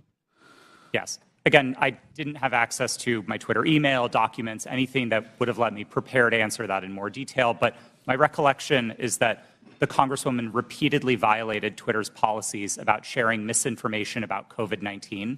She received multiple written warnings about that conduct. She received multiple timeouts related to that conduct. And then ultimately, consistent with the written and published policy, those repeated violations resulted in her account being permanently suspended. Mr. Chairman, so in essence, I'd like to make a point of personal privilege. It's still my time. We'll stop. It's still my clock. It's still my time. Mr. Chairman. Point of order by Mr. Raskins. Yeah, I don't believe that members of this committee have the right to interrupt someone's testimony because their Point name of was personal privilege. And- You were mentioning my name, Mr. Raskin. Yeah, no, I understand, but that's not the rule, Ms. Green. I don't think a member. That is the rule in Congress. Well, then I'd like we can take a point I'd like of the personal parliamentarian privilege. to rule on whether any member of this committee has the right to interrupt a witness's testimony because they mentioned the name of a member of Congress. You mentioned my name, Mr. Raskin. Yeah, I'm not testifying. Chair recognizes Ms. Green. Thank you, Mr. For your Chairman. point of privilege, very briefly. Thank you. For Mr. Roth, who made you in charge of what is true and what's not true? Does she get to reopen her question? No, we'll go back to Mr. Gomez, and Mr. Gomez, please remember the decorum of the committee. The clock. We'll restart the clock now. You didn't lose any time. Chair recognizes Mr. Gomez. Thank you so much. The gentle lady from Georgia was suspended from Twitter for knowingly and consistently spreading conspiracy theories about COVID-19 vaccine, right? Which is shameful, especially in a pandemic where a million people have lost their lives. With that, I yield my rest of my time to the gentleman from New York, Mr. Goldman. Thank you, Mr. Gomez. Let's talk about the so-called Twitter files, which my Republican colleagues seem to think are God's gift to journalism. In one about the Hunter Biden laptop, the author says that every single fact in the New York Post story was accurate. And Chairman Comer, I notice you blew up the cover of that New York Post story, which I appreciate you doing that because I'd like to dig into this article. The very first paragraph says Hunter Biden introduced his father to a top executive at a Ukrainian energy firm less than a year before the elder Biden pressured government officials in Ukraine into firing a prosecutor who was investigating the company. That is false. 100% false. Is the gentleman sure about that? Yes, in fact, I am sure about that. And as the lead counsel in the first impeachment investigation, we proved that he was actually fired because he was not prosecuting corruption, not that he was fired because he was prosecuting corruption. Corruption of the president's son's company. I'm sorry, would the gentleman yield corruption of the president's son's company? I'd like to reclaim my time. Gentleman's recognized. The fact that Joe Biden fired, consistent with U.S. policy and every single European country, the prosecutor general in Ukraine because he did not prosecute corruption, including at companies like Burisma, has been proven over and over and over. And if you want to know who actually prosecuted Burisma, Chairman Comer, you should talk to the British authorities, because they were the ones who were prosecuting Burisma, and they couldn't get any cooperation from the Ukrainian prosecutor general. So that's why he was fired. So right off the top, the very first paragraph of this so-called bombshell story is completely false. Now, what is the allegation that we are hearing from our Republican colleagues about the connection to Joe Biden and Burisma? It is an email from a Burisma employee thanking Hunter Biden for organizing a meeting with the Vice President Biden. We know nothing about the substance of that meeting. We know nothing about how long they met. It was not on Vice President Biden's schedule. And in fact, I would ask my Republican colleagues, do you meet with foreign businessmen? Do you meet with foreign diplomats? If we were to say to you every single time you met with somebody that you discussed something that you're voting on, how would you react? It's preposterous. And Chairman Comer, you have said in your opening statement that Joe Biden lied to the American people. That is a bold, bold accusation. And so far, we've seen no actual evidence of any lies or any support for Joe Biden being involved in anything having to do with Ukraine other than promoting U.S. foreign policy. And I hope that you are not abusing the power as chairman of this committee, and that you are not wasting taxpayer dollars on a fishing expedition into a civilian child of a president for political purposes. I yield back. The gentleman yield to a quick question. You don't have to. It's your choice. You yield. Yeah, please. So, I would love to discuss this. are you admitting that Joe Biden did get the prosecutor in Ukraine fired? I think it's very clear that Vice President Biden, along with all of our allies in Europe, pressured Ukraine to fire a corrupt prosecutor general who was not charging corruption cases that would have included potentially Burisma. Corruption with his son's company? Yes. In fact, if what he wanted was the prosecutor general to prosecute corruption, and the allegations that you are making and that the Russians are making, because this is all part of Russian propaganda, is that Burisma was corrupt and Joe Biden was trying to stop an investigation into Burisma. That is categorically false, and there is no evidence of it. Mr. Chairman, we're going to recognize one more speaker. We've been requested by the presenters for a brief bathroom break. If you'll allow us, we have one more questioner, and then we'll take that break. Chair recognizes Mr. Timmons for 5 minutes, and then we'll have a 5 to 10 minute break. Mr. Timmons. Thank you, Mr. Chairman. We have a big picture problem right now, and we're talking about Twitter specifically and Hunter Biden's laptop, but it's not just that. It's the general trend of the media, social media, the FBI, DOJ, doing one side's bidding. That's the issue. There's mistakes that have been made, and we keep looking back at these mistakes and say, oh, that shouldn't have happened that way. We are going to have a new policy to avoid that from happening again. But every mistake benefits one side. Every mistake benefits one side. Let's go back to 2016. The Democrat National Committee and the Clinton campaign paid Fusion GPS to fabricate the Steele dossier, which was the basis of this entire Russia collusion investigation. Special counsel, we spent $40 million pursuing it. There was no evidence of the Trump campaign colluding with Russia. There was none. It was actually fabricated by the Democrats and the Clinton campaign to create a narrative to damage President Trump. So that was a mistake. We all know that now. That was the conclusion of that investigation. And as a side note, that's why Adam Schiff is no longer on Intel, because he lied about that investigation. He said, as the chair of Intel, I have all this information. He abused his position, and that's why he was removed from Intel. So next, we go to 2020. Another mistake. We have something that is real labeled as something that is fake. We tell the American people that we're going to have an honest, open conversation about issues, about challenges that our country faces, and everybody has their own facts. Congressman from New York is mentioning his facts. It's just very bizarre that Hunter Biden making tens of thousands of dollars a month with no credentials from a business in Ukraine, whether they're being investigated, who knows? I mean, these are all speculation, and it's something the American people can't really digest because we don't know the answers to it. And when we're told the answers by our government, by big corporations, by big tech, and they're repeatedly wrong, it creates a trust issue. It creates a trust issue. So the American people do not trust what they're being told. They do not trust what they're being told. We're going to dig into the Hunter Biden laptop briefly. Jack Dorsey has said that he did not make that decision. Ms. Gaddy, did you make the decision to censor the Hunter Biden laptop story? Yes, I was involved in that decision. Who was the final arbiter? Because Mr. Roth has said he disagreed with that decision. Who was the final person that said, we're going to do this? I ultimately approved that decision. Okay, thank you. Mr. Roth, you have said previously that you did not believe that the New York Post story violated any policy. You've said that multiple times today. How many times, other than this one, did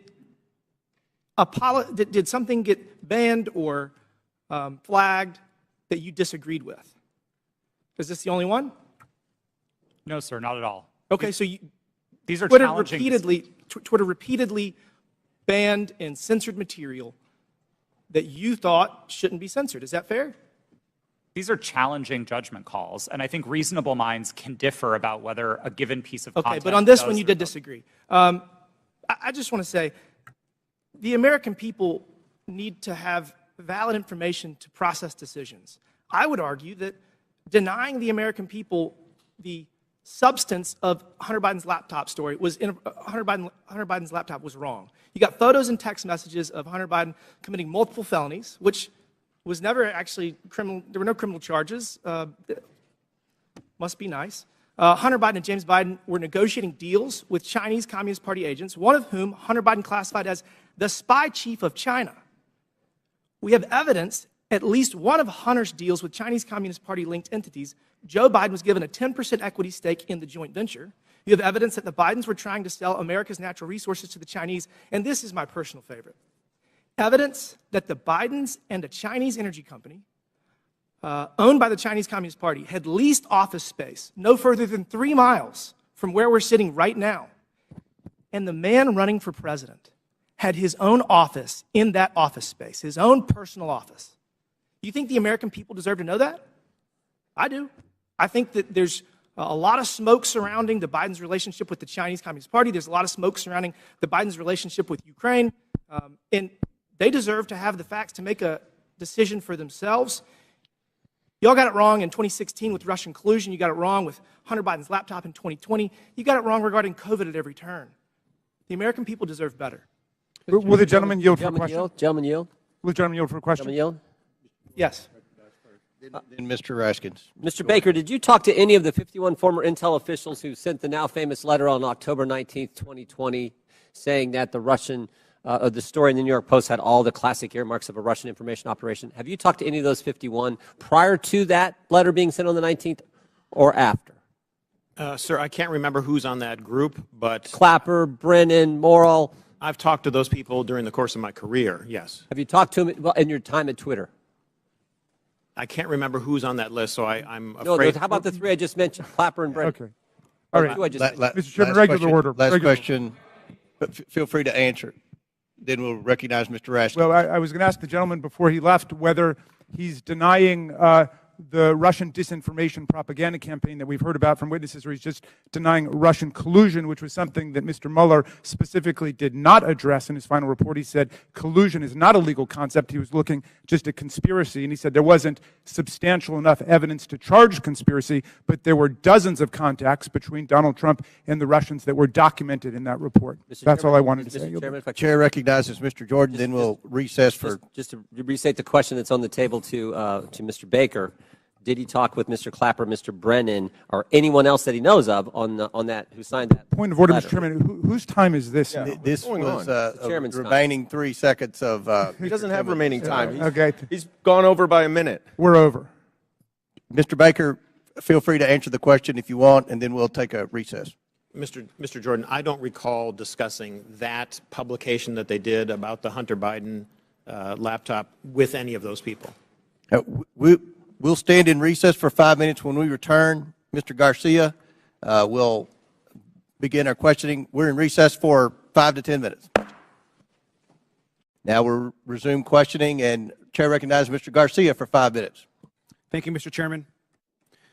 Thank you, Mr. Chairman. I want to thank our witnesses, and I just want to start off also by just apologizing to our witnesses, in particular Mr. Roth, for just the homophobic rant and comments that were recently just made from the gentle lady from Georgia. That was really shameful. And I know that we're here to talk about serious issues, and we're having conversations about Grindr and other issues, which is not really what this hearing is about. So apologize to all of our witnesses. Want to note that I am someone that you would probably call a Twitter super user. I use the social platform constantly. I communicate regularly. It's how I get my news. It's how I find out what's happening in popular culture. And I admire what Jack Dorsey, Evan Williams, and Christopher Stone actually tried to build as a company. I wish I could say the same for what the platform is today. I think to me and to many other users, we've seen the site currently degraded.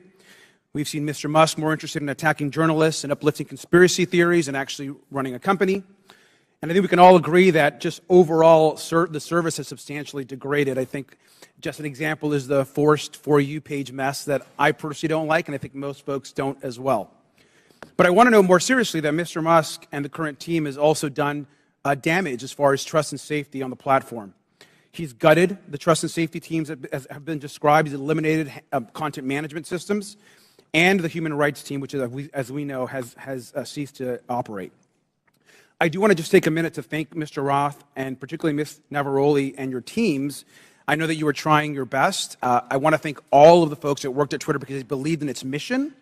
A mission I'm not sure holds true today completely, but it's one that I know a lot of folks worked on. And so just thank you for that work. And mistakes were made, and clearly you have actually lived up to those mistakes and the issues that have existed. But I especially want to thank you for your work around the pandemic. The pandemic took over 1 million American lives, 1,300 in my own city back home. And your decisions in content moderation actually saved countless lives in this country, including the work you did by moderating or banning members even of this committee who peddled in lies and were actively causing death and harm to others. And so for that work on content moderation, I want to thank you. And I want to go back to something that Mr. Roth said briefly. You had mentioned earlier in this hearing that you thought that currently there's still systemic election interference and interference happening. How serious do you think the current threat from Russia and other countries is to current election interference? I think we can look to the evidence from the midterms to know that these campaigns are ongoing and they are serious. And it's not just Russia, Iran, and China, though they are the big players. There's now a playbook for how election interference works. And it's unfortunately all too cheap and all too easy for countries to try to carry this out.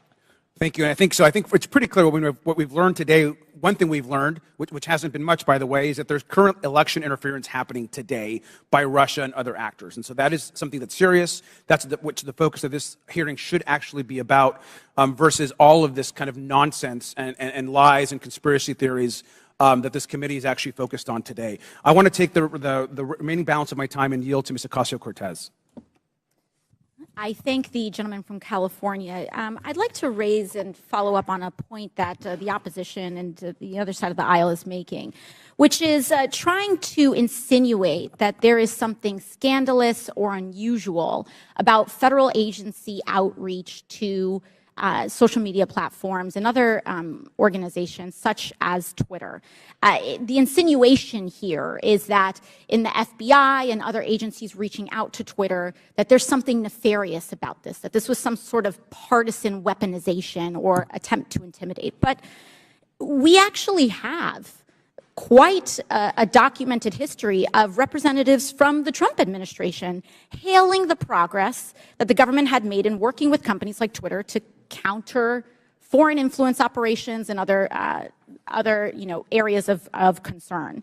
In early March 2020, right before the Super Tuesday primary election, several Trump administration officials, including Mike Pompeo, Bill Barr, Chad Wolf, and acting director of national intelligence, Richard Grenell, issued a statement praising the government's cooperation with the private sector to fend off foreign interference and said that relationship was, quote, stronger than it's ever been. This was around this whole time where there's this grievance around this. And listen to what DHS Secretary Chad Wolf had to say just weeks before the 2020 presidential election. We now have direct lines of communication with tech and social media companies and election officials so that both parties can seamlessly take action against false information spreading online. I would argue that this information from the Trump administration would say that they would support your decision in temporarily suspending this disinformation that seemed to be coming out from the New York Post. So with that, I yield back to the chair. Gentlelady yields back. Chair recognizes Mr. Burchett for 5 minutes. Thank you, thank you, Mr. Chairman. Ms. Gaddy, Charlie Kirk and Dan Bongino are conservative commentators. Is that a fair characteristic? Just yes or no would be fine. I believe so, but I'm not familiar with them. Okay. The posters behind me show the side of Twitter that is not available to users. Is that correct? This appears to be a view of some of our agent tooling, but I do not have access to that, so I'm not very familiar with that. Okay. Well, Ms. Gaddy, the labels identify status that have been assigned to these accounts. Is that correct? I don't know. Ma'am, these are your internal things. You're telling me you don't receive these, you don't know what they mean?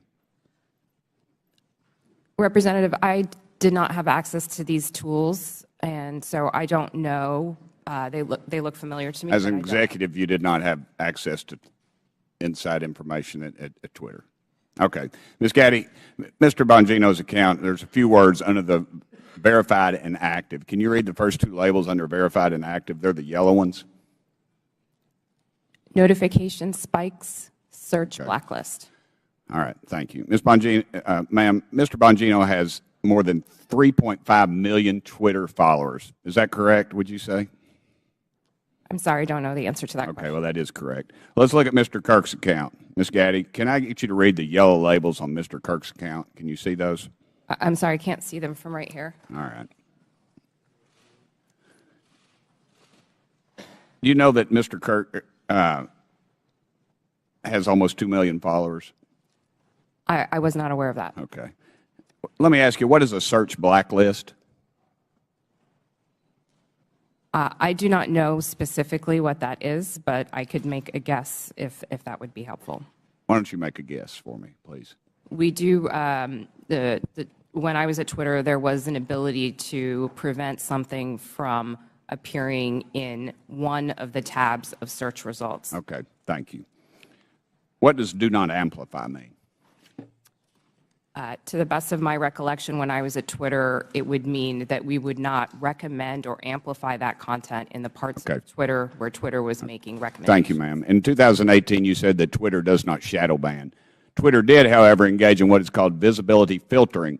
One Twitter employee described visibility filtering as a way for us to suppress what people see to different levels. Do you agree with that characterization? I'm sorry, can you please repeat the question?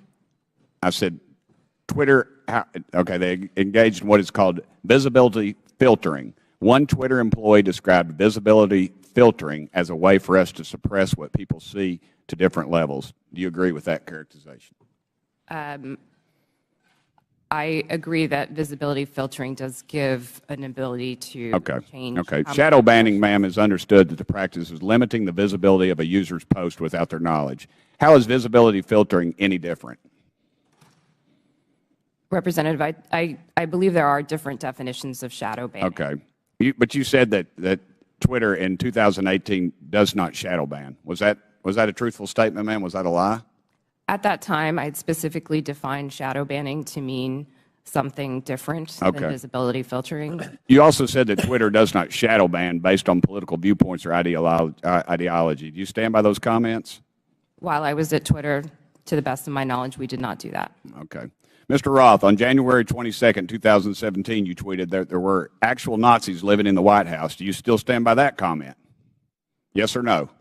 Sir, I regret the language I used. No, I do not. Okay. Mr. Roth, earlier in your testimony, you said you regretted tweeting that, quote, actual Nazis are living in the White House. However, Iran's Ayatollah sent anti-Semitic tweets, one stating, quote, Israel is a malignant, cancerous tumor that has to be removed and eradicated. Yes or no, did Twitter ever ban the Ayatollah or remove this hateful anti-Semitic tweet? Yes or no? To the best of my knowledge, Twitter did not remove that tweet. The answer is no. Mr. Chairman, it's clear that conservative voices are being silenced on social media in the mainstream. I appreciate this hearing. I might also suggest we look into holding one on DirecTV, Newsmax, and OAN. I give the rest of my time to Mr. Jordan. I thank the gentleman for yielding and for his good questions. So the user knows when their account's been suspended or blocked, but they don't know when they have some of these gold terms that were under Mr. Bongino and Mr. Kirk. Is that right, Mr. Roth? As of the time that I worked at Twitter, yes, that's correct. So they don't know if they're on the search blacklist. They don't know if they're on the do not amplify. They don't know that. That's correct. Twitter did not disclose that. So you did that to these two accounts. What I want to know did you know, Mr. Roth, if that was at the prompting of anyone from the government? Gentleman's time's expired, but please answer the question. No, sir, I'm not aware of any requests or orders or demands or anything from the government requesting that visibility filtering be applied to those accounts or any others. Chair recognizes Mr. Frost for 5 minutes. Thank you, Mr. Chairman. Look, I mean, I've been sitting here for over 2 hours, and I'm still not really seeing the point of this hearing. Is it to solve the problems of the American people, what people are struggling with? No. We get it. My Republican colleagues wish that the Hunter Biden story would have helped them win the 2020 election, and that didn't happen. And so they're angry about it, and that's the point of this hearing. You know, it was actually the foundation of the chairman's opening statement. It's why he brought up that poll on the 2020 election. That's what this is all about. And so I want to say to my colleagues, don't worry. There's still many platforms you can spread disinformation on, Parler, Truth Social, that have questionable editorial policies but aren't here today. There was no collusion, as the witnesses have said, under oath. There was no pressuring from the United States government, as we heard under oath. We're wasting our time here bullying former Twitter employees. So that way, it's calling the ref. So that way, in the future, when they want disinformation to be put on the internet, social platforms will be scared to call them out down the road. It's called calling the ref. But let's talk about the root of this hearing.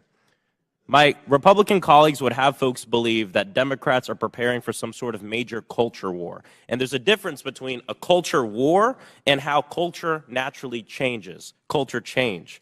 Some on this committee are very resistant to culture change. I mean, just yesterday we heard a member equate immigration negatively to changing our culture, black and brown folks coming to our country.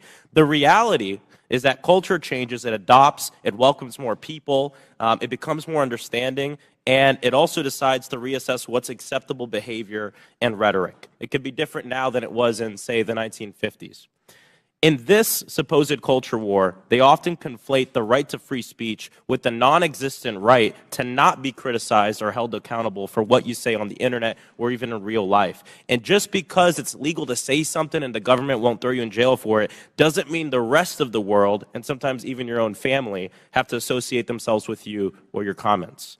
Mr. Roth, you helped set up content moderation policy at Twitter. What type of user tweets were more likely to get limited? Did it have to do with racism, sexism, homophobia, violence, or were y'all looking for people who were supporting Donald Trump, President Trump, and limiting those?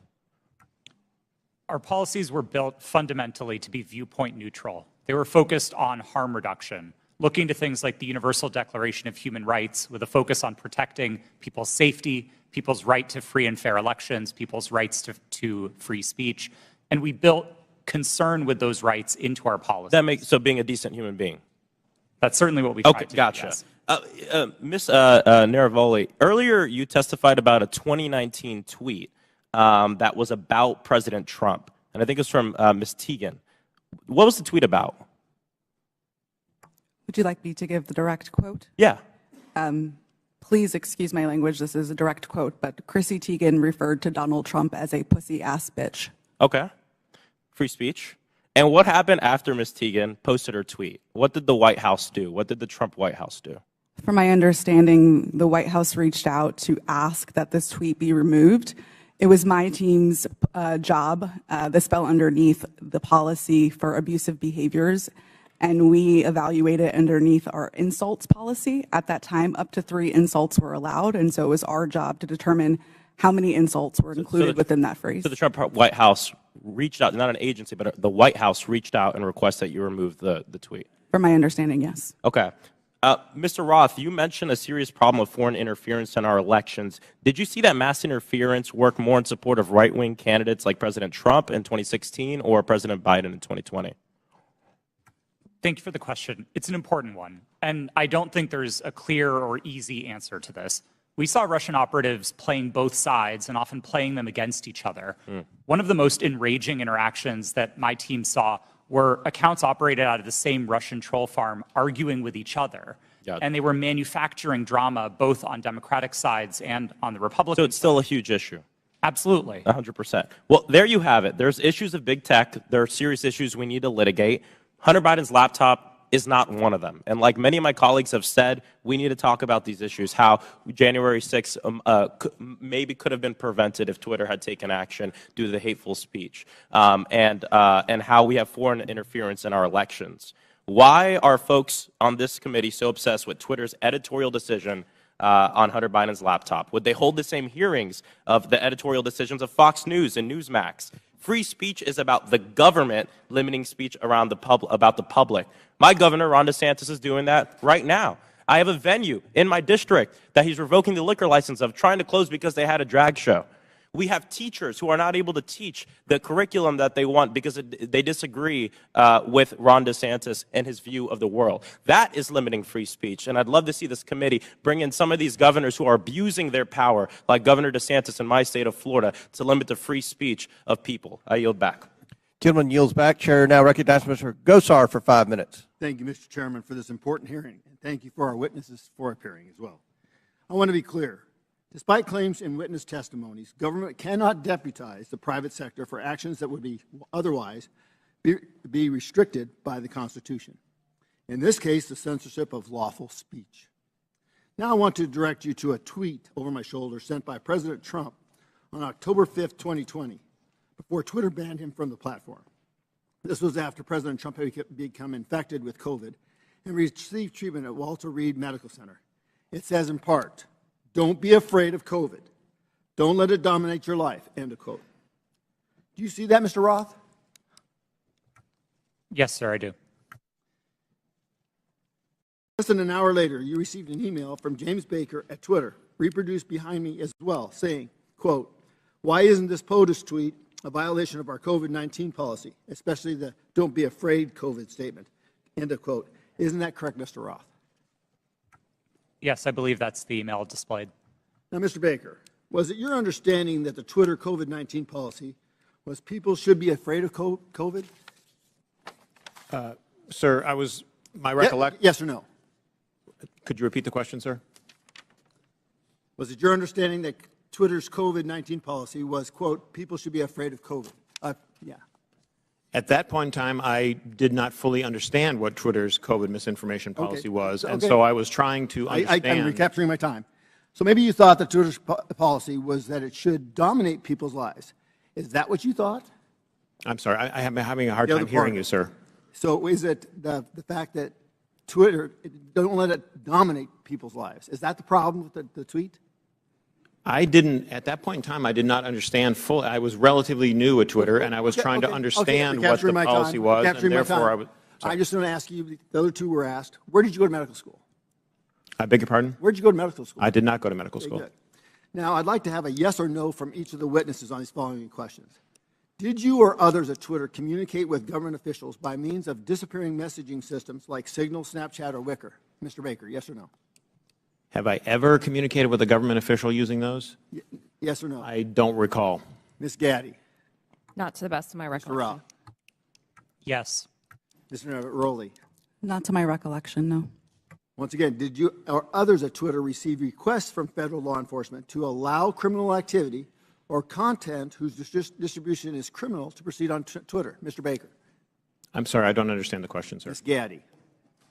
Can you please repeat the question, sir? Mr. Roth?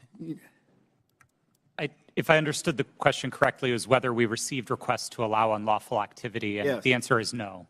Okay, Ms. Navaroli? Not to my knowledge, no.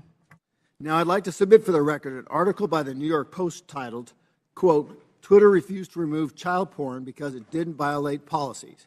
Ms. Gaddy, who was involved in this determination? I'm not familiar with this situation. Mr. Roth, are you familiar with it? No, sir, I'm not. Once again, I'd like a yes or no from each of the witnesses. Did you apply labels to users with an administrative tool to downrank them? Mr. Baker? I'm sorry, sir. I'm having a very hard time hearing your questions. Ms. Gaddy?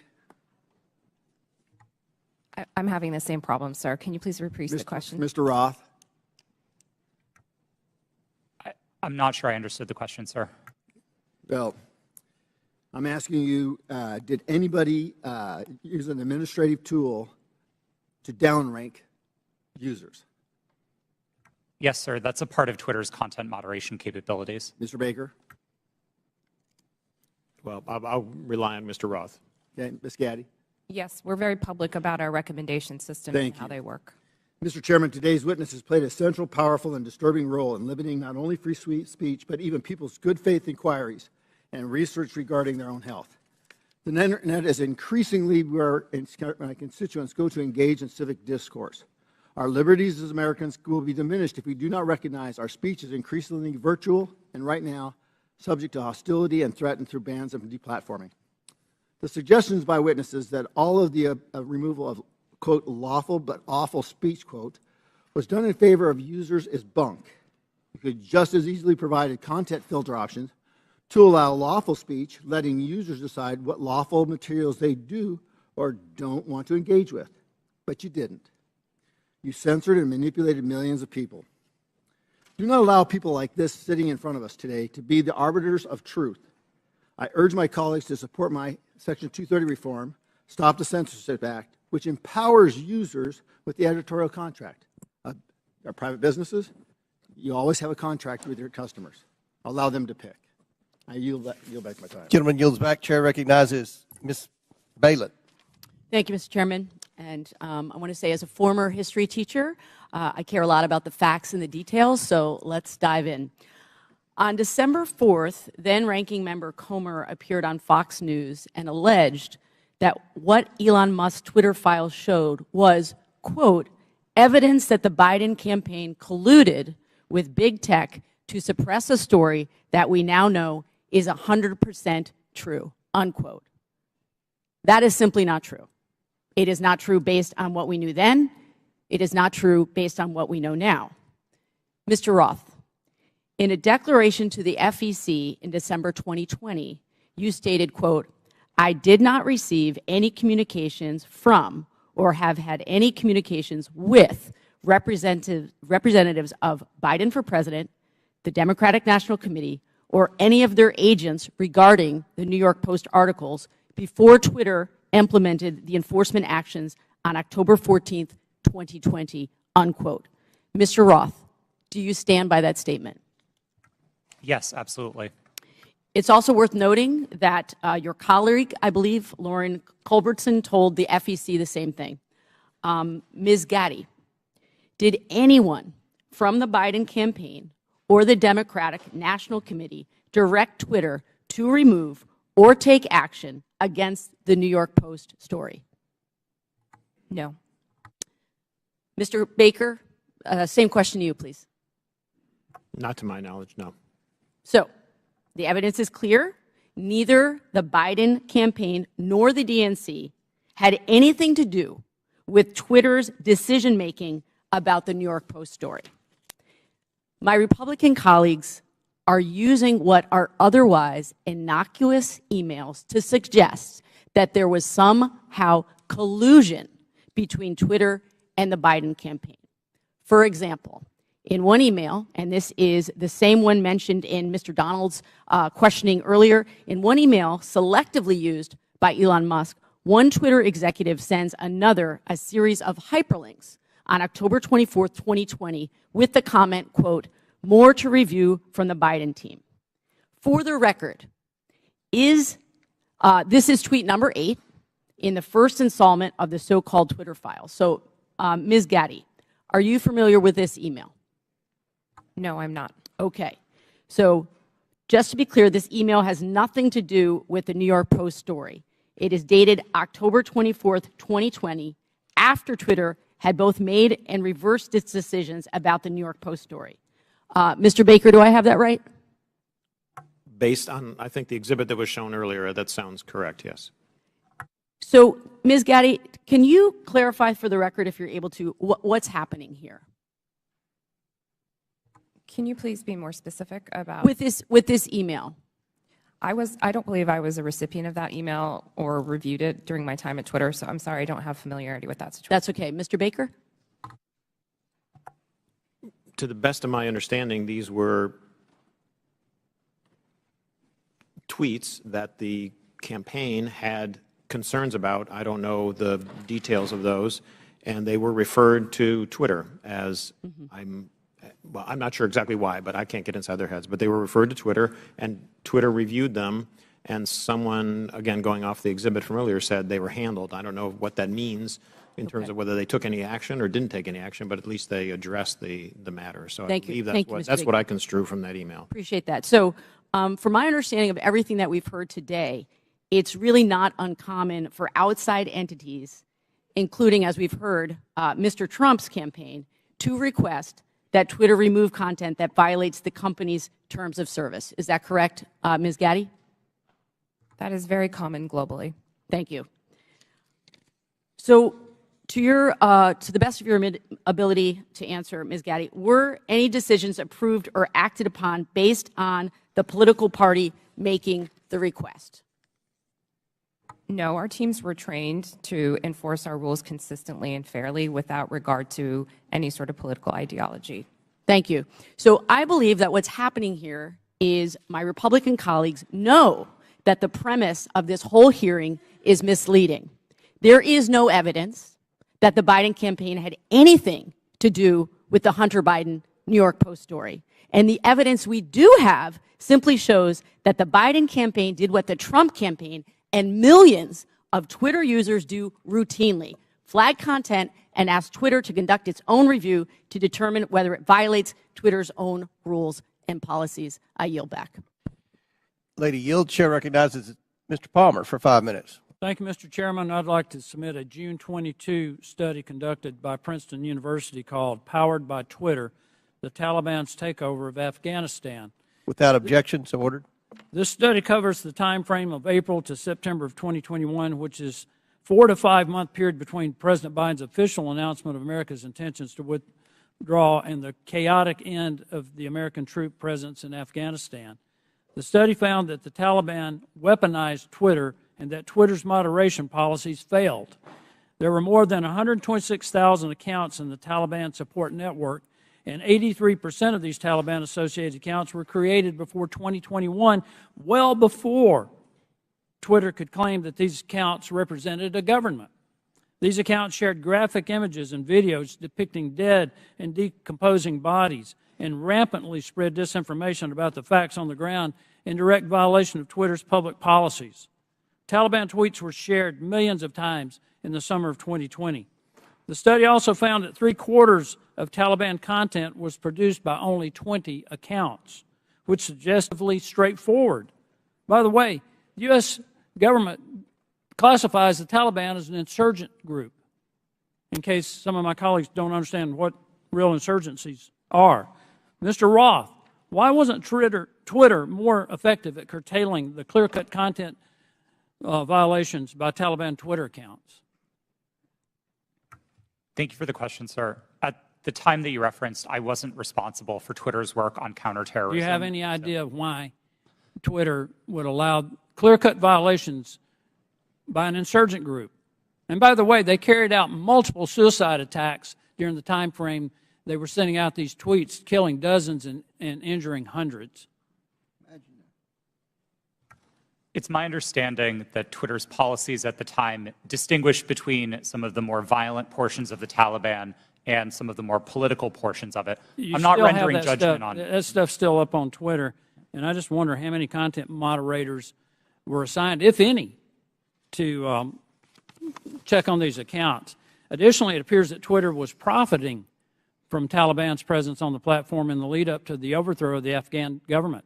Twitter placed ads from U.S. companies, including Amazon, Disney, McDonald's, and on the Twitter accounts of the Taliban news organization and their spokespersons and their senior leaders. Ms. Gaddy, did Twitter make money off placed ads on Taliban Twitter accounts on August 26, 2021, when 13 U.S. men and women died in a suicide bombing? I have no knowledge of this matter. You don't have any knowledge about whether or not these ads were up? I do not. According to Twitter, the decision to ban President Trump was after a close review of his tweets and the context around them, specifically how they are being received and interpreted on and off Twitter. On June 3rd, 2018, the Iranian Ayatollah Khomeini. Now, did Twitter do that?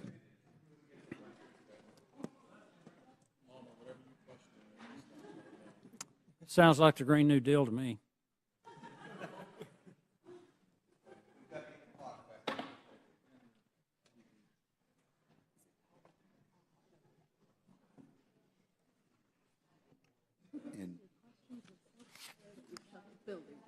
It's your fault, Coach.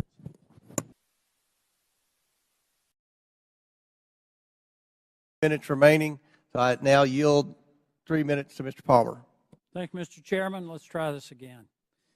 According to Twitter, the decision to ban President Trump was after a close review of his tweets and the context around them, specifically how they are being received and interpreted on and off Twitter. On June 3rd, 2018, the Iranian Ayatollah Khomeini tweeted, "Israel is a malignant, cancerous tumor in the West Asian region and has to be removed and eradicated. It is possible and it will happen." This tweet remains on Twitter to this day. Mr. Roth, how do you believe this tweet from the leader of Iran calling for the eradication of Israel was received and interpreted on and off Twitter? I couldn't say for sure how that tweet was interpreted. You would have a pretty good idea, though, of how many retweets and the amount of traffic it got. Only from what I can see in that illustration. Why does the Iranian leader who has explicitly pledged to eradicate the Jewish state of Israel get to remain on Twitter? Mr. Roth. Like all of Twitter's users, the Ayatollah is subject to the same set of rules. And while I can't speak for Twitter's decisions today, I can say that Twitter took a number of enforcement actions against the Ayatollah's account, the same way that we would against. That's still up. You understand how hypocritical this is, right? You banned a sitting U.S. president and a sitting member of Congress, Marjorie Taylor Greene, while a man who has pledged death to America and can openly call for the death of millions of Jewish people and yet not be removed from Twitter. You understand how that looks? How hypocritical that is? I'm asking Mr. Baker, Ms. Gaddy, Mr. Roth, Ms. Navarro. That's amazing. But it shows hypocrisy at Twitter. I want to pivot here, Mr. Chairman. Mr. Goldman made a very troubling statement claiming that as Vice President Joe Biden fired the Attorney General of Ukraine, since he had knowledge of this prior to becoming a member of Congress, Mr. Goldman should provide to the committee documentation about this action. We should know who authorized Vice President Biden to take this action against the Ukrainian Attorney General. We need to know, was there an investigation to justify the firing of the Ukrainian Attorney General? And if yes, who conducted it? He needs to provide all details involving this action, including Vice President Biden's threat to withhold $1 billion of U.S. funding if the Ukrainian AG was not fired, and who authorized Vice President Biden to make that threat. I would request that the committee look into this, and I yield back. Gentleman yields back. Chair now recognizes Ms. Lee for 5 minutes. Thank you, Mr. Chair. This has been an incredibly electric hearing. It'd be funny if it weren't real life. I understand my colleagues on the other side of the aisle want to be victims so very badly. But Ms. Navaroli, if I understand you correctly, public criticism and allegations of anti-conservative bias are actually making Twitter and other social media companies less willing to enforce their own policies against political conservatives, correct? Yes, that was my understanding based on research that was done at Twitter. Meaning the same Republicans insisting on making themselves a victim is working? Could you repeat the question? The same Republicans, folks on this panel who are insisting on making themselves victims in this conversation about Twitter censorship and other accusations they've made, is this working because of the conservative bias and the implications of it? Or the allegations of conservative bias? In other words, are the allegations of conservative bias making it harder for those in Twitter or those who are working there to enforce these policies against folks who incite hate speech or make Thank you for rephrasing that question, and thank you for asking it. Yes, these allegations are very much having an impact on the leadership within every social media company, as they hope to not receive allegations of being biased or in any way being politically leaning. Thank you. I'm not the only lawyer in the room. So you all know that while the Constitution does provide us the right to free speech, there are, of course, limitations. As Ms. Navaroli pointed out, we cannot yell fire in a crowded theater. Compromising freedom of speech may seem dangerous until we weigh that compromise against the men and women massacred in Buffalo, for instance, or the many other places where radicalized violent extremists found their motivation to kill on social media. This isn't about oppression. It's about public safety. This isn't about censorship. It's about protecting our democracy from misinformation. Ms. Navaroli, it was your job to decide whether someone was yelling fire in the theater. Could you describe the coded incitement to violence policy Twitter did not implement? Yes, thank you for that question. The coded incitement to violence policy was an incredibly nuanced policy that was created in order to fill the gaps that were existing in the already existing policies around violence. The policies around violence were explicit. So these were calls that said, I'm going to, I want to, I plan to, I wish to. Those sorts of incitements would have come down. Things like stand back, stand by. Things like I am locked and loaded and ready for a civil war were dog whistles that were not covered underneath the policy. Thank you. Could it have saved lives if it were implemented on January 5th, 2021, or possibly in November of 2020? I can't speculate as to what might have happened, and I do wish we would have acted. Thank you. Ms. Gaddy, the very same words that were plastered across Twitter were shouted at the January 6th insurrection. What threats do Americans face now that Elon Musk has removed all guardrails and welcomed back Donald Trump to the platform? Thank you for the question. I'm actually not really familiar with what the content moderation policies of Twitter are today. Okay, thank you. Social media platforms like Twitter must own up to their responsibility in spreading violence and chaos. I'd argue so too do members of this panel and institution. Thank you. I yield the balance of my time to Mr. Raskin. Thank you very much.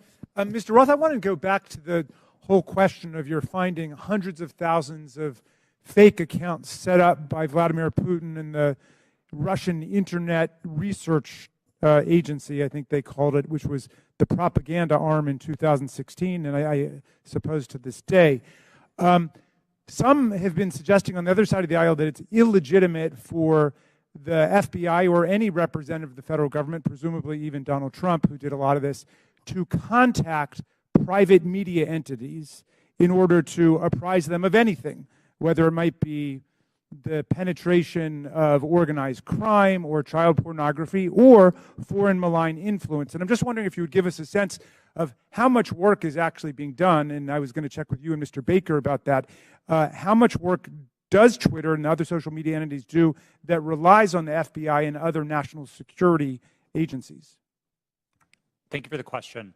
There is a considerable amount of work to address foreign disinformation at Twitter and also at other companies. And this work was reliant in part on intelligence shared with companies by law enforcement and by the intelligence community. I would regard that work as essential. At Twitter, we had dozens of people working just on these questions of election interference. Those teams no longer exist under Mr. Musk. And Mr. Baker, if you could. Thank you, sir. Just generally, I mean, it's a matter of public record that the FBI has worked with the public, including private entities, for decades. Indeed, they've had for some number of years now an office of, I think it's called Office of Public Sector Engagement.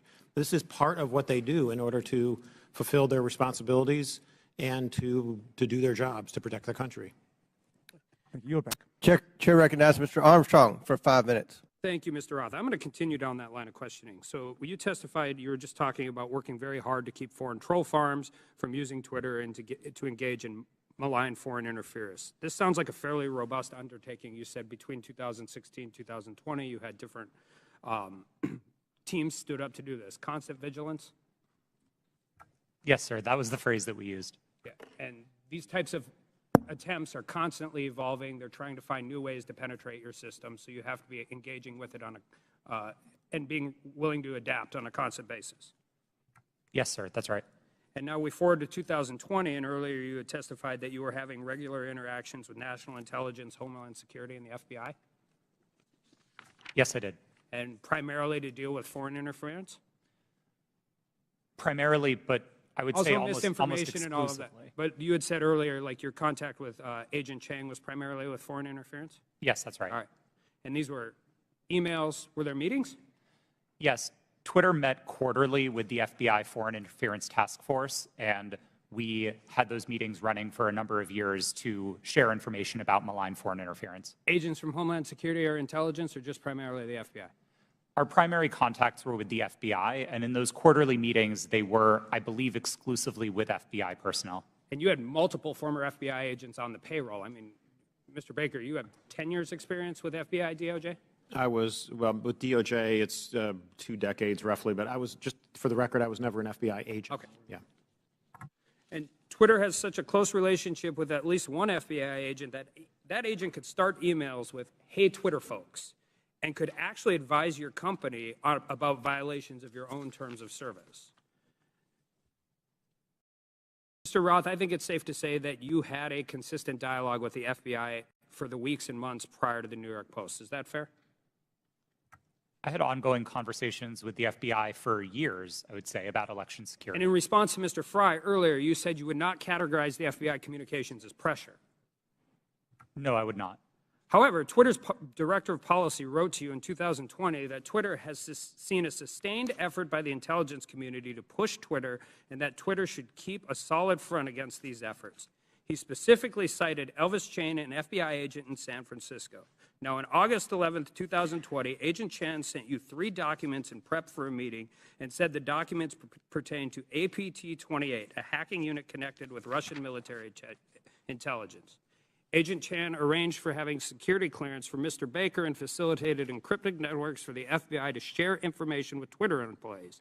And on October 14th of 2020, you stated that this feels a lot like somewhat of a subtle leak operation. Earlier today, you testified that you were following national experts on Twitter, national security experts on Twitter, as a reason to take down the New York Post story on Hunter Biden's laptop. Yes, sir, I did. So, after 2016, you set up all these teams to deal with Russian interference, foreign interference. You're having regular meetings with the FBI. You have connections with all of these different government agencies, and you didn't reach out to them once? Is that question in reference to the day of the New York Post Yeah. article? That's right. We generally did not reach out to the FBI to consult on content moderation decisions, especially where they related to domestic activity. It's not that we wouldn't have liked that information. We certainly would have. It's that I don't believe it would have been appropriate for us to consult with the FBI. In December of 2020, you did a declaration to the Federal Election Commission that the intelligence community expected a leak and a hack operation involving Hunter Biden. Recently, Mark Zuckerberg confirmed that the FBI warned Meta that there was a high effort of Russian propaganda, including language specific enough to fit the Hunter laptop Biden security story. You're talking to these people for weeks and months, years prior to this leaking. They have specifically told you in October that there's going to be a leak potentially involving Hunter Biden's laptop. They legitimately and literally prophesized what happened. And you didn't contact any of them? No, sir, I did not. Did they reach out to you? On and around that day, to the best of my recollection, no, they did not. So after the story was taken down and you guys did it and you personally disagreed with it, Ms. Gaddy, you said you did. Did you contact them and say, hey, is this what you were talking about?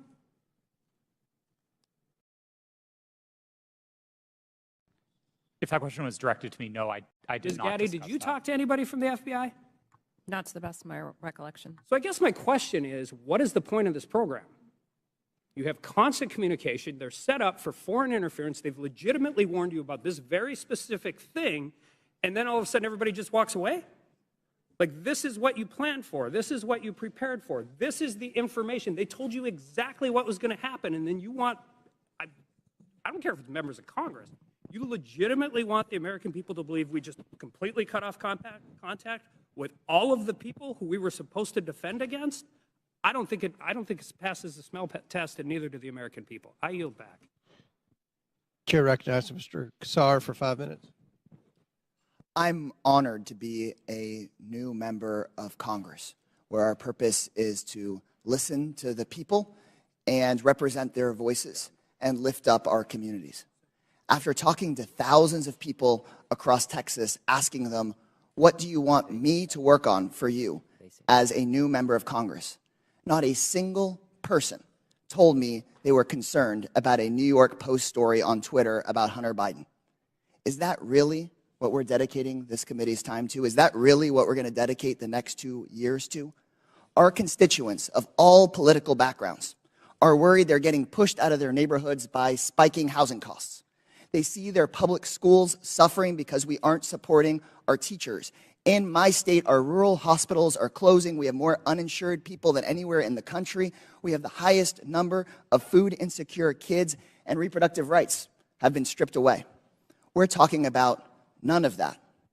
It seems to me that we're having these hearings so that people can beat their chest about Hunter Biden, maybe do some fundraising, get some headlines, and ironically post those on Twitter. If that's what House Republicans want to spend their time on, then that's their prerogative. But to me, it's a damn shame. We're here for a bigger purpose than that. Under the leadership of the legendary chairman, Jack Brooks from Texas, this committee implemented the Great Society through the creation of Head Start and the creation of Medicare. They investigated Watergate. They built the U.S. space program. Anything is possible if we all come together to work on what our constituents demand, if we make sure that we say to our constituents that your voice matters here.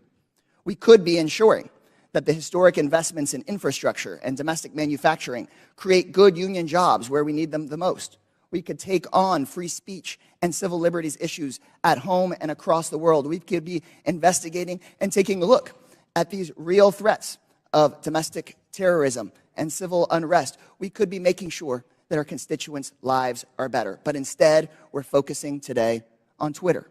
The American people deserve better. I yield back my time to Mr. Raskin.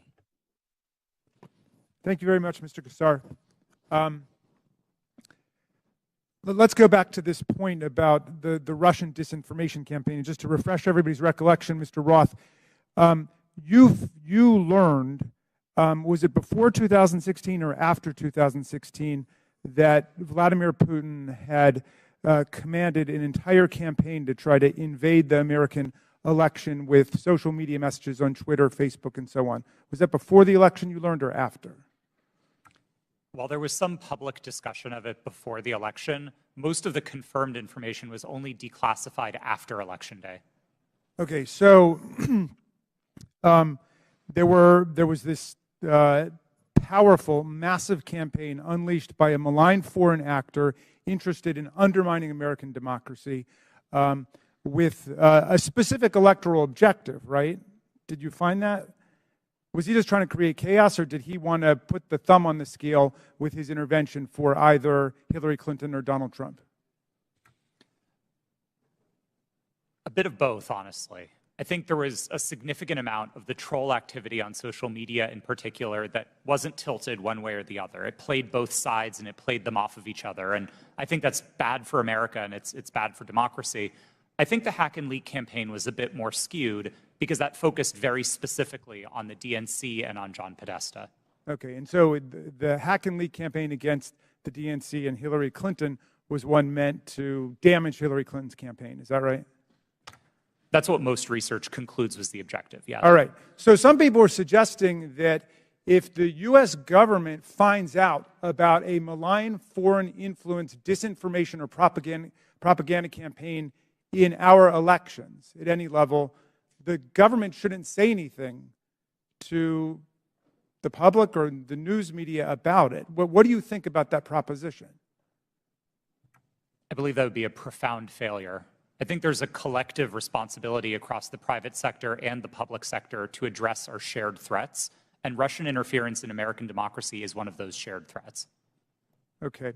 Ms. Gaddy, do you agree with that? Yes, I do. Okay. And just back to you, Ms. Navaroli, for a moment.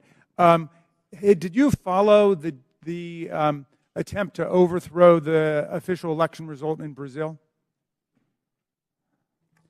I was not working at Twitter at the time, but I paid attention to the news, yes. Okay, and were you struck by any of the resemblances between what happened in Brazil and what happened here on January 6th? Yes, it was the exact same playbook that was played on January 6th, in which a ruling party claimed that an election was stolen and that misinformation continued to spread and lead to political violence. Thank you. I yield back, Mr. Chairman. Chair recognizes Mr. Fallon for 5 minutes. Thank you, Mr. Chairman. If there was ever, if there's ever a time where our government becomes the sole arbiter of truth, then we've lost the United States.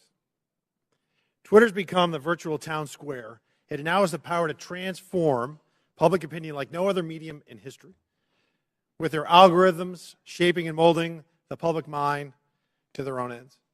Mr. Roth, to the best of your knowledge, what percentage of your colleagues when you worked at Twitter donated to Democratic causes or candidates in 2020?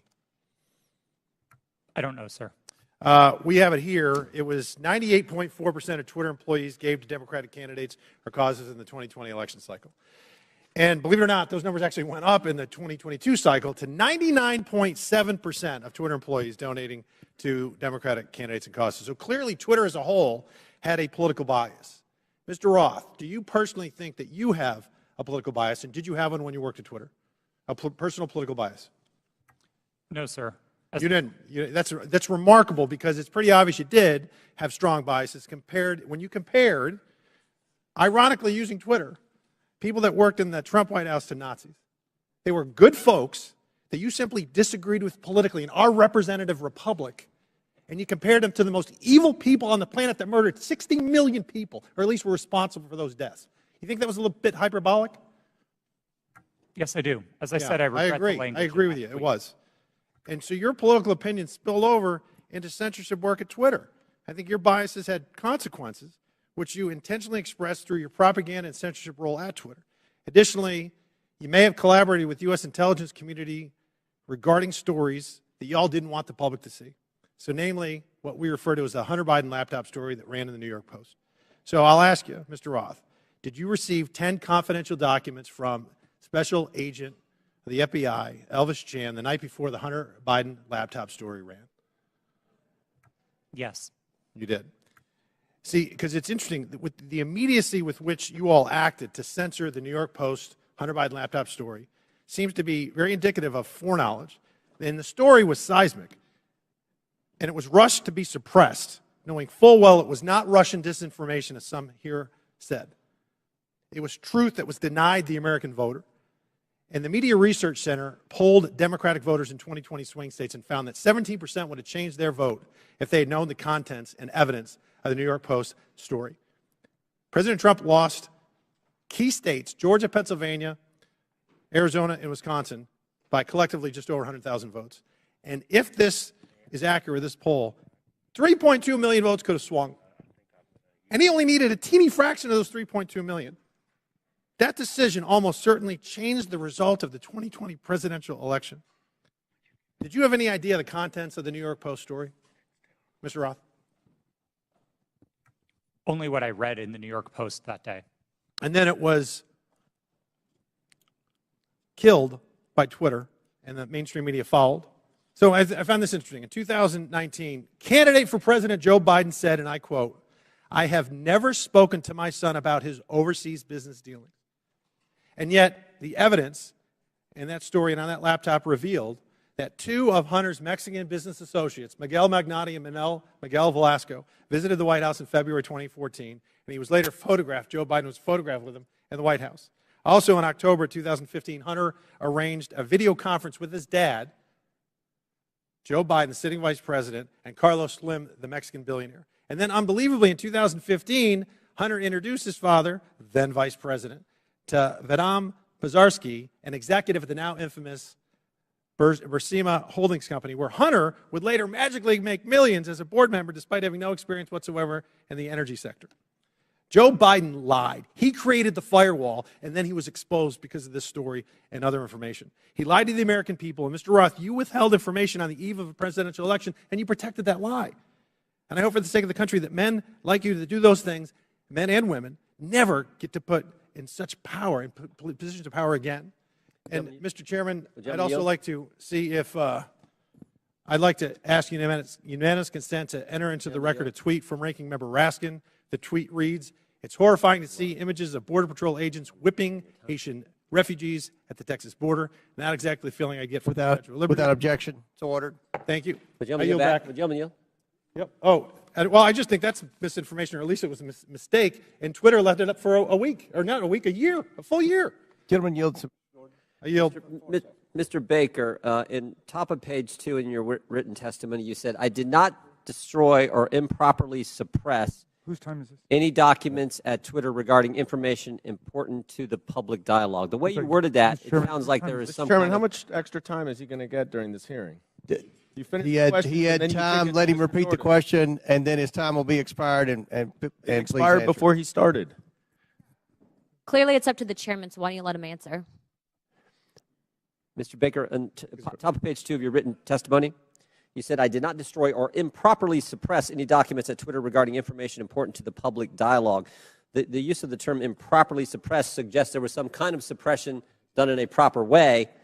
I just want to know what that was, and is this referring to your work at Twitter when the Twitter files were first released just a few months ago? Unfortunately, sir, I think I'm constrained from answering that question any more fully than in my testimony because of attorney-client privilege. So unfortunately, I'm just going to have to leave it at that. I thought that's been waived. Not the privilege, not the privilege. The non-disclosure agreement, my understanding, has been waived, but not the attorney-client privilege. Gentlemen, time's expired. I do not have anything in writing to indicate that the Twitter has waived privilege with respect to that matter. Chair recognizes Ms. Crockett. Thank you, Mr. Chair. MAGA Republicans can't let go. That should be the name of this hearing. I'm glad that seemingly we have now accepted that President Joe Biden won the election, even though now we are blaming President Trump's loss on Twitter. Can we finally let it go? This is why Democrats are reinforcing that in this hearing we should be talking about the threats to our democracy. That's the real threat, not an old article that seemingly couldn't reach the viewership it sought through its own platform to disparage and attempt to skew the election in favor of a twice impeached former president who lost a secure and fair election. As a Texan who served in the House and fled the state as MAGA Republicans there pushed an agenda just as insidious as the foreign interference we experienced in the 2016 election, we should be talking about what they don't want to talk about as they continue to cut you off as you try to talk about things such as interfering with our democracy, and how there has been an inciting of political violence against individuals as well as our democracy as a whole. We are supposed to live in the land of the free, and when some people are afraid of losing power, they engage in conspiracy theories and distractions, such as the Joe Biden, a candidate at the time, not government actor at the time, colluded with social media to win. So let me say thank you for showing up for this political theater. Unfortunately, the American people deserve better of its leaders. They deserve a robust conversation around the very real and very present threats to our democracy, the greatest democracy in this world. So with that being said, let me be clear. I believe that there has been testimony previously by Miss Navaroli. I hope I'm not just killing your name right now. At some point, you stated if January 6th and anything like it, that language, if we would have seen that happen in any other country with any other leader, Twitter would have acted completely differently. It is my understanding from this statement, and correct me if I'm wrong, that you almost felt as if Trump was treated differently. In fact, that you may have been of the impression that he was treated with more deference than other world leaders. Is that true? Yes. As I testified earlier today, Twitter bent and broke its own rules in order to protect dangerous speech, like the tweets that were directed towards Representative Ocasio-Cortez. And when we talk about bending, it's my understanding from another deposition that there were actual alarms that would go off if someone would access Trump's Twitter account other than, I believe, the CEO. It was my understanding that alarms would ring within Twitter if the account was accessed outside of a select group of individuals who had access to that account. Are you aware of this being an ongoing practice for other individuals' Twitter accounts? At my time at Twitter, the former President Donald Trump's account was the only account that I did not have access to. Okay, so we know that there weren't individual actors running around Twitter setting off alarms every other day. Is that correct? Not to my knowledge, no. Okay. Now, as we talk about January 6th, because I think that's the only thing we should be talking about, what I want to talk about is what, and anyone can answer this question. Did you see a correlation between a rise in homegrown domestic white supremacy online as it correlates to leading up to January 6th? I can answer that. So some of the things that we were seeing specifically on Twitter related to white supremacy fan fiction. I mentioned earlier in my testimony that we saw things like people wishing that the day of the rope would occur. That comes from things like the Turner Diaries, which are, again, white supremacy fan fiction. You would also agree with me that it was clear that white extremists were seemingly triggered and activated to take action against our very democracy here at home by some of the activity that was going on Twitter, correct? Yes, I believe so. Now, just to make sure that we can summarize what we allegedly are here to talk about, you all would agree with me when I say that there was no physical damage or destruction to structures, limb, or life as it relates to this article, yet we do know that there was actual harm, physical harm, as well as destruction that occurred as a result of January 6th, correct? Yes, people died on January 6th. Thank you. With that, I'll yield the remainder of my time to Chairman Raskin, or Ranking Leader Raskin. Thank you. Mr. Chairman, I would just use the second to ask unanimous consent to submit for the record an extraordinary article just published called "Twitter Kept Entire Database of Republican Requests to Censor Posts," published on February 8th. It was just published by Rolling Stone. So for everybody's reading enjoyment, if people think it was biased against conservatives, this would lead us to believe it was definitely biased against liberals and progressives. Didn't have you pegged for a Rolling Stone reader, but without objection, so ordered. Chair recognizes Mr. Groffman. First of all, just a comment. When we talk about the Pledge of Allegiance, one of the lines in there is, "To the Republic for which we stand." Ben Franklin, when he was asked about our Constitution, he said, "We give you a republic if you can keep it." Just two lines that maybe some people around here haven't heard. Now, this is kind of a little story for the three of you on the left here. In January of 2021, the Christian magazine called The Daily Citizen tweeted about President-elect Joe Biden's announcement that Dr. Rachel Levine was his nominee for Assistant Secretary of Health. They commented that Dr. Levine is a transgender woman. This was banned from Twitter. Are you familiar with this story? I'm not familiar with it, sir. Do you have any reason why it would have been banned?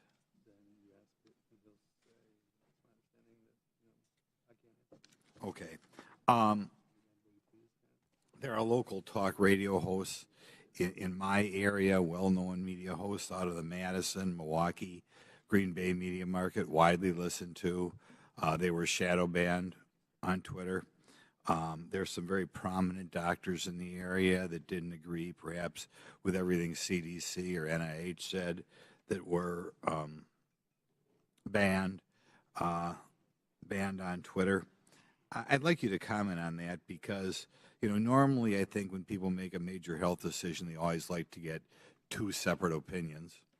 And some of these doctors who are wildly well-respected, probably two of the most prominent doctors in Wisconsin, thought outside the mainstream. And I think for thinking outside the mainstream, they were taken off your platform. Could you comment on why you would take somebody off a platform, or why a distinguished doctor would be considered something that the public as a whole couldn't hear their version of events?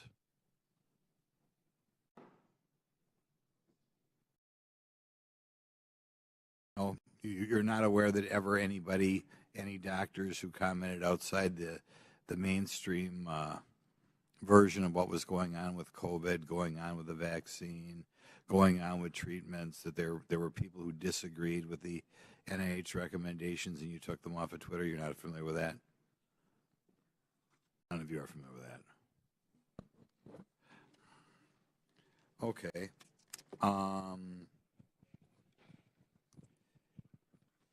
I'll yield some time to Jim Jordan then. I thank the gentleman for yielding. Mr. Baker, Mr. Roth earlier said he thought it was a waste of time for the FBI to be sending you accounts that they thought violated Twitter's terms of services and Twitter's policy.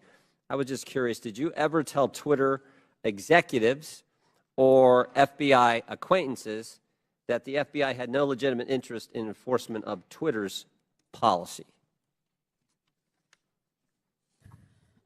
Sir, I'm going to give you the same answer I gave before. I think the advice that I was giving internally to folks would be covered by the attorney-client privilege. And as let me yes, stop, Mr. Baker.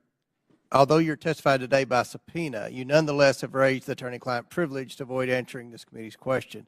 Congress does not recognize the common law attorney-client privilege. With that, I'm going to allow Mr. Jordan to ask the question again. Well, there's been two questions I've asked that he's refused to answer. So let me, if I could, Mr. Chairman, I'll ask both again. I'll go back to the one asked a couple minutes ago. Top of page 2 of your testimony, you said, quote, "I did not destroy or improperly suppress any documents at Twitter regarding information important to the public dialogue." I would like to know what you're referring to that you, in your mind, properly suppressed, and when that took place, specifically if it took place during the time that the Twitter files were first being released just a few months ago. well, again, sir, as I think we've notified the committee and we've had these conversations with Twitter as well to try to resolve this issue prior to coming up here today, I don't have anything in writing that clears me in my ethical responsibilities to my former client with respect to answering questions that I think fall squarely within the attorney-client privilege. So unfortunately, I don't think I can go beyond what I've said there already, sir. Unfortunately, Mr. Baker, your assertion that the attorney-client privilege, it's overruled as to this particular question and answer. So will you please answer the question by Mr. Jordan? Point of order, Mr. Chairman.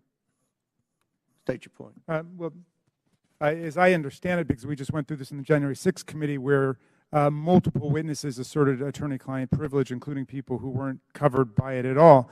Ultimately, that's for a court to decide. So I don't think there's anything we can do within the committee at this point, unless I'm missing something. We'll give you one more chance to answer the question. If you don't answer it, then we'll have to deal with it after the committee hearing.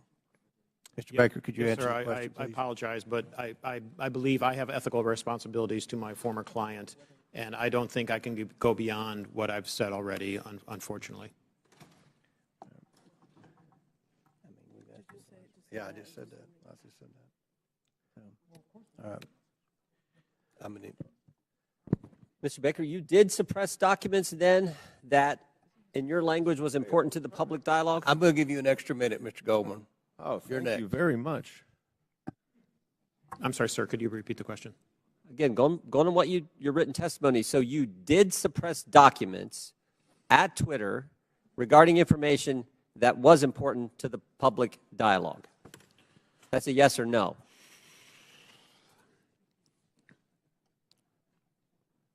I'm going to answer the question with the following sentence, which is right after that. At all times, I sought to help my client understand and comply with its legal obligations. Okay. Gentlemen's time's expired. I recognize Mr. Goldman for 6 minutes. Thank you, Mr. Chairman. I understand that Mr. Palmer was asking some questions about some of my assertions about the removal of the Ukrainian Prosecutor General. First, let's be clear, I did not say that Vice President Biden fired Mr. Shokin. It was official U.S. and European policy to encourage Ukraine to fire him, which they did. But he is right about one thing. What I say is not evidence. and neither is what any of our Republican colleagues say on the other side of the aisle. They may not like what these witnesses say, but the testimony of the witnesses is the evidence, not baseless statements without firsthand knowledge. But I urge Mr. Palmer, if he wants to understand what actually happened, to read the 300-page report that we published on the first impeachment investigation. There's a lot in there about Mr. Shokin. Luckily, though, he doesn't even have to do that. You can just read the New York Post story itself, because in that story, Shokin admitted that he never opened an investigation into Burisma. He claims to have had, quote, specific plans to do so. Yeah, sure. For 2 years, Rudy Giuliani had been peddling Victor Shokin's bogus story, including with agents of Russian intelligence. And Chairman Comer, if you question that, I urge you to look up Andrei Derkach. So who was the sole source of the hard drive to the New York Post? Rudy Giuliani. And for these reasons, many journalists were highly skeptical. One reporter at the New York Post itself refused to put his name on the story. Fox News' Brett Baer said, quote, "The whole thing is sketchy," unquote. And both Giuliani and the Post refused to give the laptop to other journalists to verify and analyze it. In fact, Giuliani told the New York Times that he hoped that it would be published before it could be verified. So what is the so-called authentication for this laptop? Well, Chairman Comer said in his opening statement that it's a subpoena to the computer repair shop owner, which happened over about a year before the New York Post story. But that is not the same hard drive that Rudy Giuliani received months later from that repair shop owner and passed along to the New York Post after he was in possession of it for several months. Now, Mr. Baker, based on your understanding of Russian malign influence campaigns, does Russian intelligence have the capacity to manipulate a hard drive? Yes. So it is possible that some of the materials on a hard drive could be authentic, and some could be altered, manipulated, or even added to the hard drive. Is that right? I believe so, yes. Mr. Roth, you have testified today that Twitter was keenly aware of the hacking efforts by Russia in connection with the 2016 election. Is that right? Yes, sir. And those efforts, I believe you said, and correct me if I'm wrong, by Russian intelligence to interfere in our electoral process